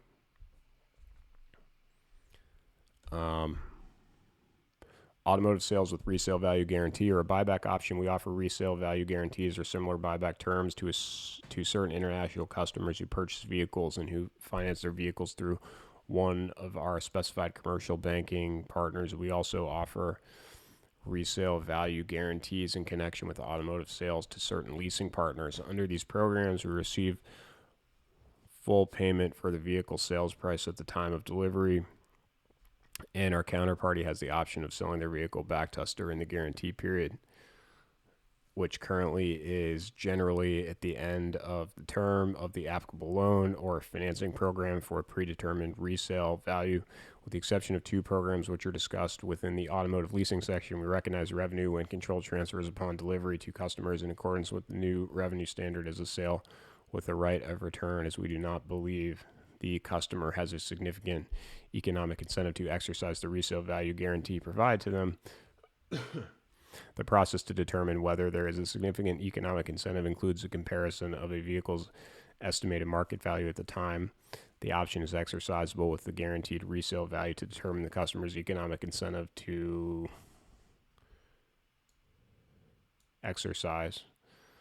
The performance obligations and the pattern of recognizing automotive sales with resale value guarantees are consistent with automotive sales without resale value guarantees, with the exception of our estimate for sales return reserves. Sales return reserves for automotive sales with resale value guarantees are estimated based on historical experience plus consideration for expected future market values.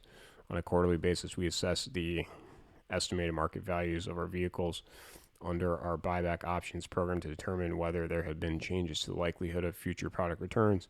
As we accumulate more data related to the buyback values of our vehicles or market conditions change, there may be material changes to their estimated values. The two programs that are still being recorded as operating leases are discussed in further detail below. In vehicle sales to leasing partners with a resale value guarantee and a buyback option, and vehicle sales to customers with a resale value guarantee where exercise is probable. Boy, that was a mouthful. Yeah, 12 hours. Maybe, or maybe it'll be less. Or maybe it'll be more. But we'll keep going. Prior to the adoption of the new revenue standard, all transactions with resale value guarantees are recorded as operating leases. The amount of sale proceeds equal to the resale value guarantee was deferred until the guarantee expired or was exercised for certain transactions that were considered interest-bearing collateralized borrowings as required under ASC 840 leases. Prior to January 1st, 2019, we also accrued interest expense based on our borrowing rate. The remaining sale proceeds were deferred and recognized on a straight-line basis over the stated guarantee period to automotive leasing revenue. The guarantee period expired at the earlier of the end of the guarantee period or the payoff of the initial loan. We capitalized the cost of these vehicles on the consolidated balance sheet as operating lease vehicles and depreciated their value less estimated residual value to cost of automotive leasing revenue over the same period.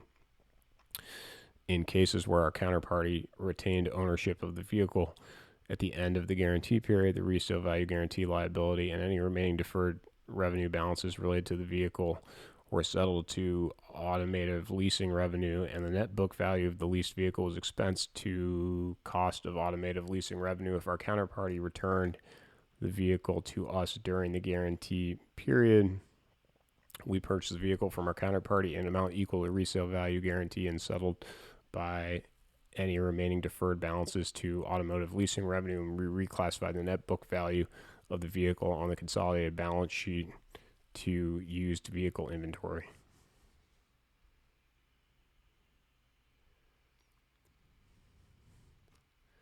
Automotive regulatory credits. It's a long page.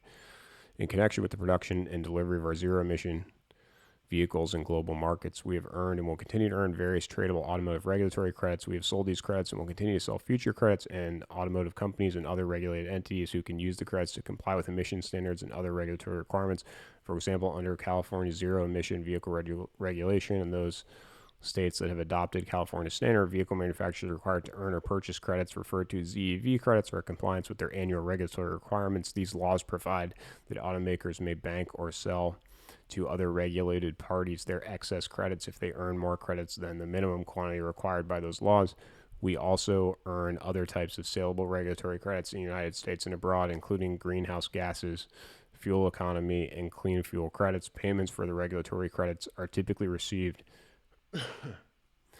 at the point control transfers to the customer or in accordance with payment terms customary to the business. We recognize revenue on the sale of automotive regulatory credits at the time control of the regulatory credits is transferred to the purchasing party as automotive revenue is consolidated as automotive revenue in the consolidated statement of operations. Got to get that right.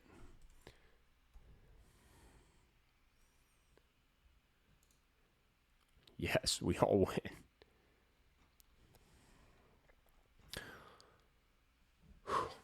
All right, coming up on 50 pages. That'll be a big milestone.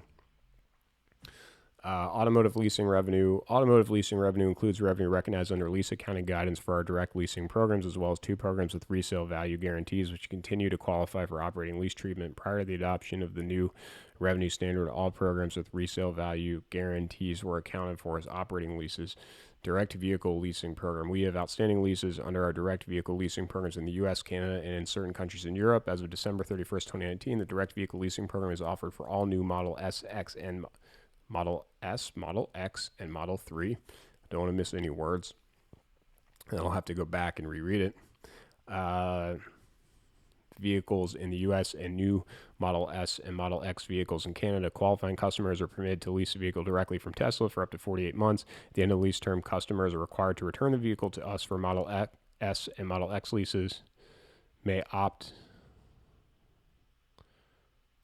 to purchase the vehicles for a predetermined residual value. We account for these leasing transactions as operating leases. We record leasing revenues to automotive leasing revenue on a straight line basis over the contractual term, and we record the depreciation of these vehicles to cost of automotive leasing revenue.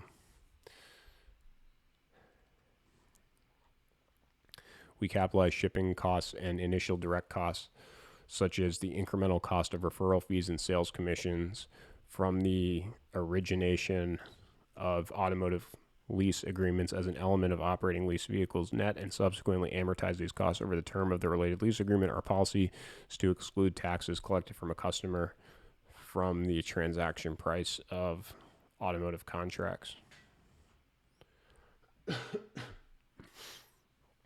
Vehicle sales to leasing partners with a resale value guarantee and a buyback option. We offer buyback options in connection with automotive sales with resale value guarantees with certain leasing partner sales in the United States. These transactions entail a transfer of leases which we have originated with an end customer to our leasing partner, as control of the vehicles has not been transferred in accordance with the new revenue standard. These transactions were accounted for as interest-bearing collateralized borrowings in accordance with ASC 840 leases prior to January 1st, 2019. Under this program, cash is received for the full price of the vehicle, and the collateralized borrowing value is generally recorded within resale value guarantees, and the customer upfront down payment is recorded within deferred revenue. We amortize the deferred revenue amount to automotive leasing revenue on a straight line basis over the option period and accrue interest expense on our borrowing rate.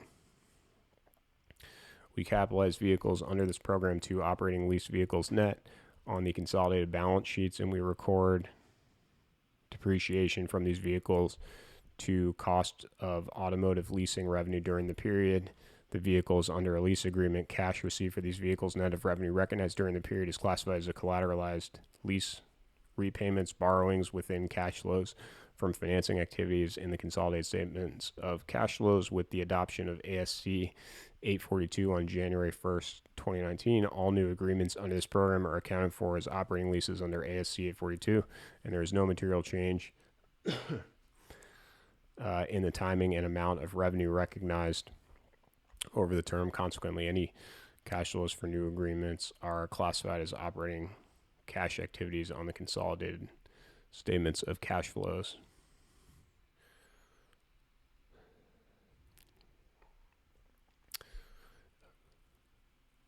At the end of the lease term, we settle our liability in cash, either by purchasing the vehicle from the leasing partner for the buyback option amount or paying a shortfall to the option amount the leasing partner may realize on the sale of the vehicle. Any remaining balances within deferred revenue and resale value guarantee will be settled to automotive leasing revenue. The end customers can extend the lease for a period of up to 6 months.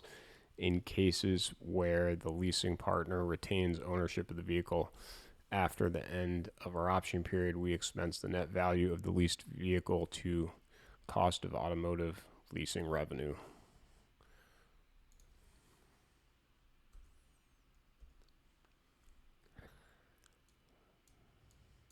Done with page 44. Wow.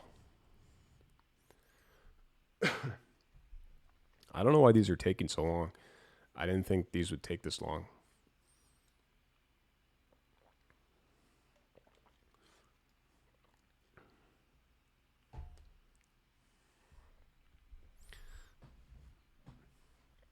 But we're having fun. So, vehicle sales to customers with a resale value guarantee or exercise is probable for certain international programs where we have offered. Oh, good. Okay. Somebody said they like page 55, like in a good way or a bad way. For certain international programs, we have offered resale value guarantees to certain customers who purchase vehicles and where we expect the customer has a significant economic incentive to exercise the resale value guarantee provided to them. We continue to recognize these transactions as operating leases. The process to determine whether there's a significant economic incentive includes a comparison of a vehicle's estimated market value at the time the option is exercisable with the guaranteed resale value to determine the customer's economic incentive to exercise. We have not sold any vehicles under this program since the first half of 2017, and all current period activity relates to the exercise or cancellation of active transactions. The amount of sale proceeds equal to the resale value guarantee is deferred until the guarantee expires or is exercised. The remaining sale proceeds are deferred and recognized on a straight line basis over the stated guarantee period to automotive leasing revenue. The guarantee period expires at the earlier of the end of the guarantee period or the payoff of the initial loan. We capitalize the cost of these vehicles on the consolidated balance sheet as operating lease vehicles net and depreciate their value less salvage value to the cost of automotive leasing revenue over the same period. Awesome, in a good way. Thanks for scouting. In cases where a customer retains ownership of a vehicle at the end of the guarantee period, the resale value guarantee liability and any remaining deferred revenue balances related to the vehicle are settled to automotive leasing revenue. Automotive leasing revenue, and the net book value of the leased vehicle is expensed the cost of automotive leasing revenue. If a customer returns the vehicle to us during the guarantee period, we purchase the vehicle from the customer in an amount equal to the resale value guarantee and settle any remaining deferred balances to automotive leasing revenue, and we reclassify the net book value of the vehicle on the consolidated balance sheet to used vehicle inventory. Energy generation and storage segment. Ha. Yes. Greatest fan. Is it I?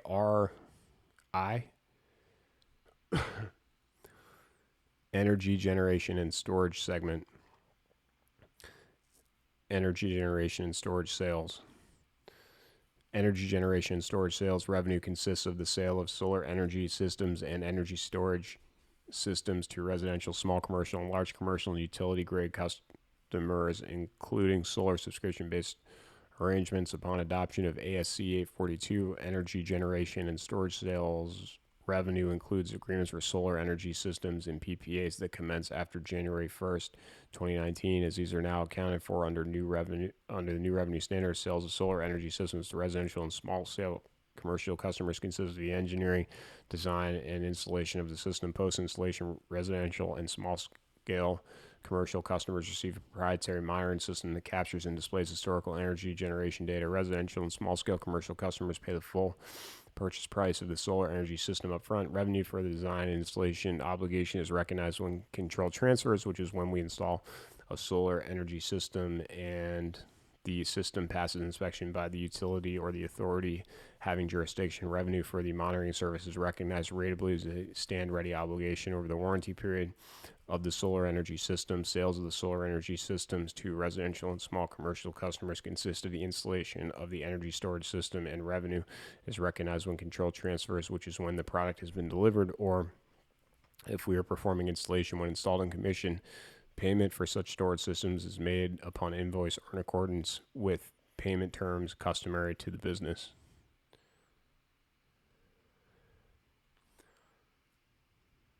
Okay, it's amazing that you stayed this long. Michelle is tapping out. I cannot believe you stayed this long. To anybody watching, I can't believe you're here, but thanks. And everybody have a great night.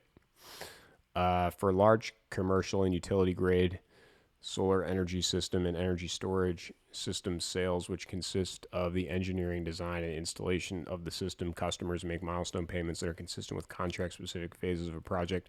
Revenue from such contract is recognized over time using the percentage of completion method based on cost incurred as a percentage of total estimated contract cost for energy storage system sales and as a percentage of total estimated labor hours for solar energy system sales.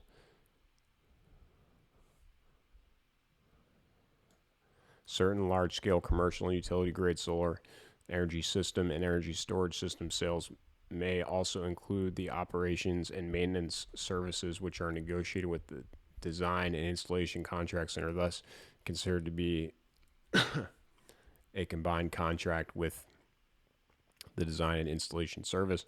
For certain large commercial and utility grade solar energy systems and energy storage systems where the percentage of completion method does not apply, revenue is recognized when control transfers, which is when the product has been delivered to the customer and commissioned for energy storage systems, and when the project has received permission to operate from the utility for solar energy systems operations and maintenance service. Revenue is recognized ratably over the respective contract term for solar energy system sales, and upon delivery for the service for energy storage system sales, customer payments for such services are usually paid annually or quarterly in advance.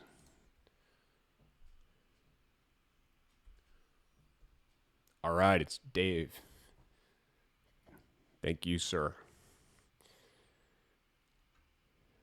Dave has been running support.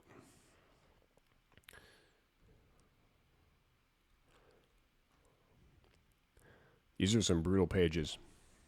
You know, I just have to tell anybody listening right now that I counted the number of words. I just copied and pasted the number of words in this 10K, and it said, I think, 82 or 83,000. I assumed 85,000.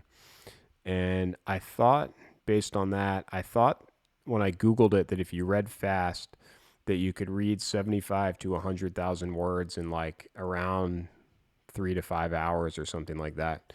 So anyway, the fact that I guess we're only 4 hours and 19 minutes in. I guess time is moving a little bit more slowly than I thought. Maybe I was reading too slowly at the beginning. But the fact that we're only on page 46 of page 153, and we're 4 hours and 19 minutes in is pretty crazy.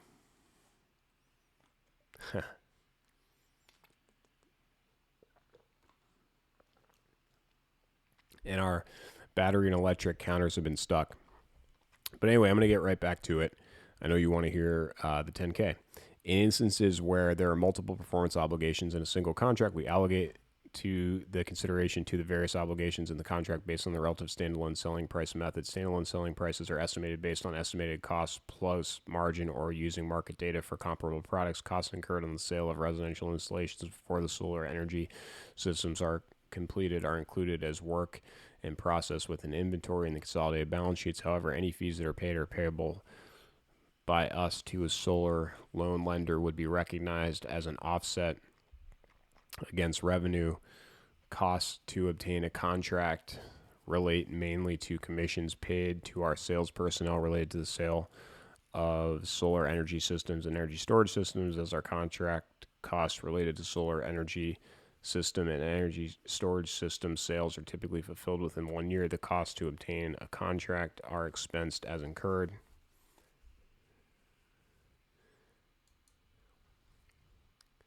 As part of our solar energy system and energy storage system contracts, we may provide the customer with performance guarantees that warrant the underlying system that the underlying system will meet or exceed the minimum energy generation or retention requirements specified in the contract. In certain instances, we may receive a bonus payment if the system performs above a specified level. Conversely, if a solar energy system or energy storage system does not meet the performance guarantee requirements, we may be required to pay liquidated damages, other forms of variable considerations related to our large commercial and utility grades. Am I reading the right line? Utility grade solar energy system and energy storage system contracts include variable customer payments that will be made based on our energy market participation activities. Such guarantees and variable customer payments represent a form of variable consideration and are estimated at contract inception at their most likely amount and updated at the end of each reporting period as additional performance data becomes available. Such estimates are included in the transaction price only to the extent it is probable a significant reversal of revenue will not occur. We record as deferred revenue any non-refundable amounts that are collected from customers related to fees charged for prepayments and remote monitoring service and operations and maintenance service, which is recognized as revenue ratably over the respective customer contract term. Energy generation and storage leasing for revenue arrangements where we are the lessor under operating lease agreements for energy generation and storage products. We record lease revenue from minimum lease payments, including upfront rebates and incentives earned from such systems on a straight line basis over the life of the lease term, assuming all of the revenue recognition criteria have been met. The difference between the payments received and the revenue recognized is recorded as deferred revenue on the consolidated balance sheet for solar energy systems where customers purchase electricity under PPAs prior to January 1st, 2019. We have determined that these agreements should be accounted for as operating leases pursuant to ASC 840. Revenues recognized based on the current amount. Yeah, next week, War and Peace. And thank you for the comment about the commentary. For solar energy systems where customers purchase electricity from us under PPAs prior to January 1st, 2019, we have been determined that these agreements should be accounted for as operating leases pursuant to ASC 840. Revenues recognized based on the amount of electricity delivered at rates specified under the contracts, assuming all of the revenue recognition criteria are met. We record as deferred revenue any amounts that are collected from customers, including lease prepayments in excess of revenue recognized in operations and maintenance service, which is recognized as revenue ratably over the respective customer contract term.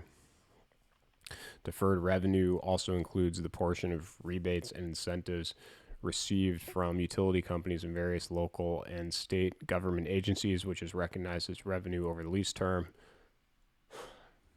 We capitalize excuse me. We capitalize initial direct costs from the execution of agreements for solar energy systems and PPAs, which include the referral fees and sales commissions as an element of solar energy systems net, and subsequently amortize these costs over the term of the related agreements. For anybody watching or following along at home, we're just at the bottom of page 46. Inventory valuation. Inventories are stated at the lower of cost or net realizable value. Cost is computed using standard cost for vehicles and energy storage products, which approximates actual cost on a first in, first out basis. In addition, cost for solar energy systems is recorded using actual cost. We record inventory write-downs for excess or obsolete inventories based upon assumptions about current and future demand forecasts. If our inventory on hand is in excess of our future demand forecast, the excess amounts are written off. All right.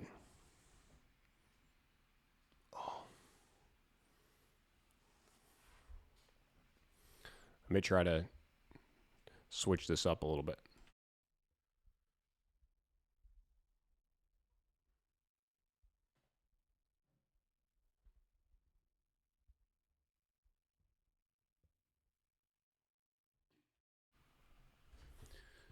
All right. I'm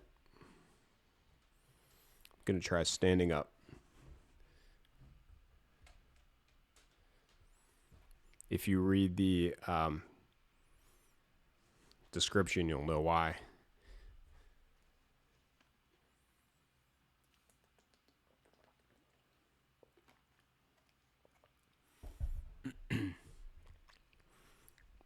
Top of page 47, we also review our inventory to determine whether its carrying value exceeds the net amount realizable upon the ultimate sale of the inventory. This requires us to determine the estimated selling price of our vehicles less the estimated cost to convert the inventory on hand into a finished product. Once inventory is written down, a new lower cost basis for that inventory is established, and subsequent changes in facts and circumstances do not result in the restoration or increase in that newly established cost basis should our estimates of future selling prices or production costs change additionally and potentially material cost increases to this reserve may be required. A small change in our estimates may result in a material change to our reported financial results.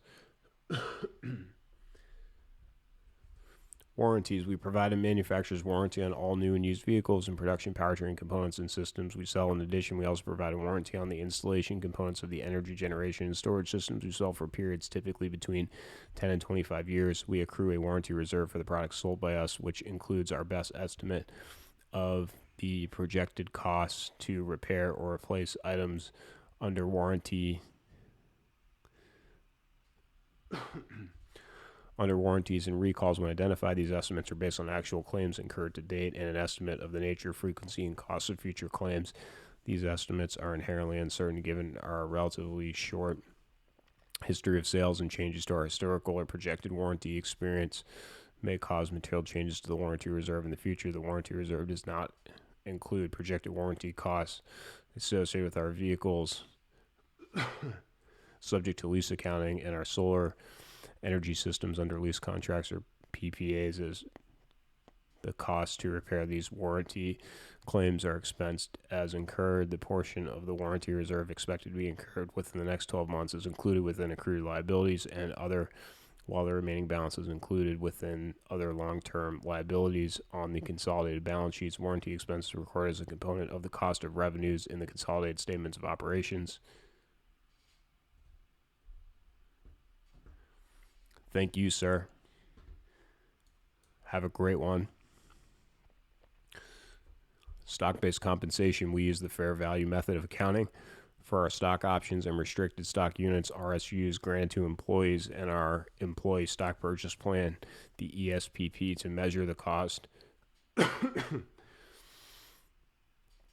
of employee services received in exchange for the stock-based awards. The fair value of stock option awards with only service and or performance conditions and ESPP is estimated on the grant or offering date using the Black-Scholes option pricing model. The Black-Scholes option pricing model requires inputs such as the risk-free rate, expected term, and expected volatility. That's true. These inputs are subjective and generally require significant judgment. That's also true.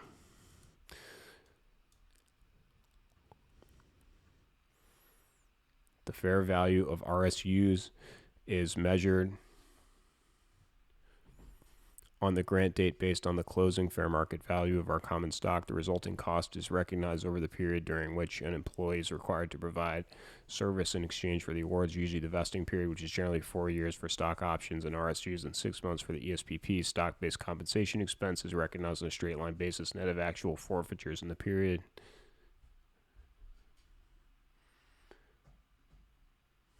Oh, these pages are brutal. You know what I realized? I think like Mr. Beast did 100,000, counted to 100,000. But I think that took like 24 hours. And if this has 84,000 words in it, I wonder if that's comparable. I wonder if that means I'll be 85% of 24 hours. That would be bad. Anyway, we're almost a third done.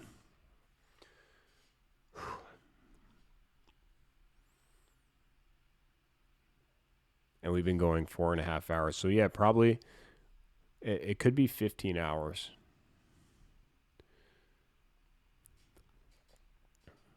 For performance-based awards, stock-based compensation expense is recognized over the expected performance achievement period of individual performance milestones. When the achievement of each individual performance milestone becomes probable for performance-based awards with a vesting schedule based entirely on the attainment of both performance and market conditions, stock-based compensation expense associated with each tranche is recognized over the longer of 1, the expected achievement period for the operational milestone, or 2,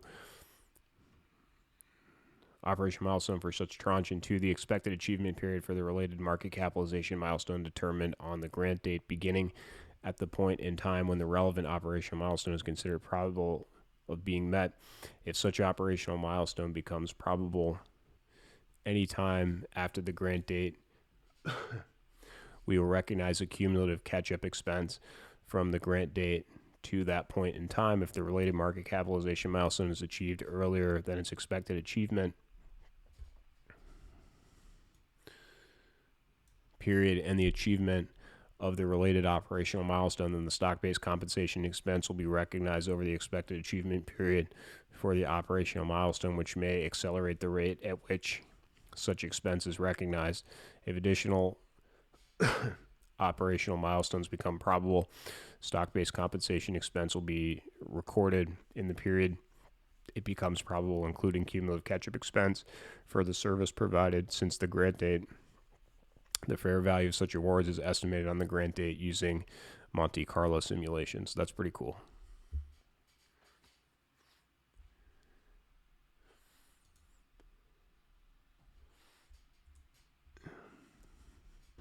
Done with page 47.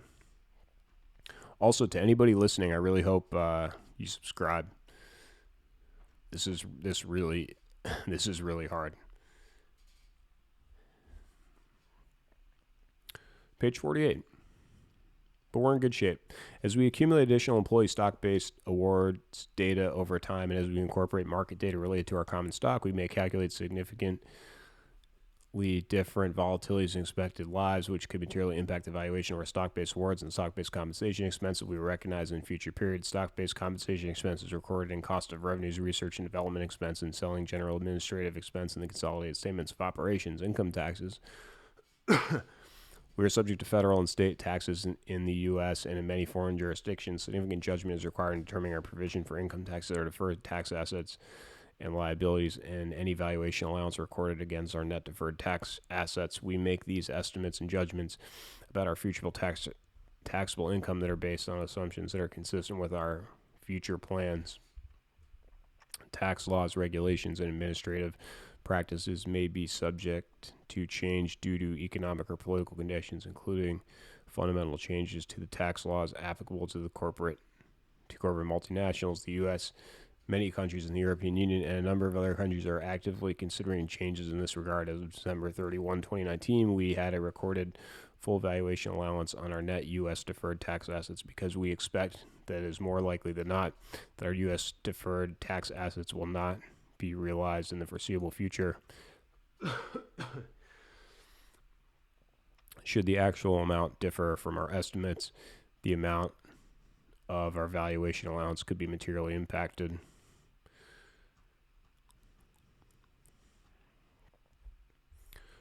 Furthermore, significant judgment is required in evaluating our tax positions in the ordinary course of business. There are many transactions and calculations for which the ultimate tax settlement is uncertain. As a result, we recognize the effect of this uncertainty on our tax attributes based on our estimates of the eventual outcome. These effects are recognized when, despite our belief that our tax return positions are supportable, we believe that it is more likely than not that those positions may not be fully sustained upon review by tax authorities. We are required to file income tax returns in the U.S. and various foreign jurisdictions, which requires us, I'm moving the microphone so I can sit back down, to interpret the applicable tax laws and regulations in effect in jurisdictions. Such returns are subject to audit by the various federal, state, and foreign taxing authorities who may disagree with respect to our tax positions. We believe that our consideration is adequate for all open audit years based on our assessment of many factors, including past experience and interpretations of tax law. We review and update our estimates in light of changing facts and circumstances, such as the closing of a tax audit, the lapse of a statute of limitations, or a change in estimate. To the extent that the final tax outcome of these matters differs from our expectations, such differences may impact income tax expense in the period in which such determination is made. The eventual impact on our income tax expense depends in part if we still have a valuation allowance recorded against our deferred tax assets in the period that such determination is made.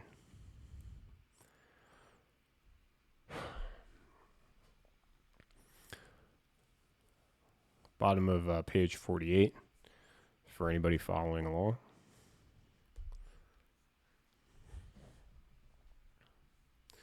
I think if we can get to page 55 by the end of 4 hours, that's pretty good.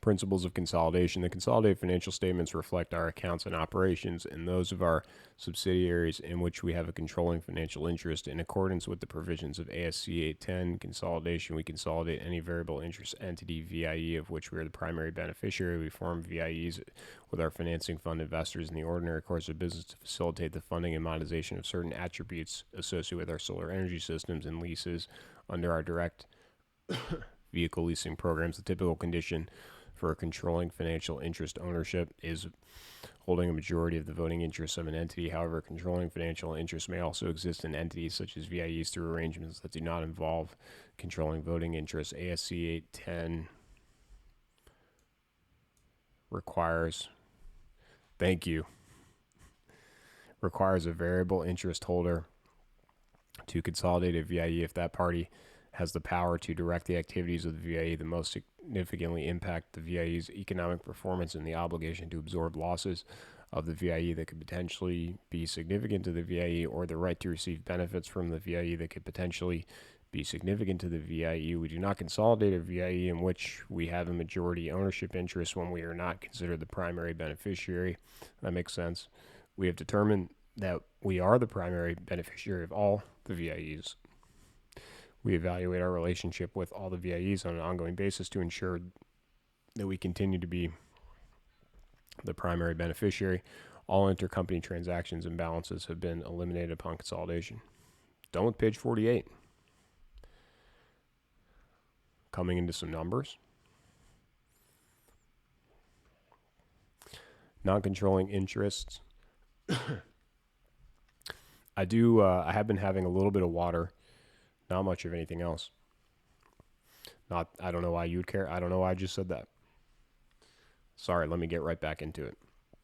Non-controlling interests and redeemable non-controlling interests represent third-party interests in the net assets under certain funding arrangements or funds that we enter into to finance the cost of solar energy systems and vehicles under operating leases. We have determined that the contractual provisions of the funds represent substantive profit-sharing arrangements. We have further determined that the appropriate methodology for calculating the non-controlling interest and redeemable non-controlling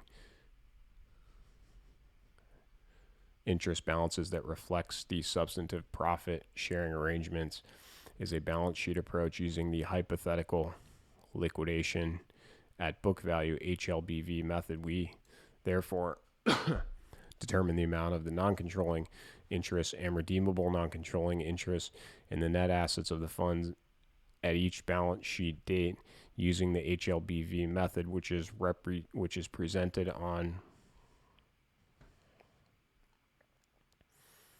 the consolidated balance sheet as non-controlling interest in subsidiaries and redeemable non-controlling interest in subsidiaries under the HLBV method. The amounts reported as non-controlling interest and redeemable non-controlling interest in the consolidated balance sheet represent the amounts the third parties would hypothetically receive at each balance sheet date under the liquidation provisions of the funds, assuming the net assets of the funds were liquidated at the recorded amounts determined in accordance with GAAP and with tax laws effective at the balance sheet date and distributed to the third parties.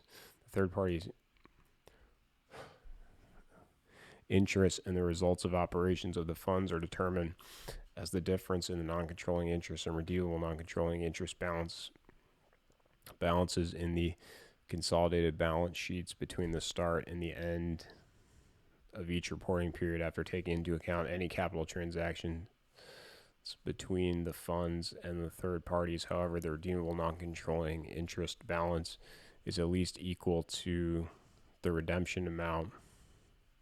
The redeemable non-controlling interest balance is presented as temporary equity in the mezzanine section of the consolidated balance sheet, since these third parties have the right to redeem their interests in the funds or for cash or other assets. And thank you for sticking here. That means a lot. And here we go. We're doing it.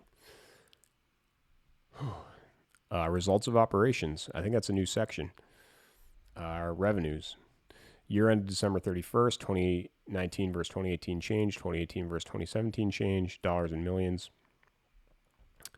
I think I might try to do, like I might say 19.9 billion because I think that gets the point across. And if anybody has specific questions about any of these numbers, just leave a comment in the comment section and I'll follow up directly about the number. Automotive sales, 19.9 billion, 17.6 billion, 8.5 billion, 2.3 billion, 9 billion, 13%, 107%. Automotive leasing, 869 million, 883 million, 1.1 billion, negative 14 million, negative 2%, negative 224 million, negative 20%. Total automotive revenues, 20.8 billion, 18.5 billion, 9.6 billion, 2.3 billion, 12%, 8.8 billion. Actually, really 8.9 billion, 92%.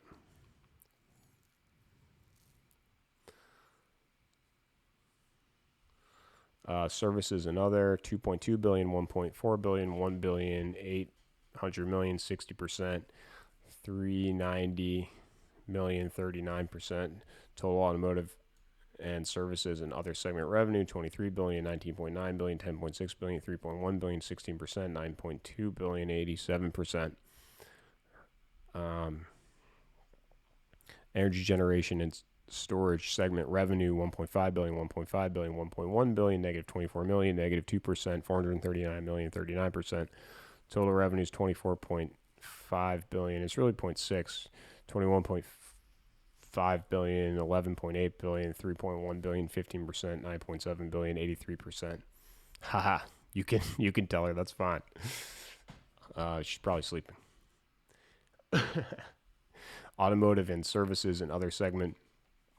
Automotive sales revenue includes revenues related to cash sales of new Model S, Model X, and Model 3 vehicles, including access to our supercharger network, internet connectivity, autopilot, and FSD features, and over-the-air software updates, as well as sales of regulatory credits to other automotive manufacturers. Cash deliveries are vehicles that are not subject to lease accounting. Automotive lease accounting includes the amortization of revenue for Model S, Model X, and Model 3 vehicles under direct lease agreements, as well as those sold with resale value guarantees accounted for as operating leases under lease accounting. We began offering direct leasing for Model 3 vehicles in the second quarter of 2019. Services and other revenue consists of non-warranty, after-sales, vehicle services, sales of used vehicles, retail merchandise, sales by our acquired subsidiaries to our third-party customers, and vehicle insurance revenue.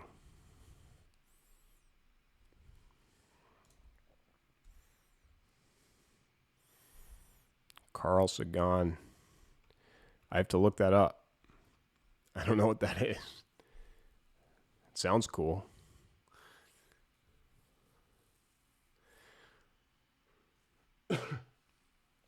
Okay. Here we go. So we're done with page 49. We're now into page 50. We're in the fives. And I think, did we say we were trying to get to page 50 by 5 hours or page 55? I think maybe it was page 55. But either way, we're on page 50 now. We haven't read anything on page 50 yet. And here we go. And this page discusses 2019 compared to 2018.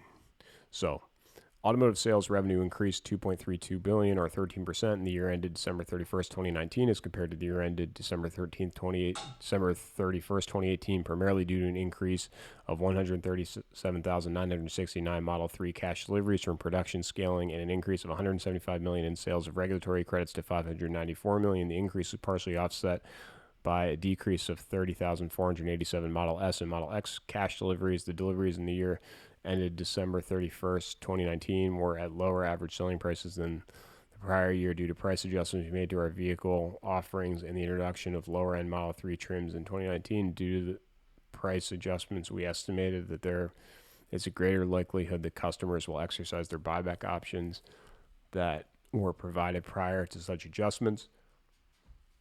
As a result, along with the estimated variable consideration related to normal future product returns for vehicles sold under the buyback options program, we adjusted our sales return reserve on vehicles previously sold under our buyback options program, resulting in a reduction of automotive sales revenues of $555 million. Refer to Note 2, Summary of Significant Accounting Policies, to the consolidated statements included elsewhere in this annual report on Form 10-K.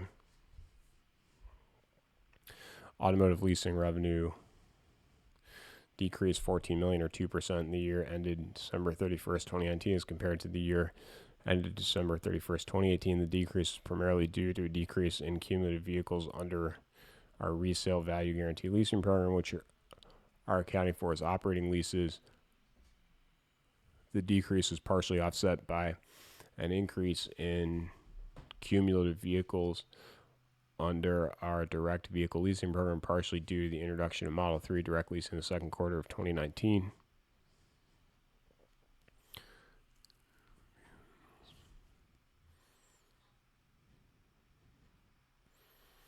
Services and other revenue increased $835 million or 60% in the year ended December 31st, 2019 as compared to the year ended December 31st, 2018. The increase is primarily due to an increase in used vehicle sales from increased volume of trade-in vehicles, partially offset by lower average selling prices for trade-in Tesla vehicles due to price adjustments we made to our vehicle offerings in 2019. Additionally, there was an increase in non-warranty maintenance services revenue as our fleet continues to grow. Energy generation and storage segment. Energy generation and storage revenues includes sales and leasing of solar energy generation and energy storage products, services related to such products, and sales of solar energy systems incentives. 2019 compared to 2018, energy generation and storage revenue decreased by $24 million or 2% in the year ended December 31st, 2019 as compared to the year ended December 31st, 2018, primarily due to decreases in deployments of solar cash and loan jobs, partially offset increases in deployments of Powerwall, PowerJack, and Megapack. Done with page 50.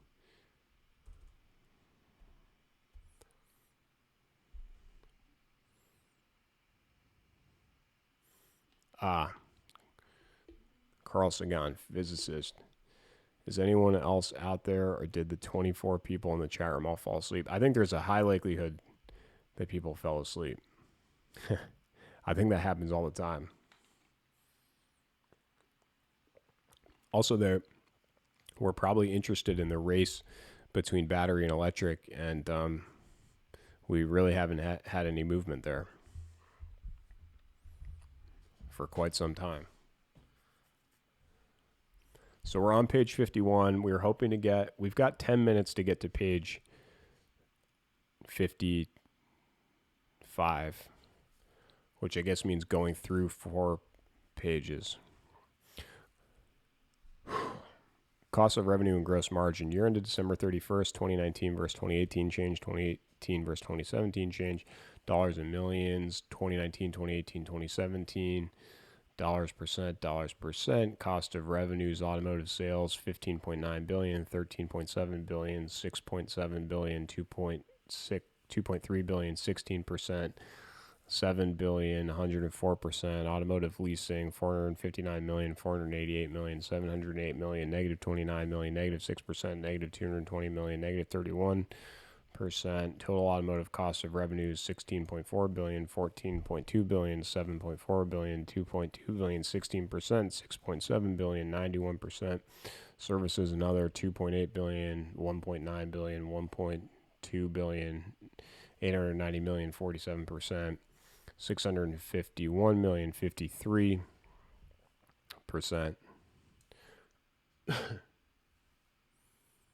Haha. Total automotive services and other segment cost of revenues, 19.2 billion, 16 billion, 8.7 billion, 3.1 billion, 19%, 7.3.4 billion, 85% energy generation and storage segment, 1.3 billion, 1.4 billion, 874 million, negative 24 million, negative 2%, 491 million total cost of revenues, 20.5 billion, 17.4 billion, 9.5 billion, 3 billion, 18%, 7.9 billion, 83%.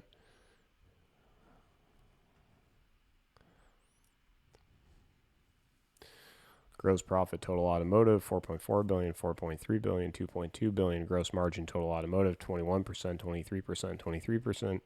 Gross profit total automotive and services and other segment, 3.9 billion, 3.9 billion, 2.0 billion. Gross margin total automotive and services and other segments, 17%, 19%, 19%. Gross profit energy generation and storage segment, 190 million, 190 million, 242 million. Gross margin energy generation and storage segment, 12%, 12%, 12%. Total gross profit, 4 billion, 4 billion, 2.2 billion. Total gross margin, 17%, 19%, 19%. For some reason, the numbers are a lot easier to read. I don't know if they're faster, but they're easier. We're racing against the clock. Automotive and services and other segment, cost of automotive sales. Revenue includes direct parts, material, and labor costs, manufacturing overhead, including depreciation costs of tooling and machinery, shipping and logistics costs, vehicle connectivity costs, allocations of electricity and infrastructure costs related to our supercharger network, and reserves for estimated warranty expenses. Cost of automotive sales revenue. Revenues also includes adjustment to warranty expense and charges to write down the carrying value of our inventory when it exceeds its estimated net realizable value, and to provide for obsolete and on-hand inventory in excess of forecasted demand. Cost of automotive leasing revenue includes primarily the amortization of operating lease vehicles over the lease term, as well as warranty expenses recognized as incurred. Cost of automotive leasing revenue also includes vehicle connectivity costs and allocations of electricity and infrastructure costs related to our supercharger network for vehicles under our leasing programs. Costs of services and other revenue includes costs associated with providing non-warranty after-sales services, costs to acquire and certify used vehicles, cost for retail merchandising, cost to provide vehicle insurance. Cost of services and other revenue also includes direct parts, material, and labor costs, manufacturing overhead associated with the sales by our acquired subsidiaries to third-party customers. Done with page 51. We're doing it.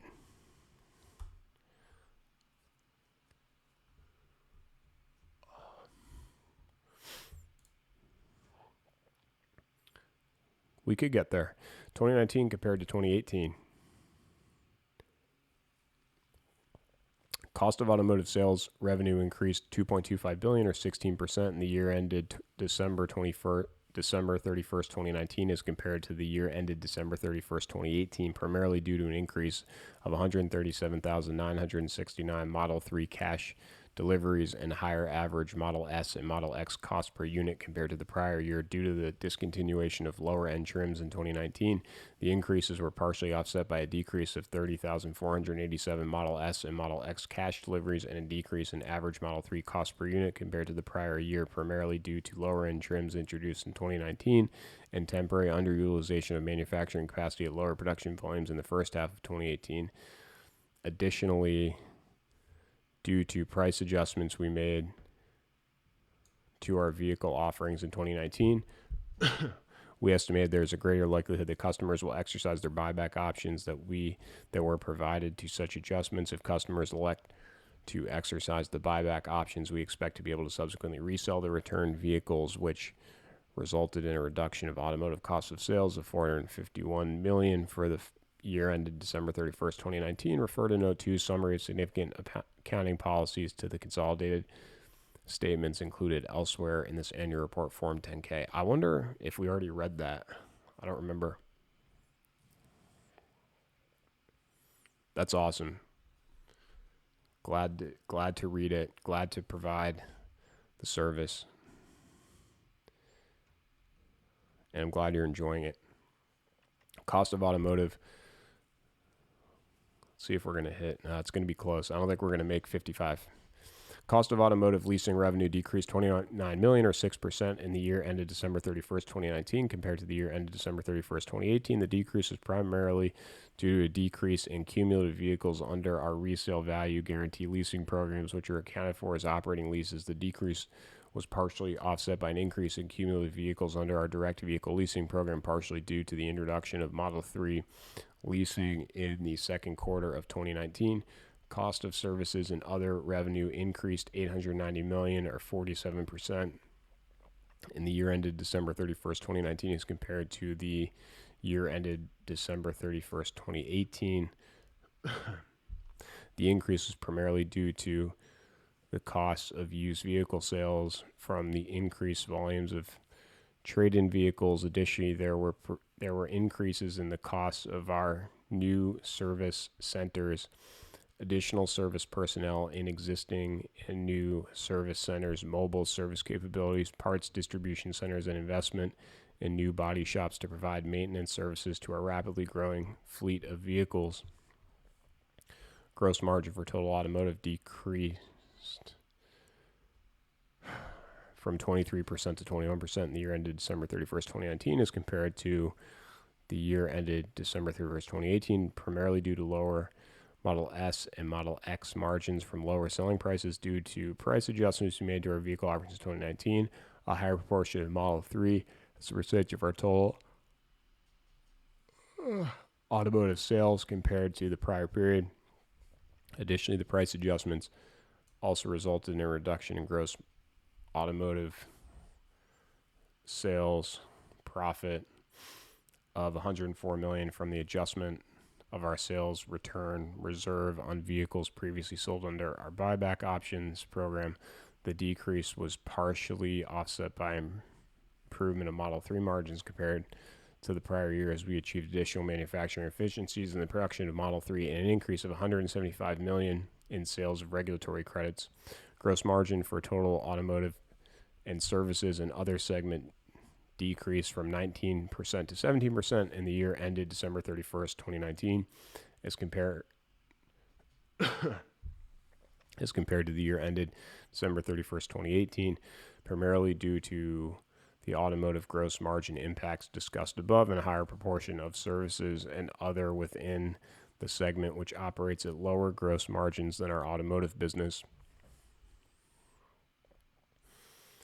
Energy generation and storage segment. Cost of energy generation and storage revenue includes direct and indirect material and labor costs, warehouse rent, freight, warranty expense, and other overhead costs, and amortization of certain acquired intangible assets. In addition, where arrangements are accounted for as operating leases, the cost of revenue is primarily comprised of depreciation of the cost of leased solar energy systems, maintenance costs associated with those systems, and amortization of any initial direct costs.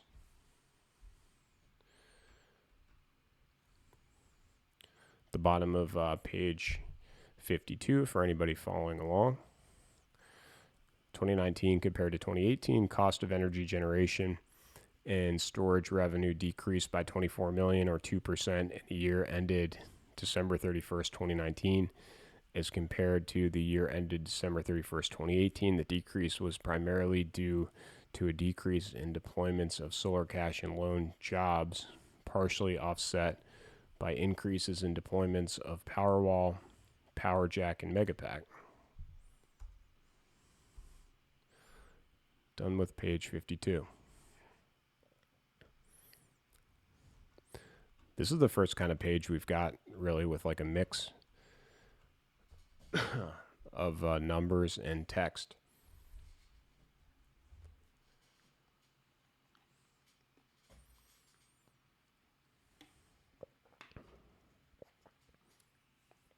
Gross margin for energy generation and storage remained relatively consistent at 12% in the year ended December 31st, 2019, as compared to the year ended December 31st, 2018. Energy storage gross margins improved in the current year as a result of lower materials costs, partially offset by lower gross margins in our cash and loan solar business, driven by higher costs from temporary manufacturing underutilization of our solar roof ramp.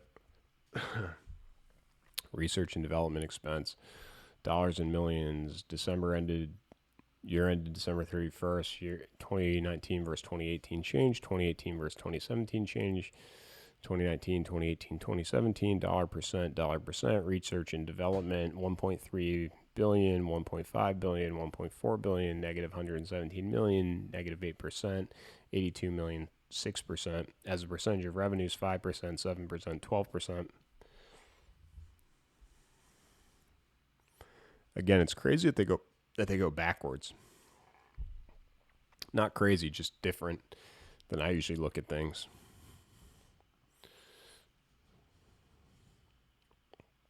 So we did cross the 5-hour mark, and we're in the middle of, maybe in the top third of page 53.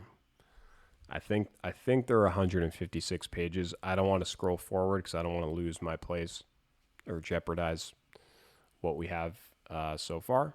But I think there's 156 pages, so that means we're a little over a third. I guess 52 pages would be exactly 1/3. But hopefully it gets a little easier as we go. I thought that would be the case, but I have been totally wrong so far. I almost think the very beginning of it was easiest. And yes, tomorrow we'll be reading it in French.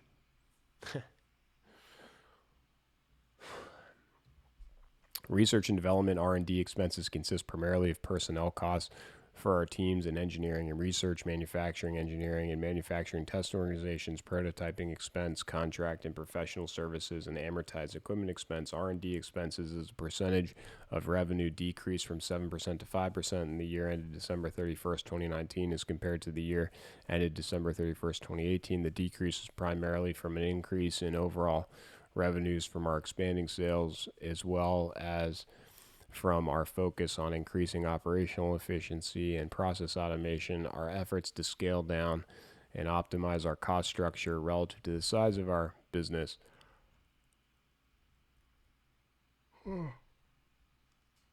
Excuse me. I may have to drink a little of the Dr. Pepper.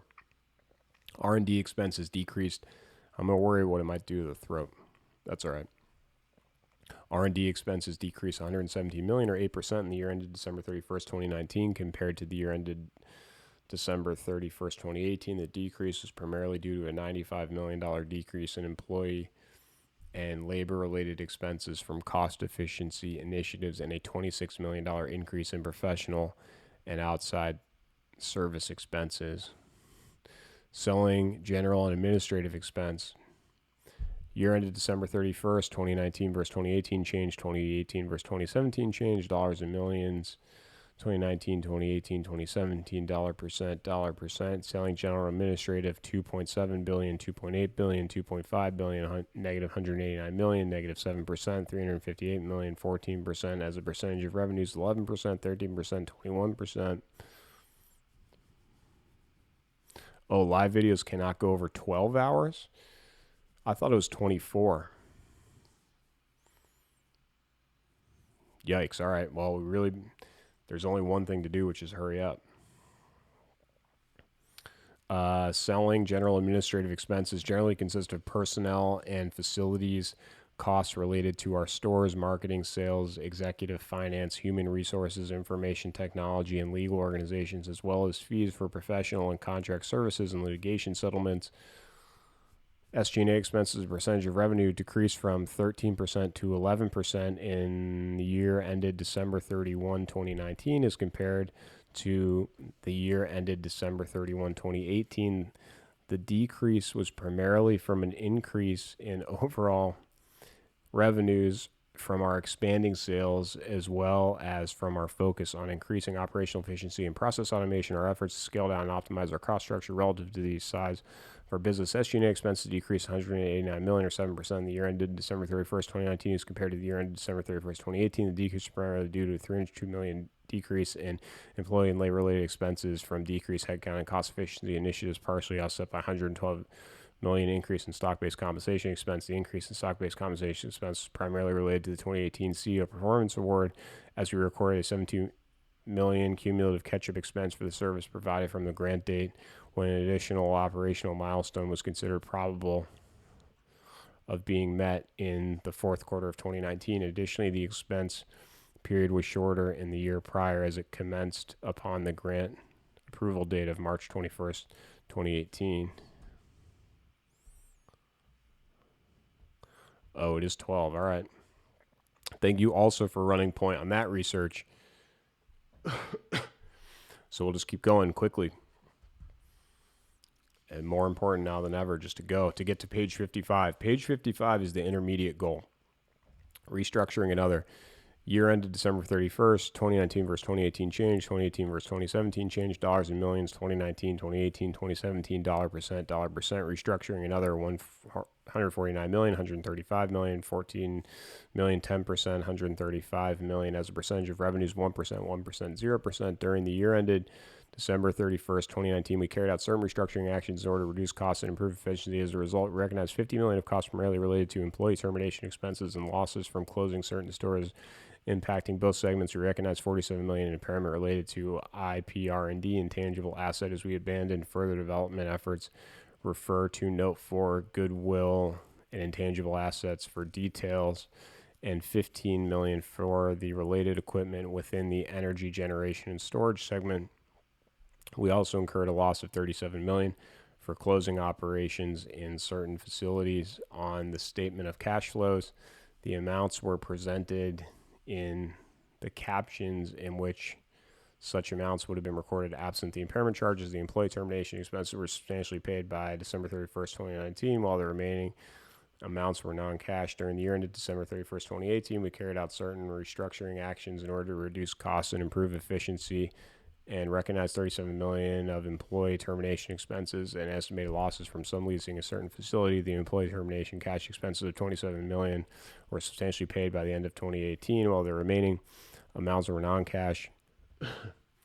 Also included within restructuring and other activities was 55 million of expenses, materially all of which were non-cash, from restructuring the energy generation and storage segment, which comprised of disposals from certain tangible assets, the shortening of the useful life of a trade name intangible asset, and a contract termination penalty. In addition, we concluded that a small portion of IPR&D asset is not commercially feasible. Consequently, we recognized an impairment loss of 13 million. We recognized settlement and legal expense of 30 million in the year ended December 31st, 2018 for the settlement with the SEC relating to a take-private proposal for Tesla. These expenses were substantially paid by the end of 2018.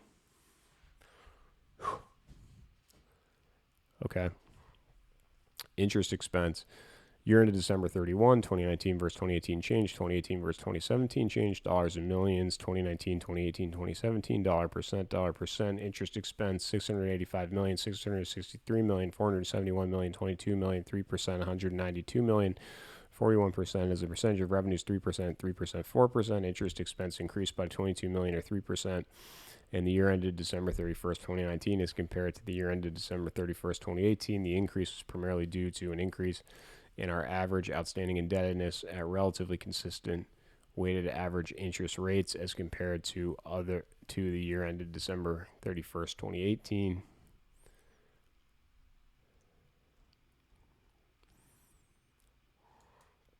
Other income expense net. Year ended December 31st, 2019 versus 2018 change. 2018 versus 2017 change, dollars and millions. 2019, 2018, 2017, dollar percent. Other income expense net, 45 million, 22 million, 125, negative 125, 23 million, 105%, 147 million. Not meaningful as a percentage of revenue, 0%, negative 1%. Other income expense net consists primarily of foreign exchange gains and losses related to our foreign currency denominated monetary assets and liabilities, and change in the fair value of our fixed for floating interest rate swaps. We expect our foreign exchange gains and losses will vary depending upon movements in the underlying exchange rates. And we're done with page 54. So page 55.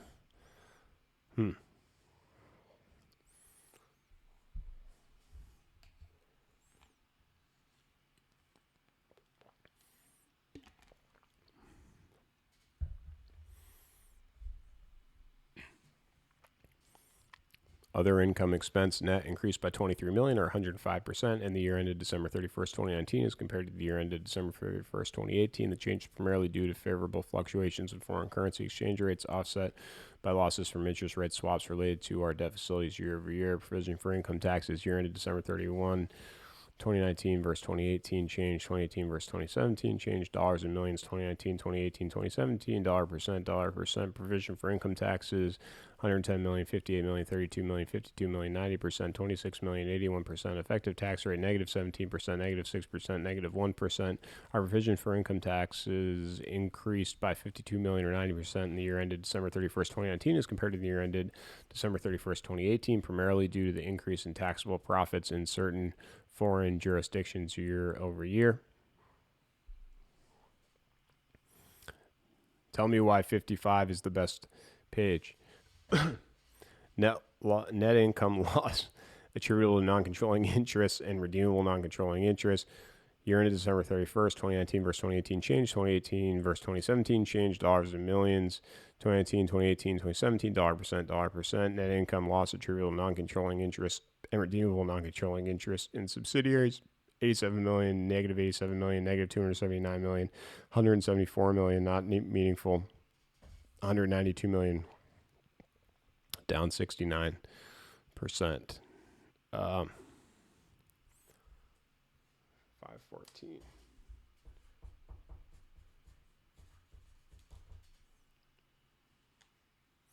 Our net income loss attributable to non-controlling interest and redeemable non-controlling interest was related to financing fund arrangements. Net income loss attributable to non-controlling interest and redeemable non-controlling interest changed favorably by 174 million in the year ended December 31, 2019 as compared to the year ended December 31, 2018. The change is primarily due to lower activities in our financing fund arrangements. Foreign exchange. Liquidity and capital resources as of December 31st, 2019, we had $6.27 billion of cash and cash equivalents. Balances held in foreign currencies had a U.S. dollar equivalent of $1.26 billion and consisted primarily of Chinese yuan, euros, and Canadian dollar. Our sources of cash are predominantly from our deliveries of vehicles, sales, and installation of our energy storage products and solar energy systems, proceeds from debt facilities, proceeds from financing funds, proceeds from equity offerings. Our source of liquidity and cash flows enable us to fund ongoing operations, research, and development projects for new products, establishment and or increases of Model 3 and Model Y production capacity at the Fremont factory and at the Gigafactory Shanghai, and the continued expansion of Gigafactory Nevada, the construction of Gigafactory Berlin, the manufacturing ramp of the solar roof at Gigafactory New York, and the continued expansion of our retail and service locations, body shops, mobile service fleet, and supercharger network. Bottom of page 55. As discussed in and subject to the considerations referenced in Part 2, Item 7, Management Discussion Analysis of Financial Condition and Results of Operations, Management Opportunities, Challenges, and Risks, and 2020 Outlook, Trends in Cash Flow, Capital Expenditures, and Operating Expenses in this annual report on Form 10-K, considering the expected pace of the manufacturing ramps for our products, construction, and expansion of our factories and pipeline of projects under development, and consistent with our current strategy of using a partner to manufacture battery cells, as well as considering all other infrastructure growth, we currently expect our average annual capital expenditures in 2020 and the two succeeding fiscal years to be $2.5 billion to $3.5 billion. And we're done with 55. No battery or electric. I wonder where those went.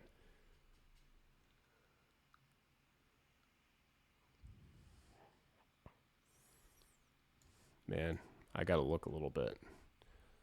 Oh, we're almost. to the financial section, sort of. All right, page 56.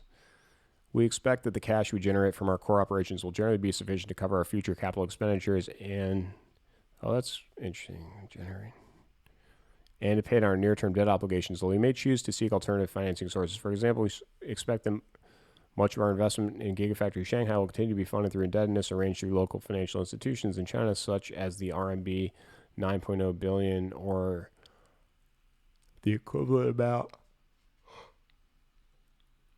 in U.S. dollars, fixed asset term facility in RMB 2.25 billion, or the equivalent amount in U.S. dollars, working capital revolving facility that our local subsidiary entered into in December 2019. We expect the same with respect to Gigafactory Berlin.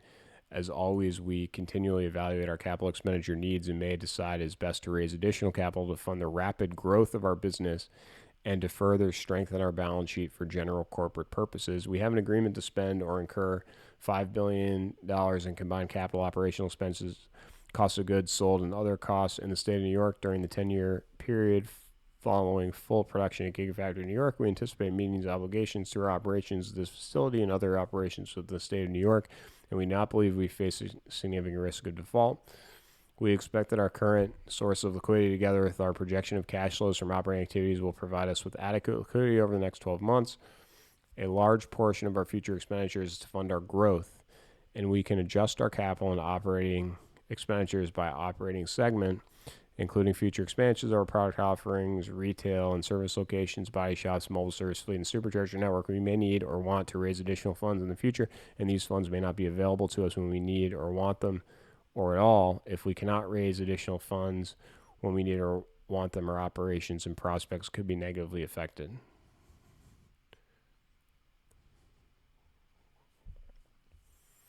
In addition, we had $3.03 billion of unused committed amounts under our credit facilities and financing funds as of December 31st, 2019, some of which are subject to satisfying specified conditions prior to drawdown, such as pledging to our lenders sufficient amounts of qualified receivables, inventories, leased vehicles, and our interest in those leases, solar energy systems, and the associated customer contracts, our interest in financing funds, or various other assets, and contributing or selling qualified solar energy systems and the associated customer contracts or qualified leased vehicles, and our interest in those leases into the financing funds upon the drawdown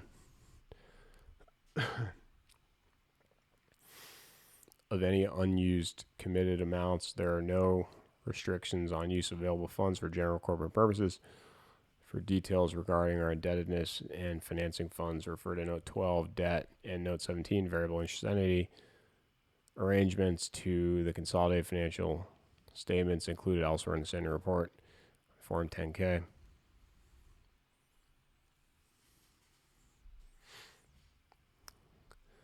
Summary of cash flows. Year ended December 31st. Dollars and millions, 2019, 2018, 2017. Net cash provided by used in operating activities, $2.4 billion, $2.1 billion, negative $61 million. Net cash used in investing activities, $1.4 billion, $2.3 billion, $4.2 billion. Net cash provided by financing activities, $1.5 billion, $574 million, $4.4 billion. Cash flows from operating activities. Our cash flows from operating activities are significantly affected by our cash investments to support the growth of our business in such areas as research. Our cash flows are affected. Research and development and selling, general administrative, and working capital, especially inventory, which includes vehicles in transit. Our operating cash flow inflows include cash from vehicles, sales, customer lease payments, customer deposits, cash from sales of regulatory credits, and energy generation and storage products. These cash inflows are offset by our payments to suppliers for production materials and parts used in our manufacturing process, operating expenses, operating lease payments, and interest payments on financings. Done with page 56.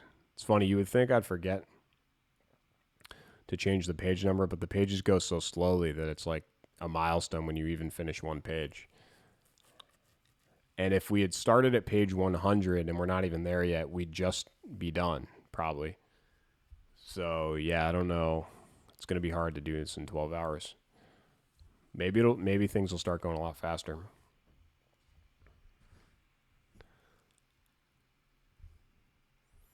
Live chatter shutting down battery iPhones. Yeah. Maybe people's phones died.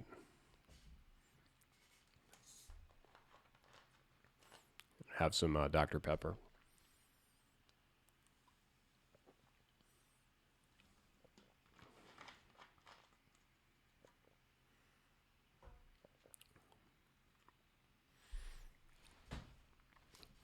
Net cash provided by operating activities increased by $307 million to $2.41 billion during the year ended December 31st, 2019, from $2.10 billion during the year ended December 31, 2018. This favorable change is primarily due to the increase in net income, excluding non-cash expenses and gains of $902 million, partially offset by the increase in net operating assets and liabilities of $407 million and $188 million.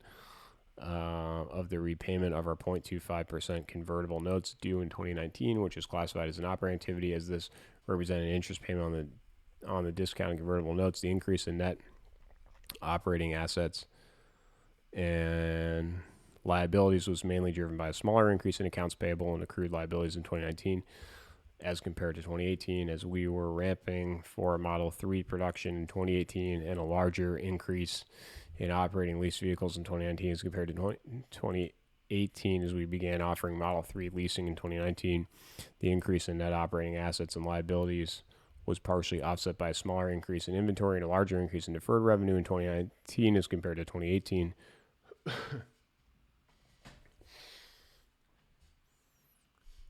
Cash flows from investing activities. Cash flows from investing activities and their variability across each period related primarily to capital expenditures, which were $1.33 billion during 2019, mainly for Gigafactory Shanghai construction, Model 3 production, Model Y preparations, and $2.1 billion during 2018, mainly for Model 3 production, design, acquisition, and installation of solar energy systems, amounted to $105 million and $218 million for the years ended December 31, 2019 and 2018, respectively.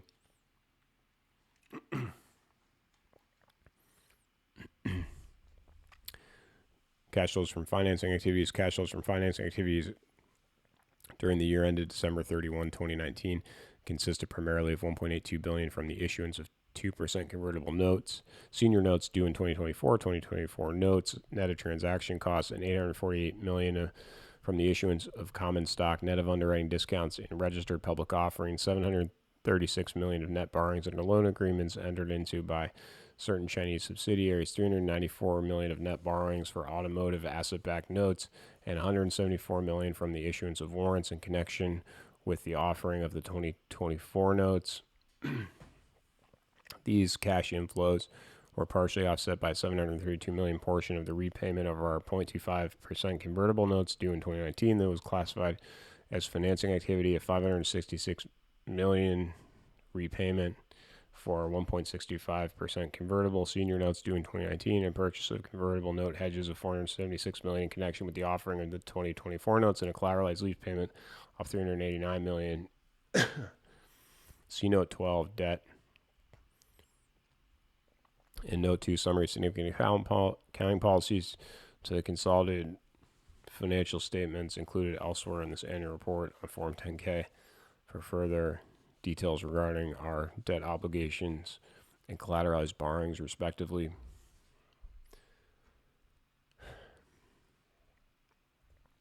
Cash flows from financing activities during the year ended December 31, 2018, consists primarily of $1.18 billion of net borrowings under automobile asset-backed notes, $431 of net borrowings under the senior secured asset-backed revolving credit agreement. The credit agreement, $334 million from the issuance of solar-backed asset notes, and $296 million of proceeds from the exercise of stock options and other stock issuances.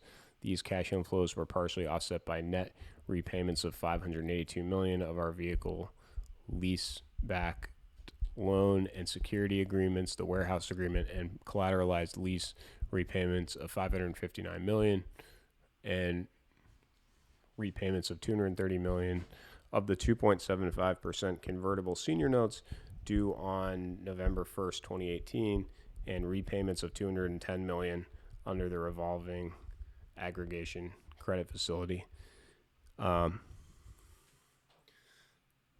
Sorry for the noise. I was just adjusting the microphone a little bit. I'm in the world's most uncomfortable chair.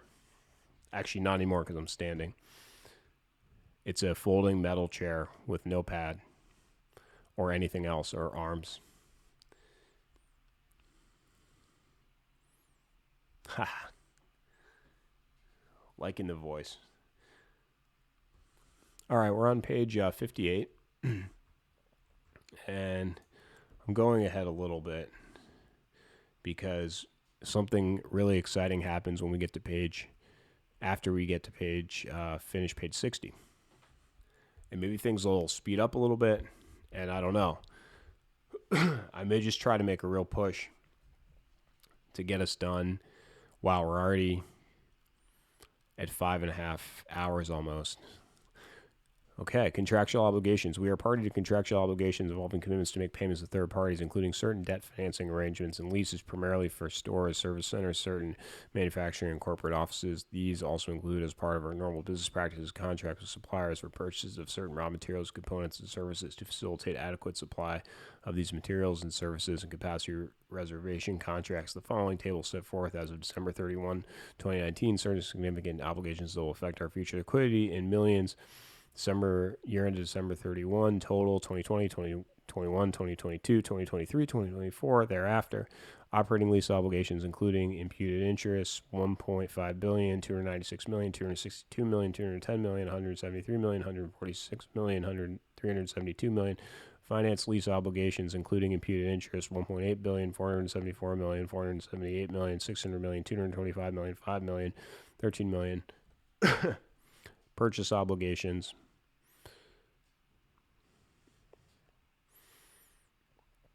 Purchase obligations, 16, there's footnotes.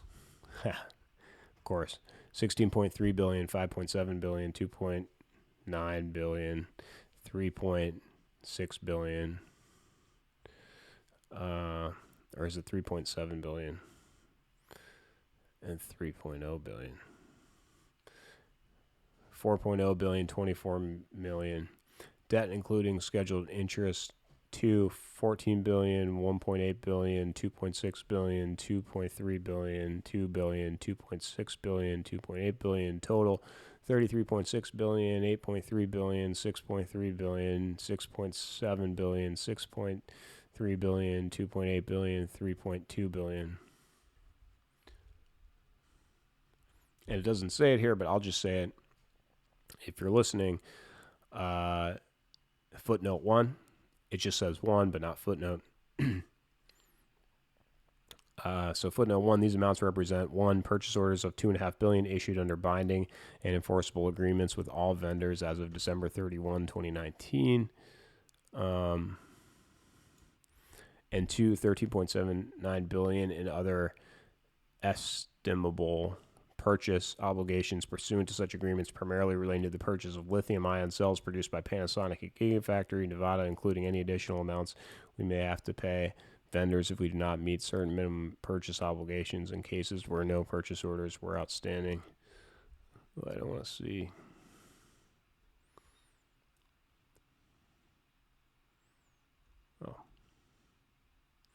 Under binding and enforceable agreements as of December 31, 2019, we have included estimated amounts based on our best estimates and assumptions or discussions with the relevant vendors as of such date, or where applicable on amounts or assumptions included in such agreements for purposes of discussion or reference. In certain cases, such estimated amounts are subject to contingent events. Furthermore, these amounts do not include future payments for the purchase obligations that were recorded in accounts payable or accrued liabilities as of December 31, 2019.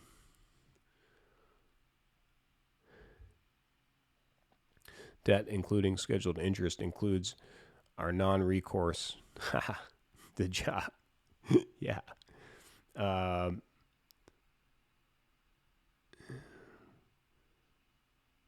I lost my place. Furthermore, December debt, including scheduled interest, includes our non-recourse indebtedness of $5.29 billion. Non-recourse debt refers to the debt as recourse to only assets of our subsidiary, short-term scheduled interest payments and amortization, convertible senior note conversion features, debt discounts, and deferred financing costs for the year ended December 31, 2020 is $375 million. Long-term scheduled interest payments and amortization, convertible senior note conversion features, debt discounts, and deferred financing costs for the years thereafter is $1.86 billion. The table above excludes unrecognized tax benefits of $247 million because if recognized, they would be an adjustment to our deferred tax assets. We offer resale value guarantees or similar buyback terms to certain customers who purchase and finance their vehicles through one of our specified commercial banking partners and leasing partners. Refer to automotive sales with resale value guarantee or a buyback option, and note 2 significant accounting policies of the consolidated financial statements included elsewhere in this annual report on Form 10-K. The maximum amount we could be required to pay under these programs should customers exercise their resale value guarantees or buyback options would be $1.7 billion over the next 5 years, of which $226 million is within a 12-month period from December 31st, 2019. We have not included this in the table above, as unknown how many customers will exercise their options. Additionally, we plan to resell any vehicles which are returned to us, and therefore the actual exposure to us is deemed to be limited. That's page 58.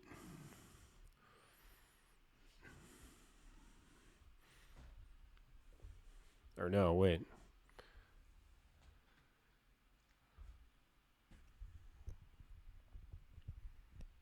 Oh, yeah. Okay, sorry if that made noise. Just bringing the mic back down for a second. Page 59. These should all be like page 59.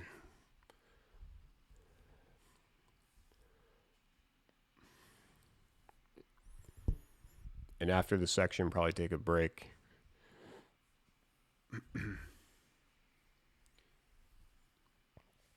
Off-balance sheet arrangements during the periods presented, we did not have relationships with unconsolidated entities or financial partnerships, such as entities often referred to as structured finance or special purpose entities, which were established for the purpose of facilitating off-balance sheet arrangements or other contractually narrow or limited purposes. Recent accounting pronouncements. See Note 2, Summary of Significant Accounting Policies. The consolidated financial statements included elsewhere in this annual report on Form 10-K. Done with page 59. We're almost in the sixes. Item 7A, quantitative and qualitative disclosures about market risk, foreign currency risk. Here's some more foreign currency.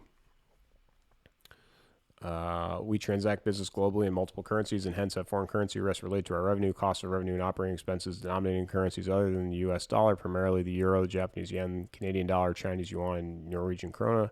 In general, we are a net receiver of currencies other than the U.S. dollar for our foreign subsidiaries. Accordingly, changes in exchange rates, and in particular strengthening of the U.S. dollar, have in the past and may in the future negatively affect our revenue and other operating results as expressed in U.S. dollars, as we do not typically hedge foreign currency.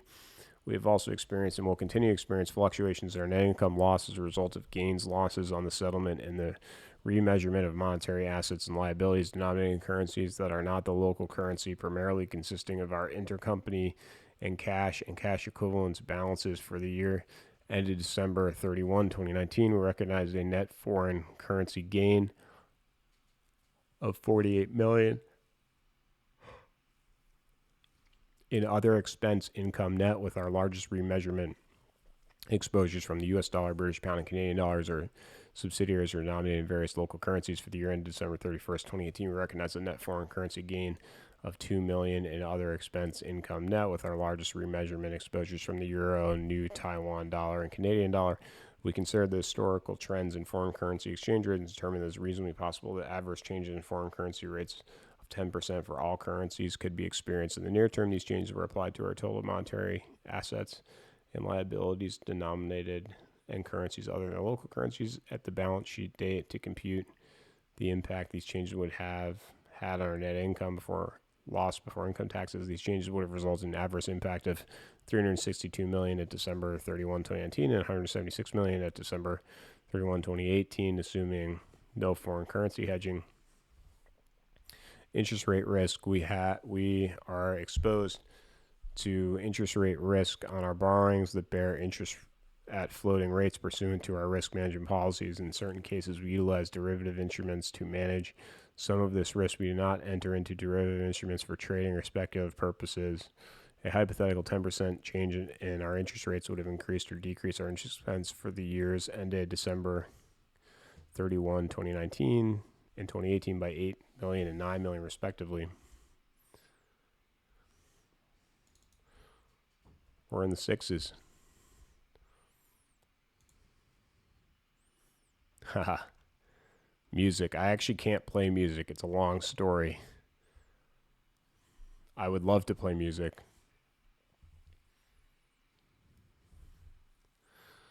Okay, item 8, financial statements and supplementary data, index to consolidated financial statements, report of independent registered public accounting firm, page. Public accounting firm 62, consolidated balance sheet 65, consolidated statements of operations 66, consolidated statements of comprehensive loss 67, consolidated statements of redeemable non-controlling interest and equity 68, consolidated statements of cash flows 69, notes to consolidated financial statements 70. Oh, and then we have all of this.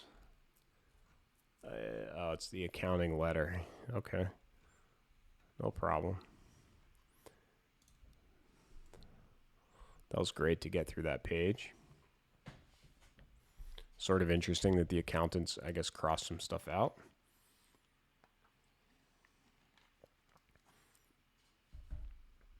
Might be nice to try to get through the accounting letter.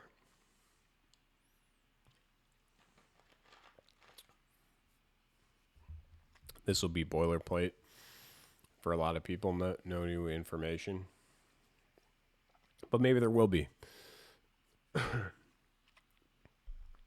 Try to go through this quickly, and we're at 5 hours and 39 minutes. So, I don't know, getting into the 70s would probably be good if we can do that, because then we'd be around halfway at 6 hours. But I don't know if that's achievable. Report of independent registered public accounting firm to the board of directors and stockholders of Tesla Inc. Opinions on the financial statements and internal control over financial reporting. We've audited the accompanying consolidated balance sheets of Tesla Inc. and its subsidiaries, the company as of December 31, 2019 and 2018, the related consolidated statements of operations of comprehensive loss of redeemable non-controlling interest and equity of cash flows and of cash flows for each of the 3 years in the period ended December 31, 2019, including the related notes collectively referred to as the consolidated financial statements. We also have audited the company's internal control over financial reporting as of December 31, 2019, based on criteria established in 2013, issued by the Committee of Sponsoring Organizations of the Treadway Commission, COSO. In our opinion, the consolidated financial statements referred to above present fairly in all material respects the financial position of the company as of December 31, 2019 and 2018, and the results of its operations and its cash flows for each of the 3 years in the period ended December 31, 2019, in conformity with accounting principles generally accepted in the United States of America. Also, in our opinion, the company maintained in all material respects effective internal control over financial reporting as of December 31, 2019, based on criteria established in 2013 by COSO. Changes in accounting principles as discussed in Note 2 is the consolidated financial statements. The company changed the manner in which it accounts for leases in 2019 and the manner in which it accounts for revenue from contracts with customers in 2018. This feels like it's going faster for some reason. Based for opinions, the company's management is responsible for these consolidated financial statements, for maintaining effective internal control over financial reporting, and for its assessment of the effectiveness of internal control over financial reporting included in management's report on internal control over financial reporting appearing under item 9A. Our responsibility is to express opinions on the company's consolidated financial statements and on the company's internal control over financial reporting based on our audits. We are a public accounting firm registered with the Public Company Accounting Oversight Board of the United States, PCAOB, and we are required to be independent with respect to the company in accordance with the U.S. federal securities laws and the applicable rules and regulations of the Securities and Exchange Commission and PCAOB. We conduct our audits in accordance with the standards of the PCAOB. Those standards require that we plan and perform the audit. It's to obtain reasonable assurance about whether the consolidated financial statements are free of material misstatement, whether due to error or fraud, and whether effective internal control over financial reporting was maintained in all material respects. Our audits of the consolidated financial statements included performing procedures to assess the risks of material misstatement of the consolidated financial statements, whether due to error or fraud, and performing procedures that respond to those risks. Such procedures included examining on a test basis evidence regarding the amounts and disclosures in the consolidated financial statements. Our audits also included evaluating the accounting principles used and significant estimates made by management, as well as evaluating the overall presentation of the consolidated financial statements. Our audit of internal control over financial reporting included obtaining an understanding of internal control over financial reporting, assessing the risk that a material weakness exists, and testing and evaluating the design and the operating effectiveness of internal control based on the assessed risk. Our audits also included performing such other procedures as we consider necessary in the circumstances. We believe that our audits provide a reasonable basis for our opinions. Done with page 62.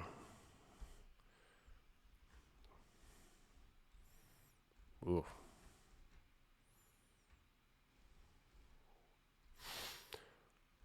Let's see if they're about the same.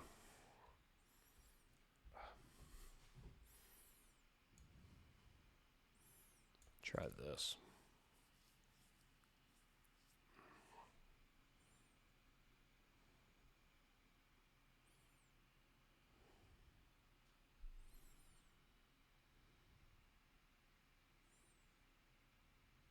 Try to highlight it.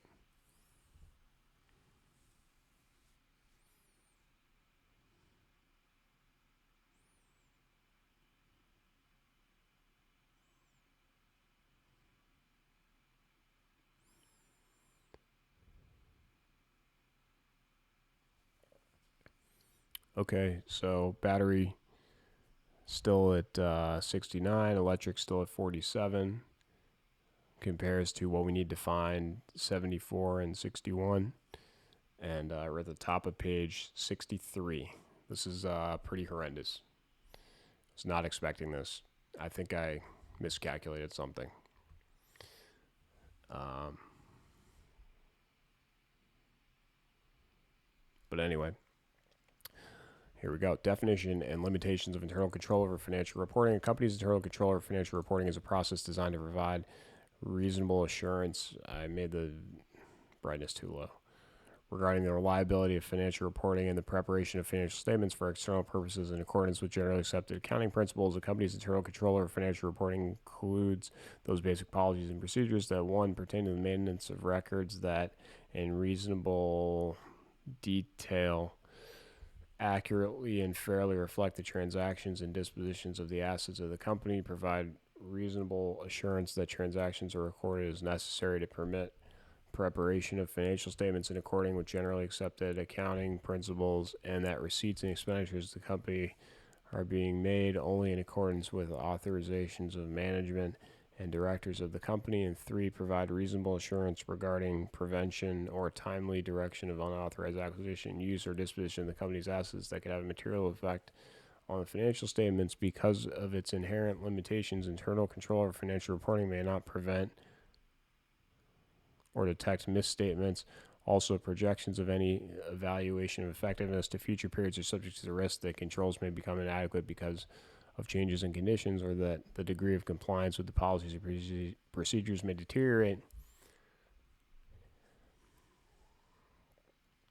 Critical audit matters. The critical audit matters communicated below are matters arising from the current period audit of the consolidated financial statements that were communicated or required to be communicated to the audit committee, and that, one, relate to accounts or disclosures that are material to the consolidated financial statements, and 2, involved our especially challenging, subjective, or complex judgments. The communication of critical audit matters does not alter in any way our opinion on the consolidated financial statements taken as a whole, and we are not, by communicating critical audit matters below, providing separate opinions on the critical audit matters or on the accounts or disclosures to which they relate.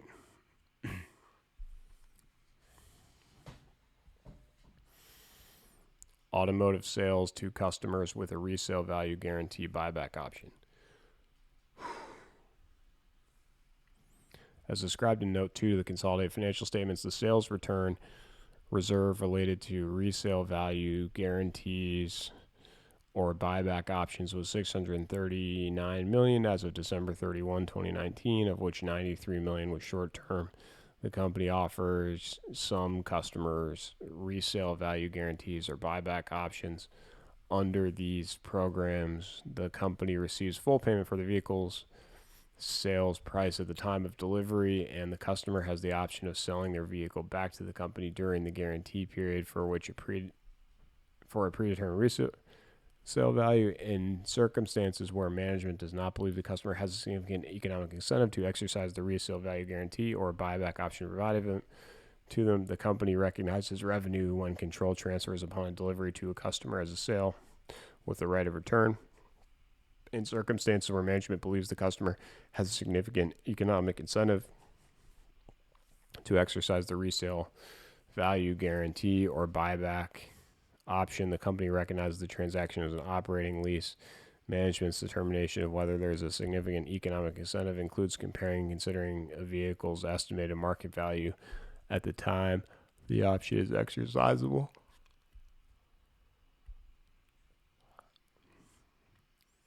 With the guaranteed resale value, sales return reserves are estimated based on historical experience plus estimates of expected future market values on a quarterly basis. Management reassesses the estimated future market values of vehicles under these programs, taking into account price adjustments on new vehicles and other changes in market value subsequent to the initial sale to determine the need for changes to the reserve.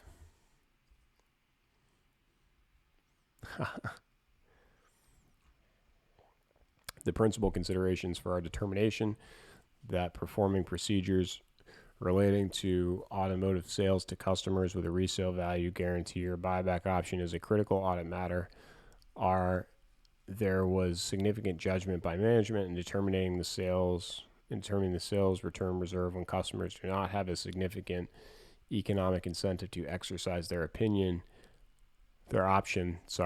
This in turn led to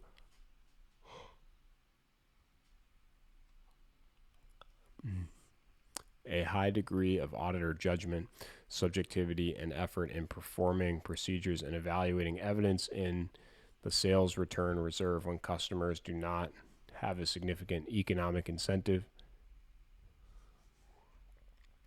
63. Yeah, I don't blame you for fading at all. It might be wise to take a break. Done with page 63.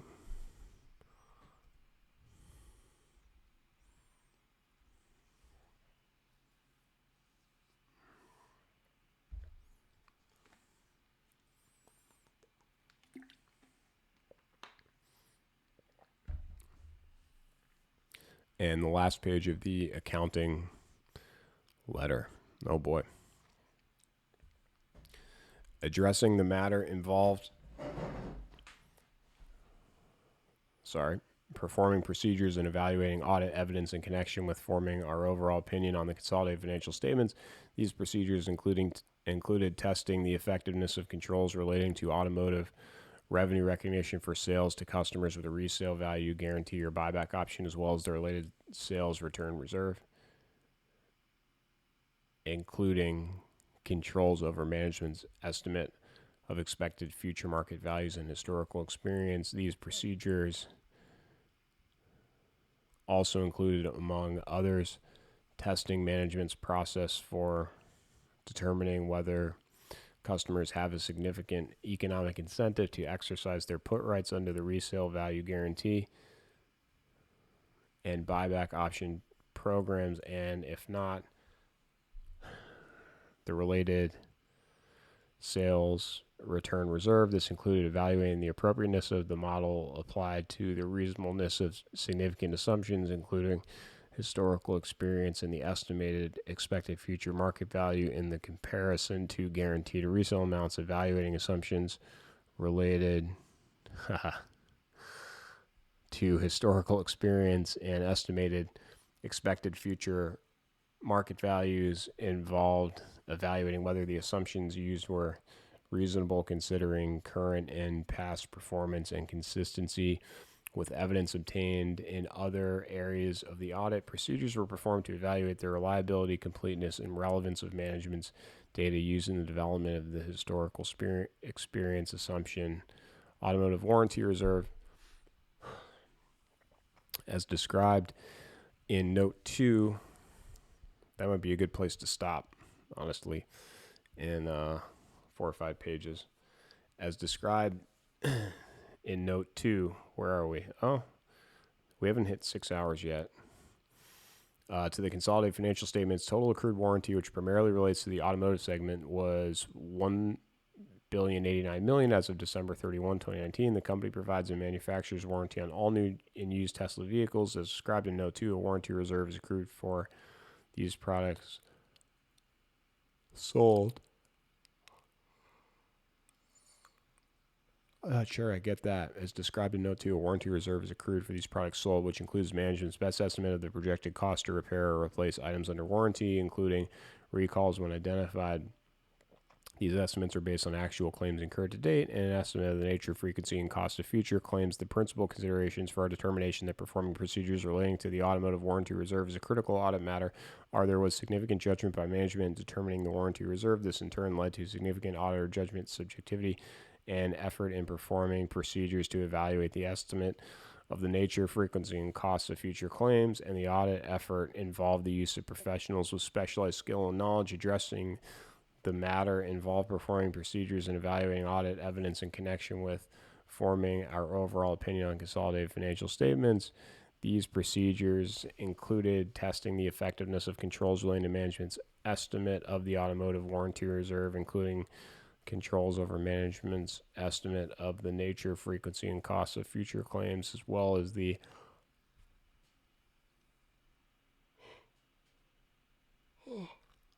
completeness and accuracy of actual claims incurred to date. These procedures also include, among others, testing management's process for determining the automotive warranty reserve. This included evaluating the appropriateness of the model applied and the reasonableness of significant assumptions, including the nature and frequency of future claims and the related cost to repair or replace items under warranty, evaluating the assumptions related to the nature and frequency of future claims and the related costs to repair or replace items under warranty, involved evaluating whether the assumptions used were reasonable considering current and past performance, including a look-back analysis comparing prior period forecasted claims to actual claims incurred. These procedures also include developing an independent estimate of a portion of warranty accrual, comparing the independent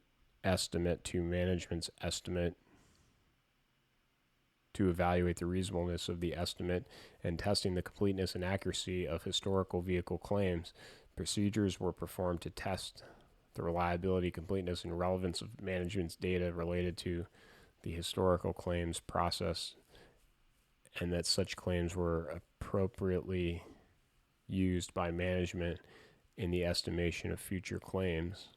Professionals with specialized skill and knowledge were used to assist in evaluating the appropriateness of aspects of management's model for estimating the nature and frequency of future claims and testing management's warranty reserve for a portion of future warranty claims. But they don't say what the experts thought. Anyway, they signed off on it. Signed PricewaterhouseCoopers LLP, San Jose, California, February 13, 2020. We have served as the company's auditor since 2005, page 64. is done. This is a pretty significant milestone. We're down to the financials, so we might be able to get through the next couple pages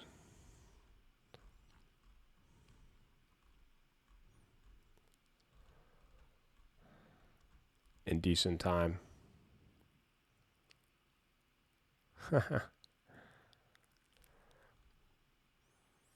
Yeah, maybe we get through these and then we take a break.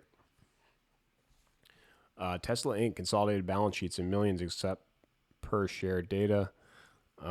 December 31, 2019, December 31, 2018. I'm going to go and read just the columns. I think that's the better way to do it. Assets, current assets, cash and cash equivalents, restricted cash, accounts receivable, net inventory, prepaid expenses, and other current assets, total current assets, operating lease vehicles net, solar energy systems net, property, plant, and equipment net, operating lease right of use assets, intangible assets net, goodwill, my power customer, notes receivable net of current portion, restricted cash net of current portion, other assets, total assets, liabilities, current liabilities, accounts payable, accrued liabilities, and other deferred revenue, resale value guarantees, customer deposits, current portion of debt and finance leases, total current liabilities, debt and finance leases net of current portion, deferred revenue net of current portion, resale value guarantees net of current portion, other long-term liabilities, total liabilities, commitments and contingencies, note 16, redeemable, non-controlling interest in subsidiaries,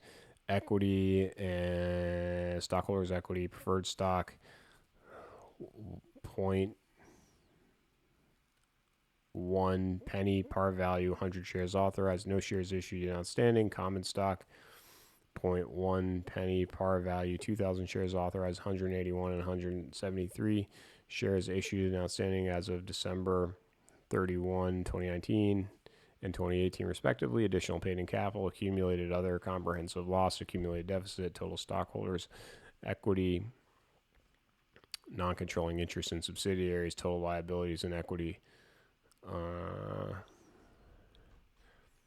6.3 billion, 246 million, 1.3 billion, 3.6 billion, 713 million, 12.1 billion, 2.5 billion, 6.1 billion, 10.4 billion, 1.2 billion, 339 million, 198 million, 393 million, 269 million, 808 million, 34.3 billion, 3.8 billion, 2.9 billion, 1.2 billion, 317 million, 726 million, 1.8 billion, 10.7 billion, 11.6 billion, 1.2 billion, 36 million, 2.7 billion, 26.2 billion, 643 million, 12.7 billion, negative 36 million, 6 billion, 6.6 billion, 849 million, 34.3 billion.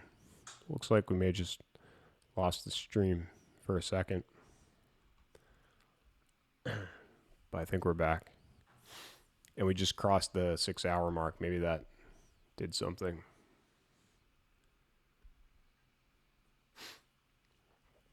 $3.7 billion, 193 million, 949 million, 3.1 billion, 366 million, 8.3 billion, 2.1 billion, 6.3 billion, 11.3 billion, 282 million, 68 million, 422 million, 399 million.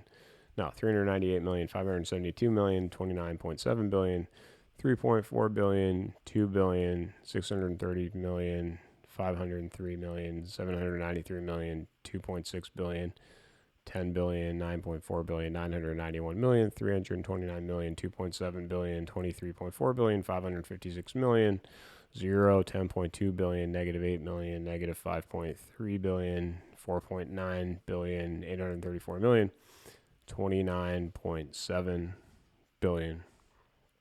The accompanying notes are an integral part of these consolidated financial statements. That is page 65. Tesla Inc. consolidated statements of operations in millions, except per share data. One more column on this one. This is the income statement.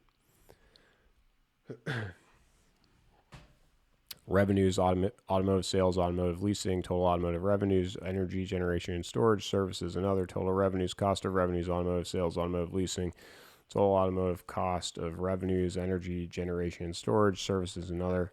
Total cost of revenues, gross profit, operating expenses, research and development, selling, general and administrative, restructuring and other. Total operating expenses, loss from operations, interest income, expense, other income expense, net loss before income taxes, provision for income taxes, net loss, net income loss attributable to non-controlling interests and redeemable non-controlling interests in subsidiaries, net loss attributable to common stockholders, net loss per share of common stock attributable to common stockholders, basic, diluted, weighted shares used in computing net loss per share of common stock, basic, diluted. I think I forgot to do the year ended December 31, 2019, 2018, 2017. And just going through the columns, 20 billion, 869 million, 20.8 billion, 1.5 billion, 2.2 billion, 24.6 billion, 16 billion, 459 million, 16.4 billion, 1.3 billion, 2.8 billion, 20.5 billion, 4.1 billion, 1.3 billion, 2.7 billion, 149 million, 4.1 billion, negative 69 million, 44 million, negative 685 million, positive 45 million, negative 665 million, 110 million, negative 775 million, 87 million, negative 862 million, negative 492, negative 492, 177, 177, 17.6 billion, 883 million, 18.5 billion, 1.6 billion, 1.4 billion, 21.5 billion, 13.7 billion, 488 million, 14.2 billion, 1.4 billion, 1.9 billion, 17.4 billion, 4 billion, 1.5 billion, 2.8 billion, 135 million, 4.4 billion, negative 388 million, 24 million, negative 663 million, 22 million, negative a billion, 58 million, negative 1.1 billion, negative 87 million, negative 976 million, negative 572, negative 572, 171, 171. Last column, 2017.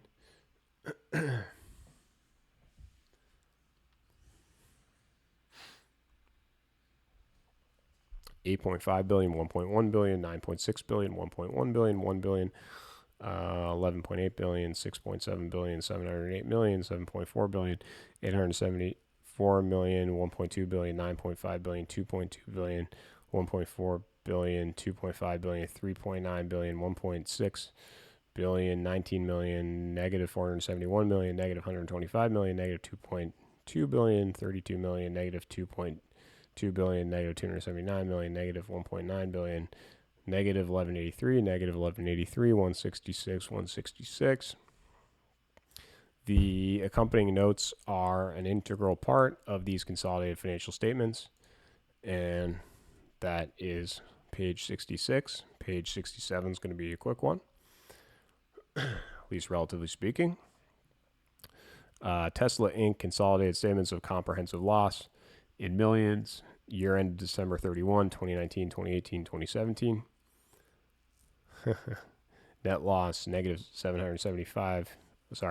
Net loss, other comprehensive loss, reclassification adjustment for net gains on derivatives into net loss, foreign currency translation adjustment, comprehensive loss, less comprehensive income loss attributable to non-controlling interests and redeemable non-controlling interests in subsidiaries, comprehensive loss attributable to common stockholders, negative 775 million, negative 28 million, negative 803 million, 87 million, negative 890 million, negative 1.1 billion, negative 42 million, negative 1.1 billion, negative 87 million, negative 1 billion.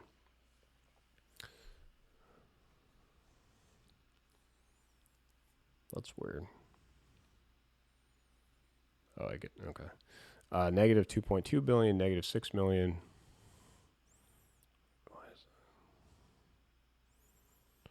63 million, negative 2.2 billion, negative 279 million, negative 1.9 billion. The accompanying notes are an integral part of these financial statements.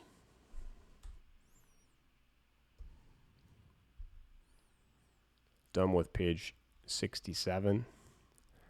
And then we've got the consolidated statements of redeemable, non-controlling interests and equity in millions except per share data. This is a denser table, but that's fine. Redeemable, non-controlling interests, common stock, shares, amount, additional paid in capital, accumulated deficit, accumulated other comprehensive loss, total stockholders' equity, non-controlling interests in subsidiaries, total equity, balances at December 31, 2016. Oh, so they go through the whole thing. Okay, I see. Right. Balances at December 31, 2016, adjustment of prior periods due to adoption of accounting standards update number 2016-09, conversion feature of convertible senior notes due in 2022, purchases of convertible note hedges, sales of warrants, exercises of conversion feature of convertible senior notes, issuance of common stock for equity incentive awards and acquisitions, net of transaction costs, issuance of common stock in March 2017, public offering at $262 per share, net of issuance costs of $3, stock-based compensation, contributions from non-controlling interest, distributions to non-controlling interests, other net loss, other comprehensive income, balance as of December 31, 2017, adjustments for prior periods from adopting ASC 606, adjustments for prior periods from adopting accounting standards update number 217 or 2017-05, issuance of common stock for equity incentive awards, stock-based compensation, contribution from non-controlling interest, distributions to non-controlling interests, other net loss, other comprehensive loss, balance as of December 31, 2018. Adjustments for prior periods from adopting ASC 842, conversion feature of convertible senior notes due in 2024, purchase of convertible note hedges, sale of warrants, issuance of common stock for equity incentive awards and acquisition net of transaction costs, issuance of common stock in May 2019, public offering at $243 per share, net of issuance cost of $15.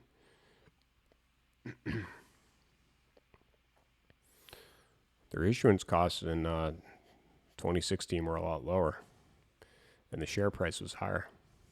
Stock-based compensation, contributions from non-controlling interests, distributions to non-controlling interests, other net income loss, other comprehensive loss, balance as of December 31, 2019. And here's the first column on the left.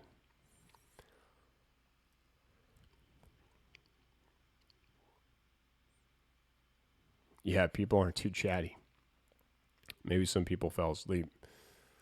367 million, 193 million, negative 101 million, negative 3 million, negative 58 million, 398 million, 8 million, 276 million, negative 61 million, negative 3 million, negative 62 million, 556 million, 105 million, negative 65 million, negative 1 million, 48 million, 643 million, 162 million, 1 million, 4 million, 2 million, 169 million, 4 million, 173 million, 5 million, 3 million, 181 million, 0, 0, 0, 0, 0, 7.8 billion, 15 million, 146 million, negative 204 million, 53 million, 230 million, 269 million, 400 million, 485 million, 100 million, 10 million, not 100 million, 9.2 billion, 296 million, 775 million, 10.3 billion, 491 million, negative 476 million, 174 million, 482 million, 848 million, 973 million, negative 4 million, 12.7 billion. Almost halfway through the columns. Yeah, exactly. It is hard. It's hard to come into the story mid-show. You get lost. You don't have the context. Negative 3 billion, negative 15 million, negative 2 billion, negative 5 billion, 623 million, 9 million, negative 976 million, negative 5.3 billion, 97 million, negative 862 million, negative 6.1 billion. Next column, negative 24 million, 57 million, 33 million, negative 41 million, negative 8 million, negative 28 million, negative 36 million.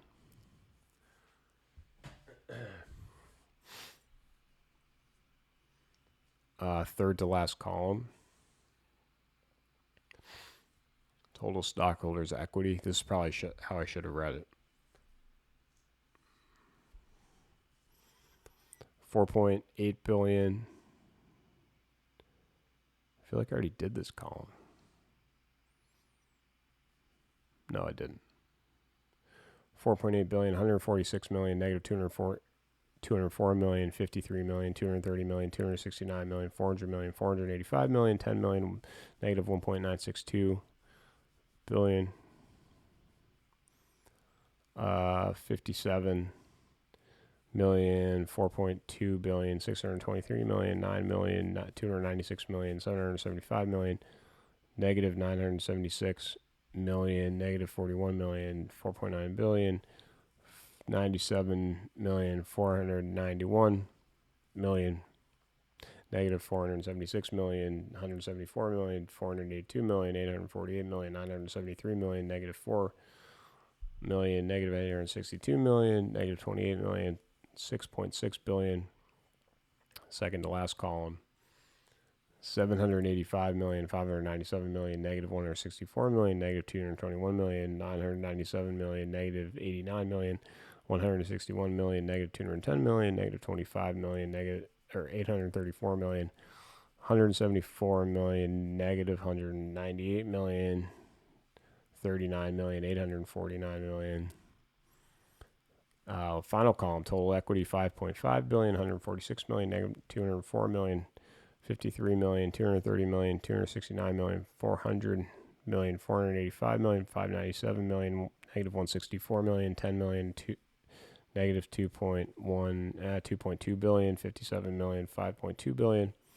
These may not all be 100% perfect. I think they're right though. 534 million, 9 million, 296 million, 775 million, 161 million, negative 210 million, negative billion, negative 41 million, 5.8 billion, 97 million, 491 million, negative 476 million, 174 million, 42 million, 848 million, 973 million, 174 million, negative 198 million, negative 4 million, negative 823 million, negative 28 million, 7.5 billion. The accompanying notes are an integral part of these consolidated financial statements, and that's the end of page 68. And then we've got,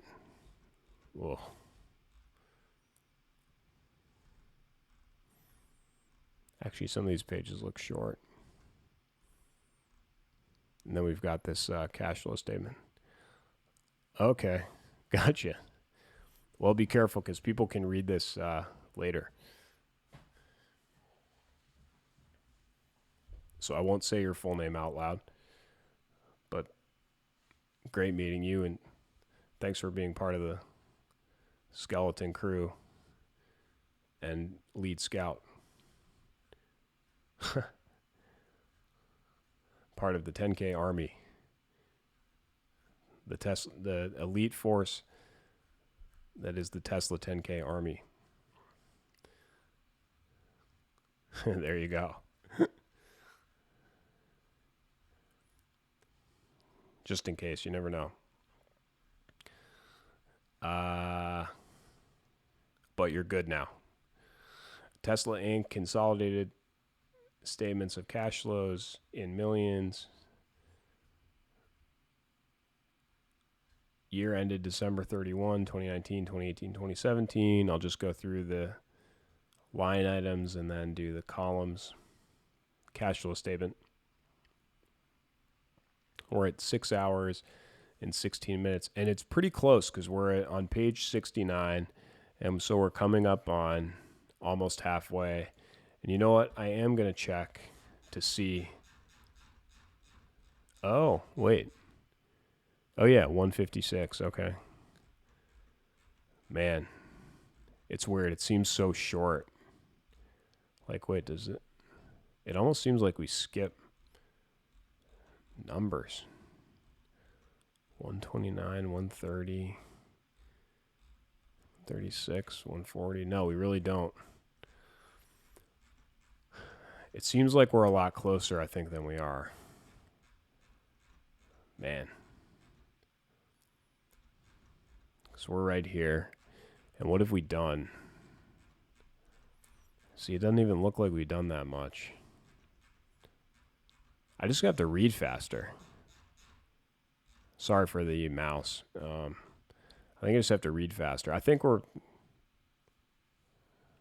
through the worst of it. I think after cash flow statement, going to take a little break. I'll probably put up a note. Okay. I'm not German. I don't know. I can't pronounce that. Sorry, everybody responding to comment. All right. Let's get through this and then break, and then just try to bang through everything else, and because we'll have maybe 5 hours left. So try to be quicker.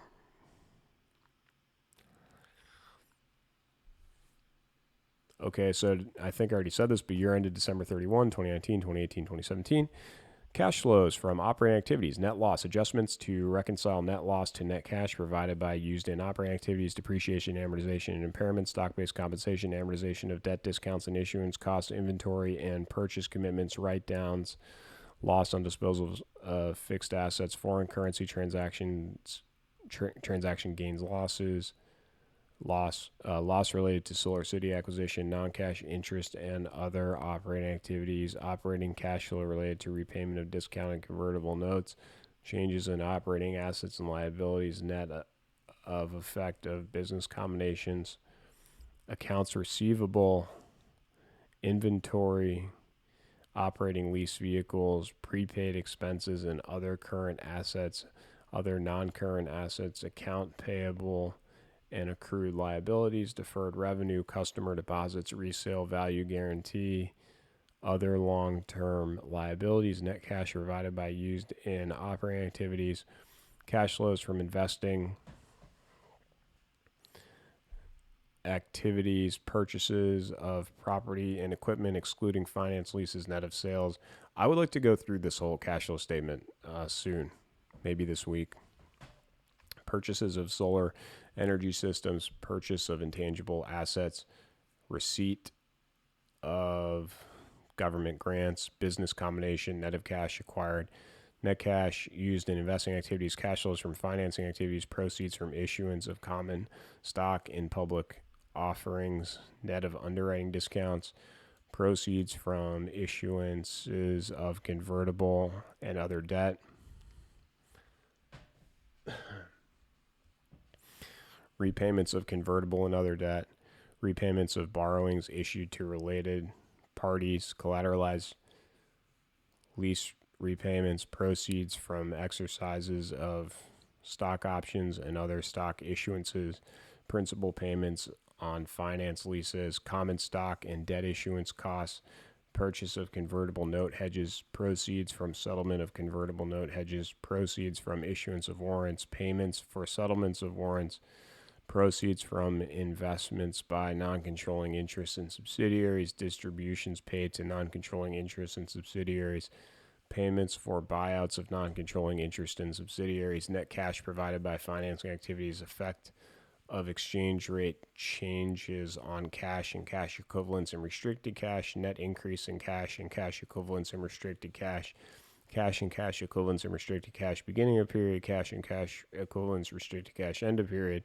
supplemental non-cash investing and financing activities, equity issued in connection with business combination, acquisitions of property and equipment included in liabilities, estimated fair value of facilities under build-to-suit leases, supplemental disclosures, cash paid during the period for interest, net of amounts capitalized, cash paid during the period for taxes, net of refunds.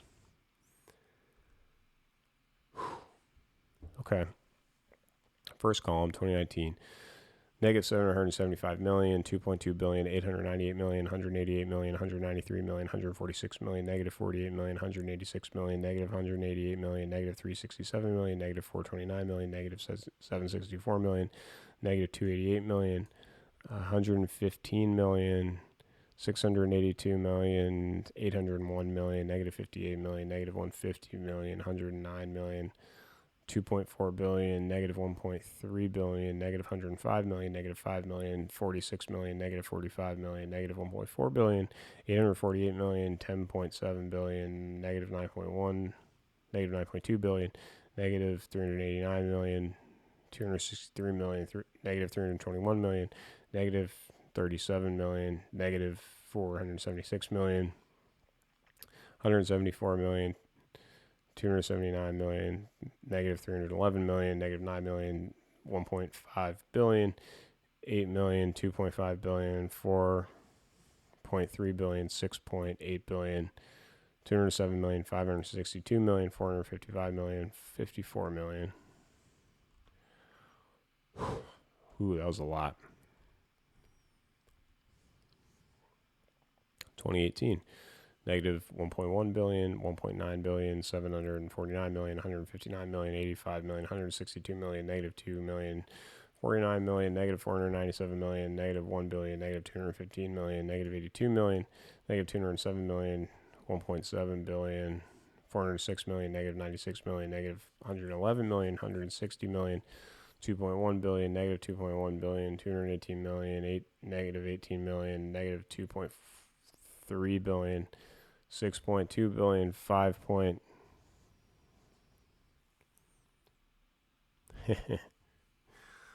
negative 5.25 billion, negative 100 million, negative 559 million, 296 million, negative 181 million, negative 100, negative 15 million, 437 million, negative 227 million, negative 6 million, 574 million,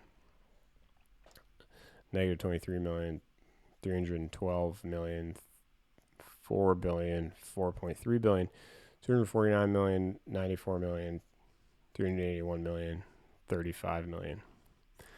Last column, 2017, and then definitely a break.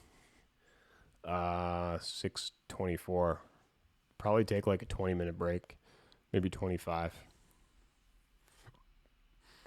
And thanks for sticking with. I can't believe people are watching. This is crazy. This is great. The title wasn't clickbait though. That's one good thing. Or maybe it's not.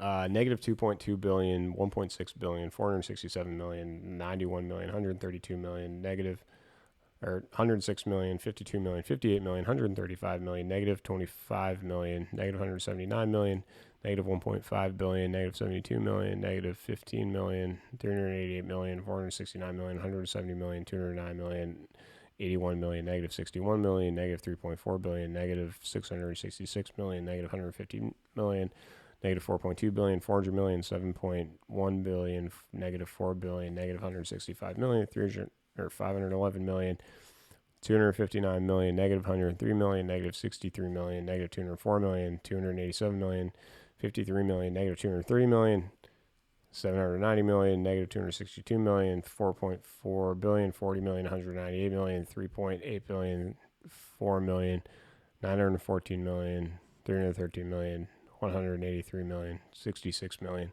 The accompanying notes are an integral part of these consolidated financial statements. And now we're done with page 69. Yeah. And you're right about how many times I've read million and billion. I mean, to be fair, the company did define it as we're pricing everything in millions. So if I say 69 and or 455, unless I specify, maybe I can just avoid saying that to cut a little bit more time off of this. Um, appreciate the support so much. Gonna take a quick break. Thank you. And I will definitely be back and try to wrap this up in 6 hours. I thought I'd be done completely for about an hour and a half. It's 5:15 a.m. where I am. That's fine. Absolutely. Totally fine if people need to bail. The people have, there's all types of things they should be doing with their time, but I'm going to finish this or at least try to. And I really appreciate it. So I'll be back and talk to you.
Hey, what's up, everyone? Okay, so didn't quite make it in this sitting. I promise I will finish this. There's no way that I'm going to finish in 12 hours, and I apologize. So, anyway, definitely going to donate to TeamTrees. And so, here's what I'm going to do since I wasn't able to fulfill my promise and finish all of this. And I also didn't know that the thing was going to end in 12 hours or that the live stream wouldn't go beyond 12 hours. But in any event, here's the deal. So I said 100, a minimum 100 to TeamTrees. So I'll do that, and then I'll just cut myself off here with electric and battery. So we said that there were 61. I got up to 47 for electric. So that difference is 14. And then with battery, we actually got pretty close. So 14 and 5, right? So 19. So 119. And I'll follow up with the donation to TeamTrees. And thank you so much for watching. I really can't thank you enough. I will finish this, and just not going to happen right now. I can't thank you enough. Thank you so much for the interest. Thank you for watching. And I will talk to you soon.